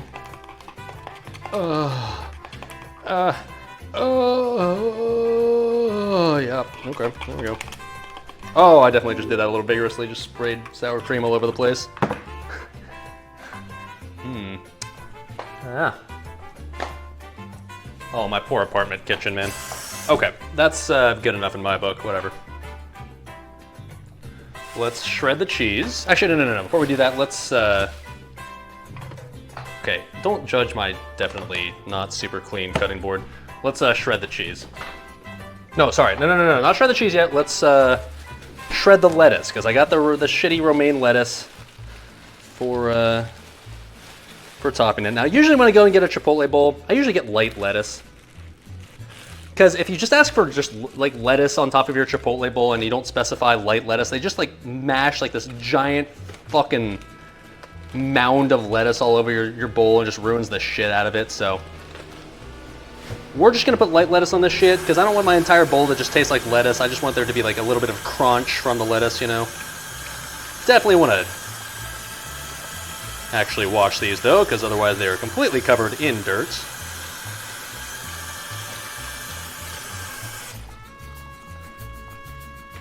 Is that enough? Maybe a little bit more.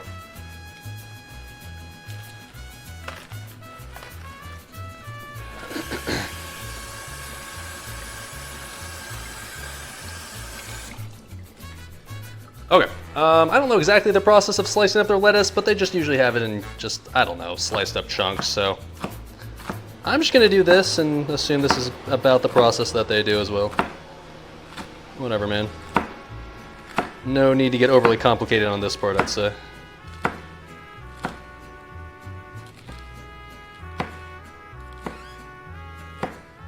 Yeah, some leafy green shit right there. Okay, maybe cut it like one way, like lengthwise, or maybe like a couple of ways lengthwise as well.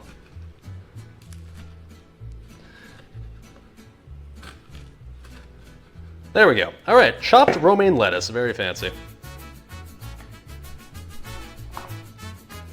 All right, and then last thing, we gotta shred the cheese. Okay, I'm running out of things to put stuff on. So we got the cutting board for the lettuce right there. Last thing, I guess we'll just like kind of shred the cheese onto a plate, huh? Where did I put the cheese? Here it is, okay.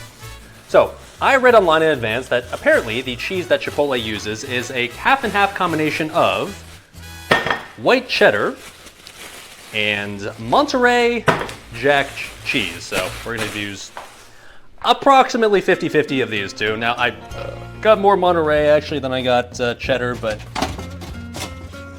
whatever, dude. They're both white, they're gonna look the same.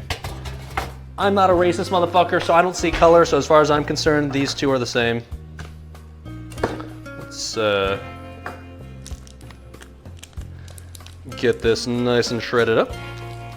White, yellow, all the same? Yeah, exactly, dude. White, yellow, brown, black. It's all the same to me. It's 2023, dude. Okay, now the question is, should I use like this one? Let's see. Yeah, let's use this one. Okay. All right, this is the cheddar here. I think we're just gonna shred up this entire fucking block right here. I think what I'll do is like after I finish off the, we're gonna make like one little sample bowl here for ourselves to try out now, but what I'll do afterwards is probably just put this in a giant tub of Tupperware and just make like literally a giant bowl that I'll just snack on over the course of like the next week or so. Grip it harder? I'm not gonna just do that for free, dude. Come on now. I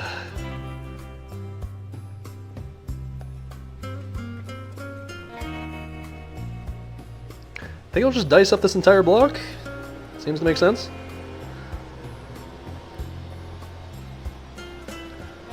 There's already a shitload of cheese, but how much do I have here? Oh yeah, we can do more. Didn't get black cheddar though. Yeah, unfortunately for some reason Walmart was out of black cheddar. Can't imagine why.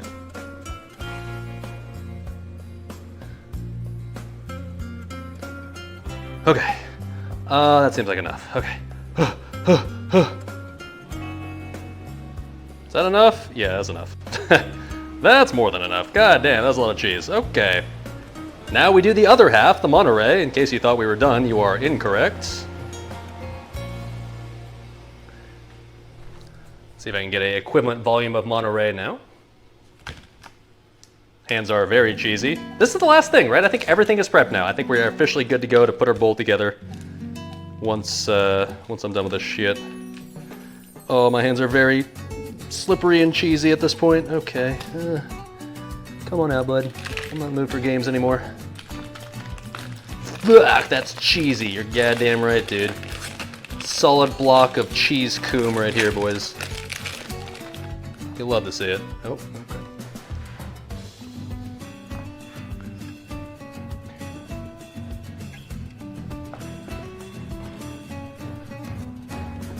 Yes, yes. Now, I guess in theory, this block is a lot larger than the other one, so we certainly don't need to do anywhere close to the amount we did for the last block. Let's just do like, I don't know. I'm just gonna try to replicate the same amount of cheese from the last block. We'll see how that works out.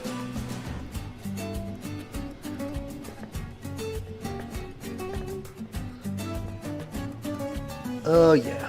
Oh yeah, now I guess I'll have to combine these somehow. I'm running out of bowls to combine shit in, but I'll figure it out.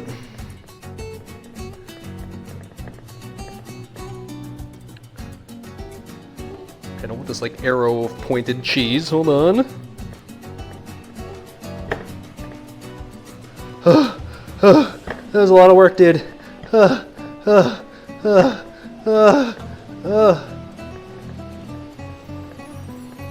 Can make a fairly simple and good queso with the extra cheese. I'll figure out something to do with the cheese. I'm not really sure what yet, but I'm not too worried about how to use extra cheese. I'll just eat it like literally just on its own if I need to. Put it on top of crackers, melt it into eggs. It'll be fine. Okay. Is that about the equivalent volume of jack cheese? Yeah, I'd say that's about equal right there. Close enough. Okay, cool. That's a lot of cheese, okay. I've got one last Tupperware shaped bowl that I can use to mix this shit up. Combine a Ziploc bag. Yeah, I could have done that, but this doesn't work. So many fucking dishes to do after the stream's over, man. Oh, by the way, I need more beer. I haven't drank some beer in a while. Okay, hold on, wait a minute. Home stretch, baby.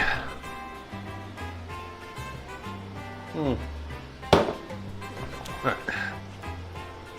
Combine this shit.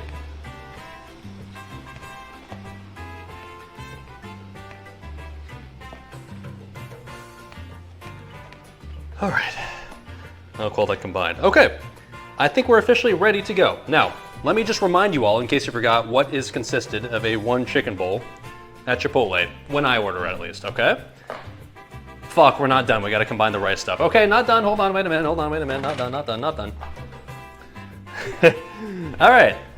Here's the rice. That's been chilling there the entire time. Let's take the bay leaf out now. It's a little rock hard, but it's okay. We'll revive it. Oh my god, my kitchen's a fucking disaster, man. Oh, okay. All right. When the rest of you are ready to serve, add the cilantro, lime juice, and salt to the rice and mix thoroughly. Okay.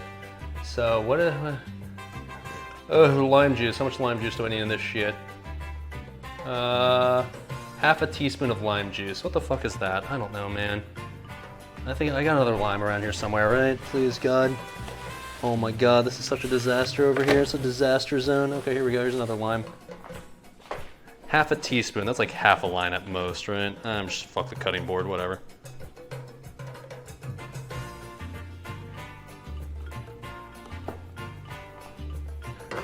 My kitchen's literally out of counter space. It's been all used at this point, literally all of it. Okay. Ugh.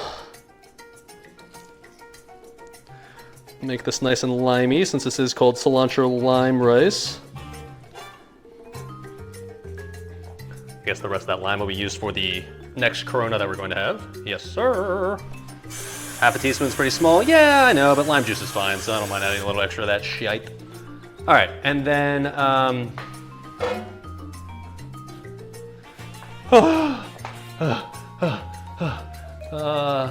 half a cup of cilantro. I got that sitting around here somewhere, right? Yeah, okay, here we go. Still got this cilantro that's just been chilling here the entire time.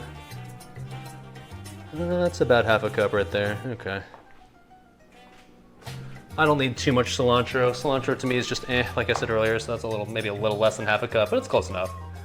And then, okay, half a teaspoon of lemon juice. Still got some lemon left over from earlier. Cool.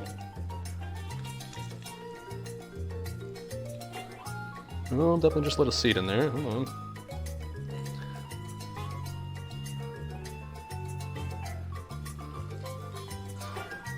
Oh, okay. Got that in there. Nice, nice. All right, and then is that it? Is that it? Please tell me that's it.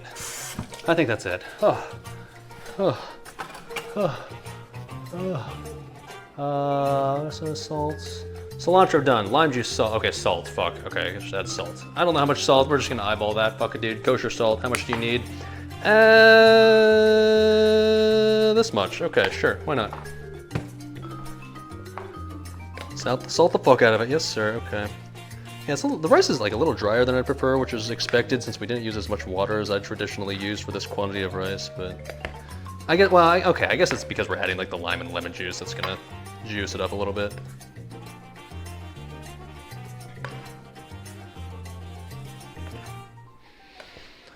Oh man.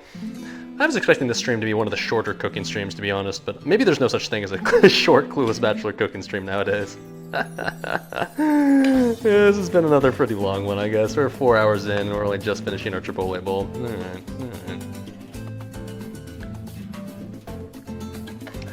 That's all right. The good news is this will probably end up feeding me for the next legitimately like week and a half or so. Throw these all probably into a bunch of little tiny Tupperware portions and freeze them all. Okay, well that looks like Chipotle rice. I'm not gonna lie, it looks pretty similar. Yep. All right, that's what we're done. Okay. Salted perfectly, juiced perfectly. That's good to go. Cool. Oh, another 4 hours of cleaning. Yeah, you're not wrong about that, dude. That's gonna take a while. Let me just give you a preview of what my kitchen looks like at this point, in case you can't tell, okay? We've got everything going on right here, okay? The counter up here, totally filled. The sink, filled with every fucking dirty dish. All these extra plastic bags filled with extra ingredients that I guess somehow I didn't use for some reason. Then we got the stove with the empty, or the like dirty skillet. Now we got the cheese, and there's the beans, okay? So. Yeah, this is gonna be quite the cleanup effort, but that's okay, you know what, that's fine. For delicious food, I don't mind. So, what we're gonna do is we're gonna plate up this Chipotle bowl now, because it's finally time. Now, you might have probably seen this coming, but if you didn't, then I guess we're gonna blow your mind here in a second. It'd be silly of me to do a Chipotle stream, where I try to replicate a Chipotle chicken bowl, and then not try to compare it to the actual real thing, right? So, earlier this afternoon, I went to Chipotle. And I picked up myself, okay, I don't have any space in the fridge for all this shit right now, so whatever. I went and picked myself up a chicken bowl. Oh shit, so if you thought we were gonna do the Chipotle taste test without comparing this against real Chipotle, you would be incorrect. We have a actual Chipotle chicken bowl, and of course we got the extra bowl that I asked for, so that way we can put it in the legit one for our own bowl. And you might also remember, a few weeks ago we had a discussion on stream talking about how basically, let me get another Corona. I'm gonna just say fuck the lime at this point. I don't really feel like doing that shit, but I'm just gonna drink another Corona because fuck it, dude. You may remember that a few weeks ago we also had this discussion on stream how basically there was a video report and there was a bunch of rumors about how Chipotle was basically instructing their employees whenever they got online orders to skimp out on all the ingredients and essentially give you less food when it's online orders, because if you're not there in person to see what they're doing, they can get away with giving you less food.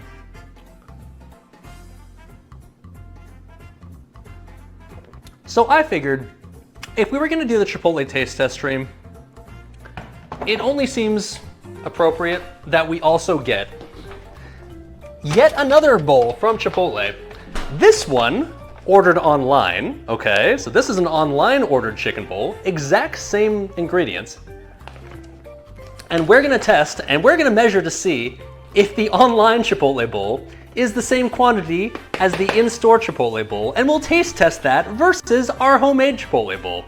Yeah, that's right, boys. We're going full fucking autism on this one because I'm ready to call Chipotle out on their fucking bullshit if I have to, all right?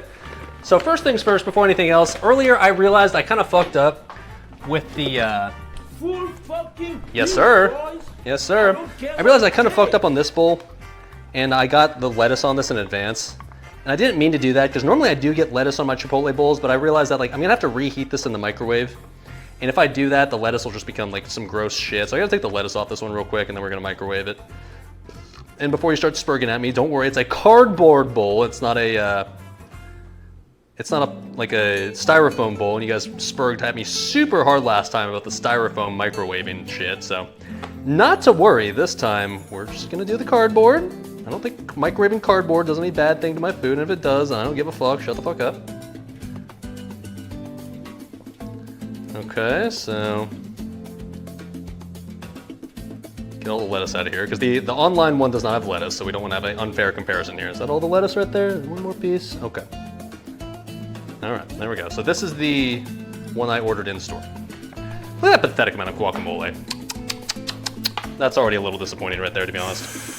So let me heat this one up, okay? Doesn't need to be like ultra hot, just needs to be like warmed, I would say. And in the meantime, let's heat up, or let's start preparing our own bowl. So we got our cilantro white lime. Okay, whatever. You get it. Okay. Fuck. I've seen Chipotle employees do this so many times. Now I get to build this for myself. This is very exciting.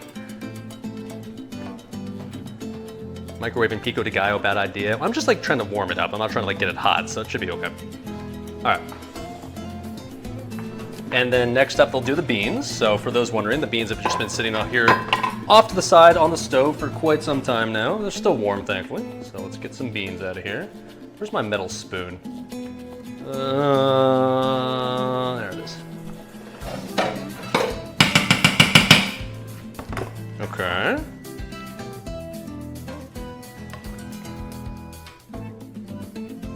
Okay, damn, that looks pretty legit, not gonna lie. Okay, okay. And then we got the next up, this is the chicken, of course, obviously. We got our Chipotle chicken. How much do I normally put on here? I don't know, I'll try to just eyeball this based on how much they normally give me, which is not much, it feels like. Feels like it's probably like this much or so.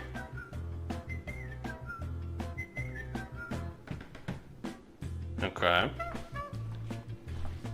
And then after the chicken, they give you, fuck, what is it after that? I think it's the cheese after, right? I believe it's the cheese, so let's add the cheese. Wait, is it? Fuck. No, hold on. Chat, help me out here. What do they do after the meat? Is it the... It's the salsas. Yeah, you're right, it's the salsas next. Yeah, okay. Yeah, good call. All right, you're right. To do, okay, so I think this one's done heating. Let me heat up the online order as well. Yeah, this is good. This is just like warm now. This is perfect.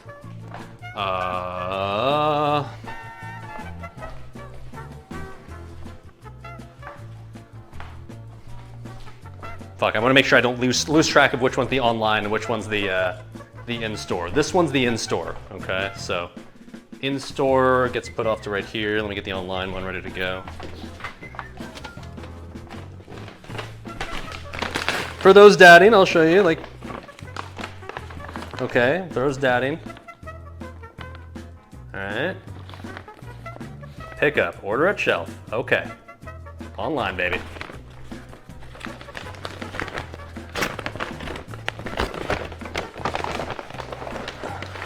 when I got this, the funny thing was like I ordered in store at the same time, and like at the end I said like, oh, I also have an online order, and they were like, wait, what? They gave me kind of a weird look, like you ordered online and you're ordering here? What? Why? Don't worry about it, dude. Trust the process. Okay. So here's the online one. Out of curiosity, just kind of let's see this in advance. Guacamole very brown at this point, I'll say that, but I'll say this, from the eye test, there's a shitload more guac on this. That's interesting. Oh, let me keep this aluminum tray or aluminum top because I want to use save this for later, huh? That's gross. It's gonna taste fine. It doesn't look great, but I promise it's gonna taste fine. Okay, anyways, the salsa, yeah. So let's add salsa to this. So I guess first thing they usually add is what? Is it corn salsa? I think, no, I think it's usually the pico de gallo first. I think they go pico de gallo, and then the green, and then the corn.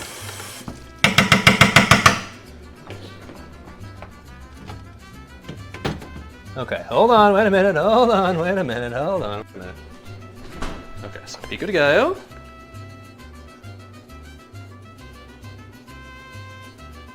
Okay.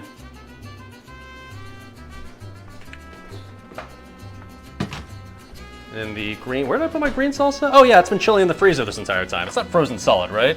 Oh, Remember when I said earlier I wasn't gonna forget about this and it was gonna be fine?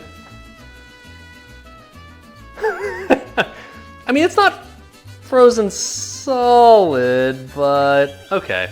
It's pretty cold, I'll say that. Let's warm this up in the microwave maybe a little bit. Oops. Whoops. Not bad. All right, so here's the online order right here. I know it looks gross, but I promise it's gonna taste fine. I guess it's easy to tell between the two. The online order is the one with the brown guacamole and the green one is the one that was the in-store. Okay, let me get some labels here so that way you guys can tell once you're on stream. Hold on. I should have set this shit up in advance, but I wasn't smart. All right, yeah. I need a Sharpie. Hey, buddy. Where the fuck's my Sharpie? Oh. It was sitting on my desk where I normally keep it. Huh, weird. All right, I'm gonna write on these in a second, but give me a sec. Okay, anyways, let's finish making our bowl first. So we got the, now hopefully not rock solid green salsa. And hey, I guess in fairness, this did end up getting a little bit more green in the microwave, or sorry, in the freezer, like once it cooled down a bit. It's still not like bright green, but the actual real green Chipotle salsa isn't really actually green either. Or at least not bright green, so. I'd say this actually worked out decently as far as how it's supposed to look. So, okay. I usually do extra of this shit, so let's not be stingy on the green. There we go. Is the chicken still warm? Probably, maybe. Let's assume the answer is yes. Okay. And then the corn salsa, okay. This, like I said, I had probably a little bit more cilantro than in reality I should have, but I was just following the recipe in fairness. Okay, and then after that, all right, now they do the sour cream, and then the guac, and then the cheese. Okay, that's how they do it. Okay, yeah. So sour cream, got that whipped up earlier. Okay, so just add a nice little dollop of that on there, like so.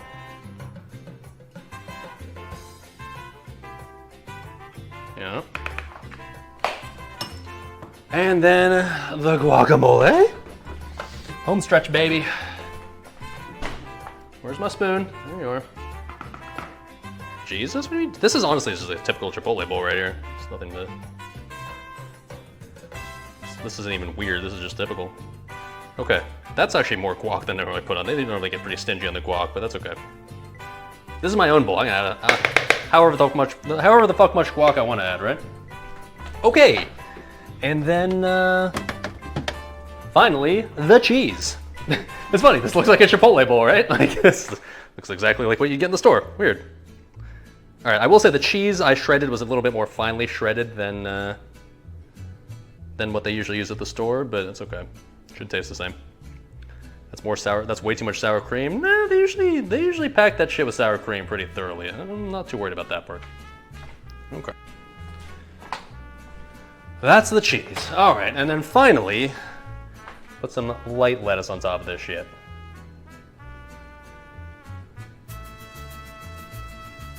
That's normally the amount of lettuce I want on top of my Chipotle bowl. Cool.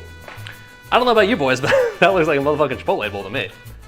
When I get a chicken bowl of Chipotle, honestly, yeah, that's about what it looks like right there. Cool. Now we'll dig into it in a sec. Black pepper, no. They don't ever put any of the extra shit on there. We're not doing that.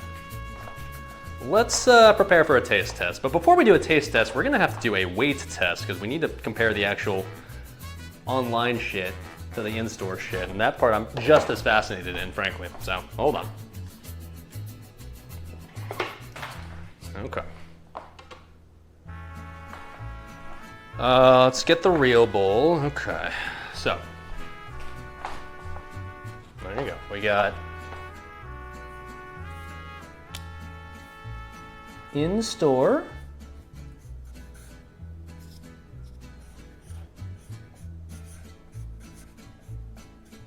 Right there, okay. We got online.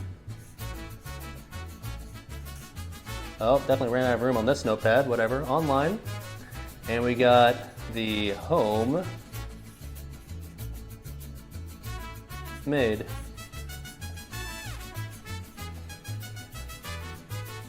All right, there you go.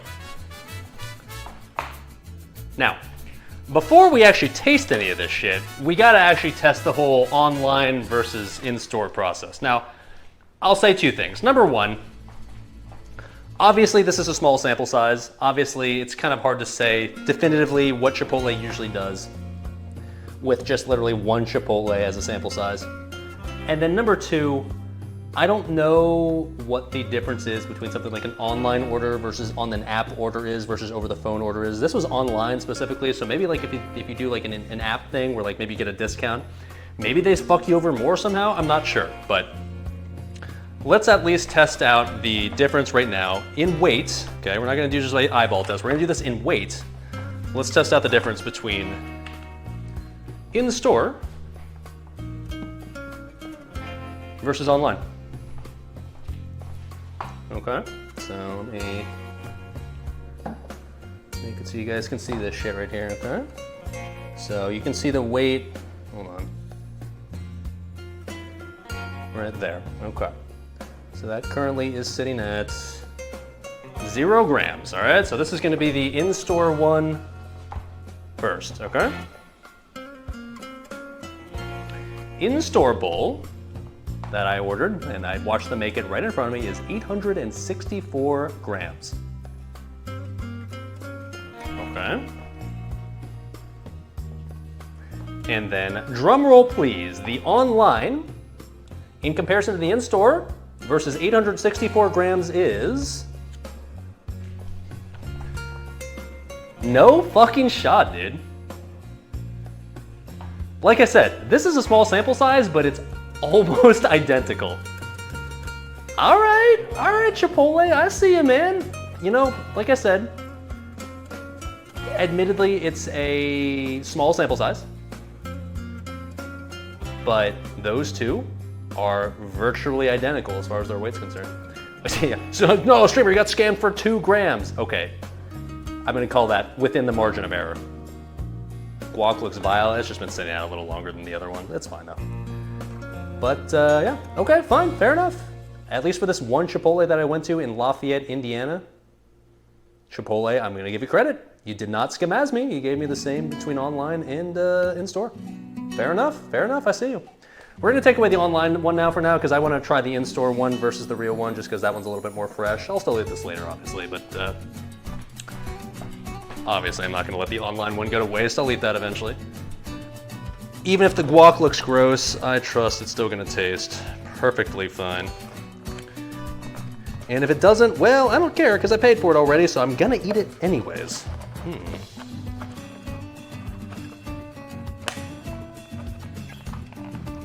All right. All right, let me add the lettuce as well to the in-store one, just to make sure we got a truly, truly fair comparison here. Sorry, just resealing the little container here from the online one. Give me a second, boys. Doing this shit in real time, so I gotta repackage it in real time. Very annoying. Okay. Let me get a spoon. Got that. Get some light lettuce to add on top of here. Oh shit, I need my beer as well, don't I? There we go. Okay. Flip you around there, Chad. Okay. Toes, settle down, you horny motherfuckers. Get a napkin, get the beer, and finally it's time to eat. Because as always at the end of a cooking stream, I am fucking starving. 4.5 hours into this entire adventure. Oh, Jesus Christ, I'm ready to eat. And then, I don't really want to clean my kitchen. Oh, sorry, you can throw cam the entire time, my bad. And then I get to clean my kitchen for the next like 2 hours. That's gonna be fun. I gotta get a little more drunk so that way I can at least enjoy that, sort of.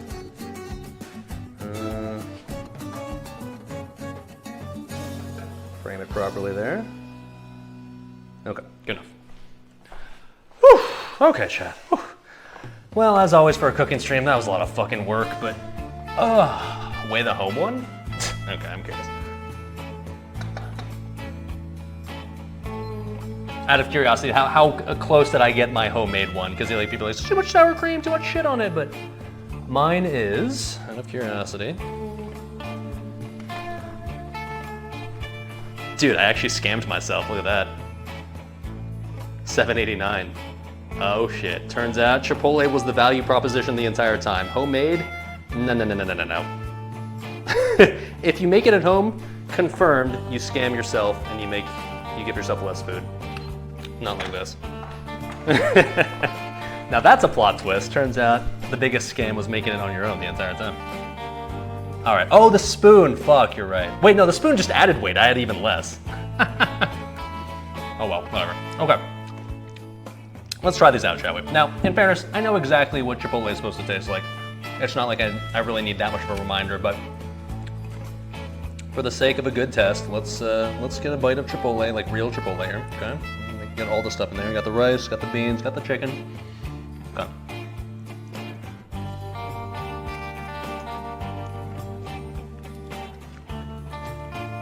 No extra pico de gallo in here.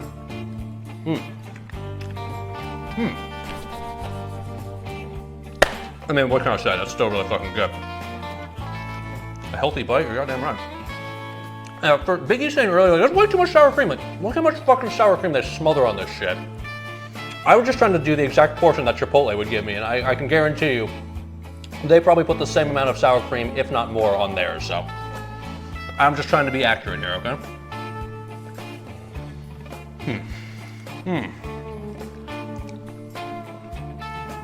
I mean, what can I say? That's a Chipotle chicken bowl. That's fucking delicious.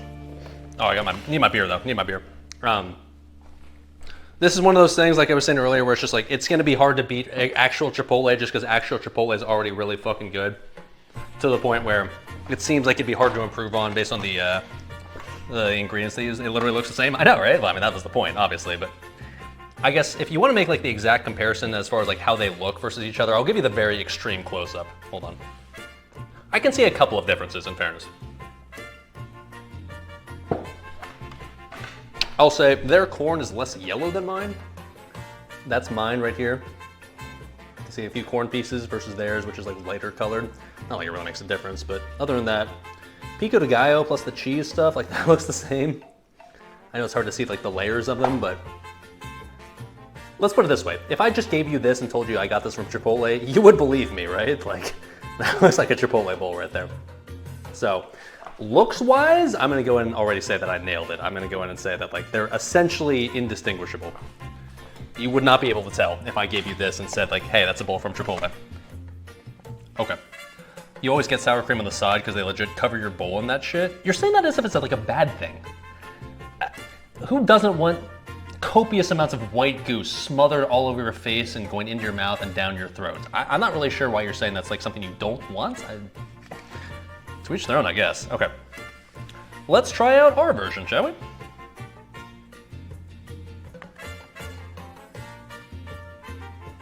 Okay, so that bite has just about everything on there.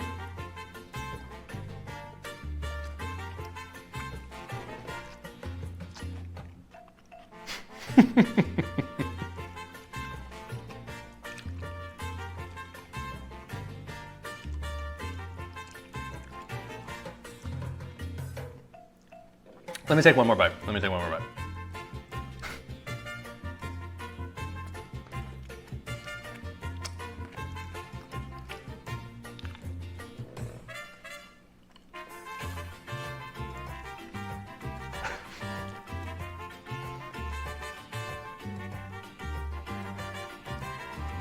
It is actually uncanny how identical these two taste.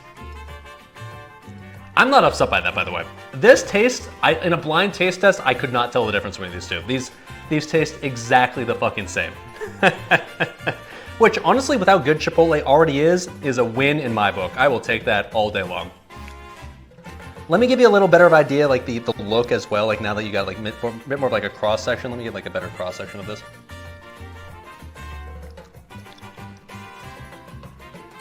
Once you've taken a bite out of it and you kind of look at the two together, this is uncanny. I've never done this before. Like when we did the Panda Express stream, I talked about how like I thought my version was actually better. When we did the Thai food stream, I thought the Thai food from the restaurant was better. This is not either of those situations. This, I can legitimately say, mine is essentially identical. I realistically cannot tell the difference between the two. I know that they're different. I know that I made one and the other one was from the store, but like, can you, like, if I just didn't tell you which one was which, would you actually be able to tell which one was the homemade one? I guess maybe the only difference is the cheese on mine is slightly finer shredded. I mean, that's about it. But like, besides that, like, I mean, like, come on, like, that's literally just like the same bowl of food. Which, in fairness, like, Chipotle doesn't exactly do a whole lot of fancy stuff to their ingredients, right? For the most part. They cook chicken and then make salsa from scratch. They cut up a bunch of veggies, which is essentially exactly what I just did. So it lines up that they would taste exactly the same, right? But it's just kind of a cool confirmation that like, yep, all right. A, I guess I used the correct recipes, and B, Chipotle, I will give them this. They claim to have like the freshest possible ingredients and the fresh like ingredient making process or whatever. And yeah, I'll give them that. Like I made this from scratch as well. I made my own fresh from scratch one, and like I will say this one, you know, you got to give this at least a little bit of a mulligan for being at least a little bit older than this one, because I literally just made this versus this is like 5 hours old now. But that being said, I still can't really tell the difference realistically.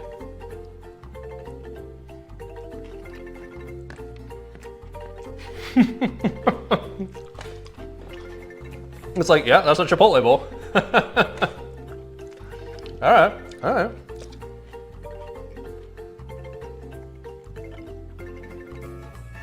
That's cool, man. I mean, like, shit, I'm more than happy to have just essentially just made a bowl that's just as good, because like Chipotle on its own fucking slaps, man. I don't need to improve upon something that's already amazing. Curious as to how many bowls of mats that I have. Yeah, well, once I clean up and once I'm gonna like basically just portion out all of these, I'll let you know. I'll portion out them and see how many essentially meals I have left over after this. If I had to guess based on the amount of stuff I'm just kind of like vaguely looking at right now in my kitchen, I would guess I have maybe like 6 portions, I think, maybe. I'll probably have it in excess of a few amount of things. Like I think I made probably too much green salsa, and then I probably made too much, what was the other thing I made too much of? Too much pico de gallo, probably, but that's fine. Whatever. I'll get chips and dip the chips in pico de gallo. Oh no. Rip the bathroom. Once again, I'm confused by people who apparently shit their pants every time they have Mexican food. Turns out whenever I have Chipotle, I have perfectly normal bowel movements, as hard as that is to believe. Am I happy with the meal prep for this? Lots of good healthy food? Yeah, I mean, let's put it this way. There's a reason why I made this in bulk. I mean, I could have made this in a much smaller portion overall, but I made this in bulk specifically so that way it can double as both content and yeah, meal prep for the next week. So Chipotle is fucking delicious and it's decent macros, so can't really complain about that, right? Now it's 7 days of Mexican food. Dude, I'll eat Chipotle every day for the rest of my life. I don't have any problem with that. Chipotle is fucking delicious and the ingredients are like actually not terrible for you. I'm okay with that. Fuck it, dude.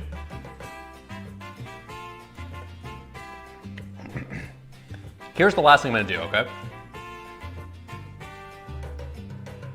I wanna see if I can actually tell the difference between these two, like taste test, like blind taste test wise. Let's see if I can actually pull this off. Shit, okay, I gotta take my spoon out of this. I can kind of tell from the cheese, so I'm gonna have to just do this blindly. Let me put this in my mouth. All right, fuck it. I'm just gonna mix these up and I'm gonna take a literal blind taste test of these to see if I can tell. And I'll be able to tell which one I just took a bite of based on like the cheese size. Okay.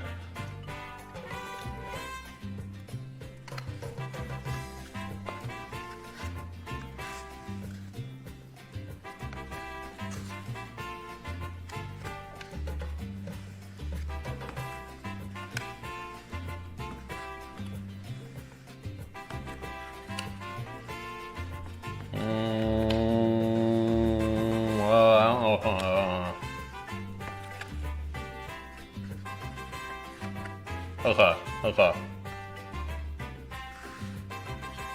right. Let's see here. Keeping the eyes closed, baby.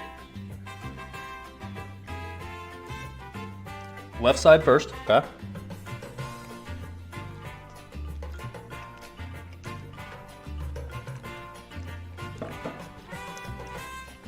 Okay, this was the left side. You're right. It tastes like a Chipotle chicken bowl.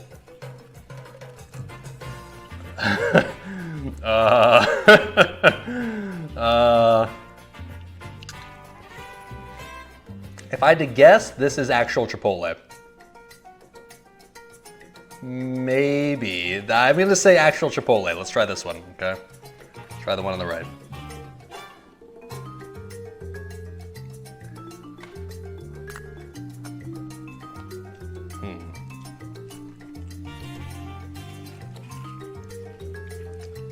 Those taste so fucking similar, man.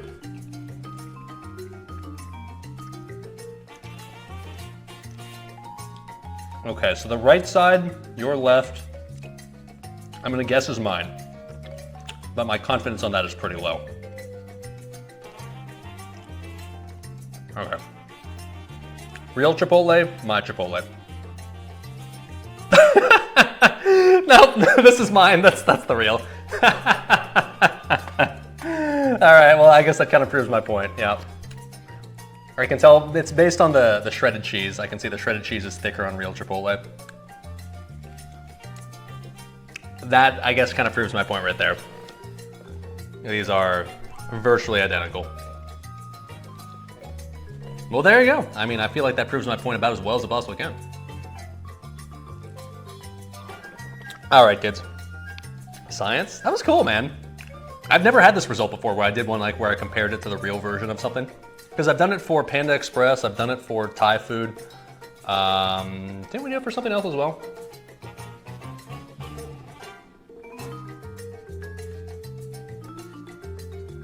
I don't remember, but anyways. Which is cheaper? I think when you buy all the raw ingredients together, assuming you can make them all into Chipotle bowls, like you can use all the ingredients, it's definitely cheaper to make it from scratch, which is no surprise. But I don't think the difference is that huge. Well, I can't remember the exact amount that I spent on all the ingredients, and I didn't utilize all of them, like, right? Like some of them, unless you're buying, like, unless you're producing this in massive bulk, like you're always gonna have some ingredients go to waste.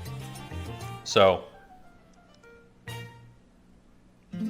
I'm sure it's a better value proposition to make it on your own. But that being said, like when you consider the amount of time it takes to make the bowl as well, and you can obviously tell it took a while, right? It took about 4.5 hours. Chipotle is not a bad deal, man. I paid 13 bucks for this, for reference. 13 bucks for this bowl. Which is still more than I used to pay for a Chipotle bowl, but honestly, that's still not terrible. This is something that realistically can provide me like 2 meals. Like, it's either one giant fucking meal or it's like 2 responsible meals, if that makes sense. No Fireball tonight? It wasn't really necessary, man. I've drank a lot lately, like for stream. Like I drank it like on the NASCAR stream. The Saturday before that, I think I just drank on my own a bit. And then yesterday's stream, I drank just for the memes while we were watching the NASCAR stream, and now I drank the Coronas. I didn't want to overdo it. All right. Let's go and wrap things up, shall we? I'm hungry. I want to eat the rest of probably the in-store one. I gotta clean up all this shit and package this shit up, which is gonna take forever. Fuck me, dude. Oh, okay. Good mic. Hold on. All right, hello, chat. Let's turn the music down a little bit. Well, that was interesting, right? That was fun. Let me give you Dali Cam. There you go. Hi, what's up? All right, boys. Are we not eating the rest? Oh, I'm eating the rest. I'm gonna eat it off stream. I'm gonna enjoy it on my own in the comfort of my own time. Oh, that was fun though. That was fun. I'm honestly, I'm 50% not shocked and 50% shocked how identical the Chipotle bowl I just made on my own was to the real thing. Because I kind of expected, like, well, there's probably gonna be some difference, right? But I mean, like, I literally just proved with the blind taste. I was like, I couldn't tell the difference. So I guess that just goes to show you that, well, if you follow, let me post one. I'll post literally all the recipes again. Hold on. It's a Row BBR coming in hot with the gifted tier 1 sub. No, you did. Your sub will go directly to the Hot Pockets, Doritos, and Cooking Stream Fund. Thank you, sir. No, I will literally paste every single recipe that I did tonight. It was Chipotle's official. Oh, shut up, dude. It was 7 in total. Okay. Or technically 6, because like I guess the corn salsa and the rice was a combined recipe, but it's still 7 separate things that I made. Shut up, dude. And so if you want to make this yourself, if you want to make your own Chipotle, here's how you do it. I can guarantee you with my own personal taste test approved sort of methodology, if you make exactly what I just make, congratulations, you've made something that tastes literally identical to a Chipotle bowl. So, there you go, boys. Lido will watch the VOD later. Yeah, it was fun. It was fun. I enjoyed this one. This is cool. This is cool. The Chipotle bowl here is like... When I had the Panda Express, I was impressed by how much... I was impressed that I made something better. This one, I'm impressed how much I just nailed the exact thing. It was cool. So, anyways, kids. Proud of me? Thanks, Mom. Anyways, I'll be back tomorrow. Stream tomorrow is just gonna be WoW, I know. World of Warcraft, again. We've taken a few days off of WoW streams, but it's time to get back to the grind, so... It's gonna be a few TOGCs. I think we're doing 4 back-to-back raids. Gonna definitely be dealing with some Inferno pooping. Definitely gonna be dealing with some Jellyfish jamming. Hopefully we'll make some gold. Try to have fun, you know, all that good shit. So tomorrow's stream back to the normal weekday time of 11 a.m. Eastern Time, 1700 Central European Time. I think Thursday will be Classic Era stream. Friday, I think I will actually stream this week on Friday because I'm not going to stream on Saturday. Friday will probably just be AV, which will be something. Ugh. No stream Saturday. Sunday will be... What am I doing on Sunday again? I might do another cooking stream on Sunday, actually. Actually, will I? What was I gonna... I was gonna do something on Sunday. What was it gonna be?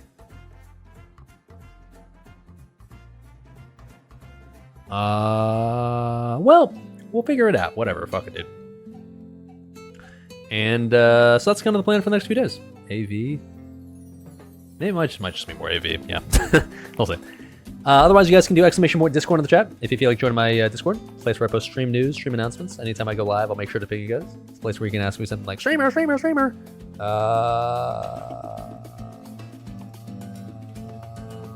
When's the next cooking stream? Since people always want to know that. I think the next cooking stream I for sure want to do is going to be not this next weekend, but the weekend after. So like 2 weeks from... I don't know. Not next weekend, but the weekend after, if that makes sense. So August 26th, or no, 27th, I believe is the date. For that one, for sure, I know I want to do that. For those that aren't familiar, or maybe don't remember, August 27th is the anniversary of the release of Classic WoW. That'll be the 4-year anniversary. Time fucking flies, dude, so I think we'll do a special cooking stream for that one. That's all I'll say. But until then, appreciate you guys hanging out. Appreciate you guys keeping chat lively as always. We somehow managed to keep this cooking stream under 5 hours this time. That's good news.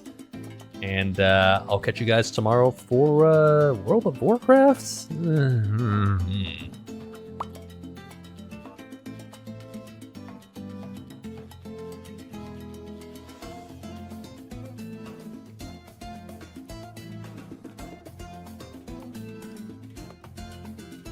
Bye.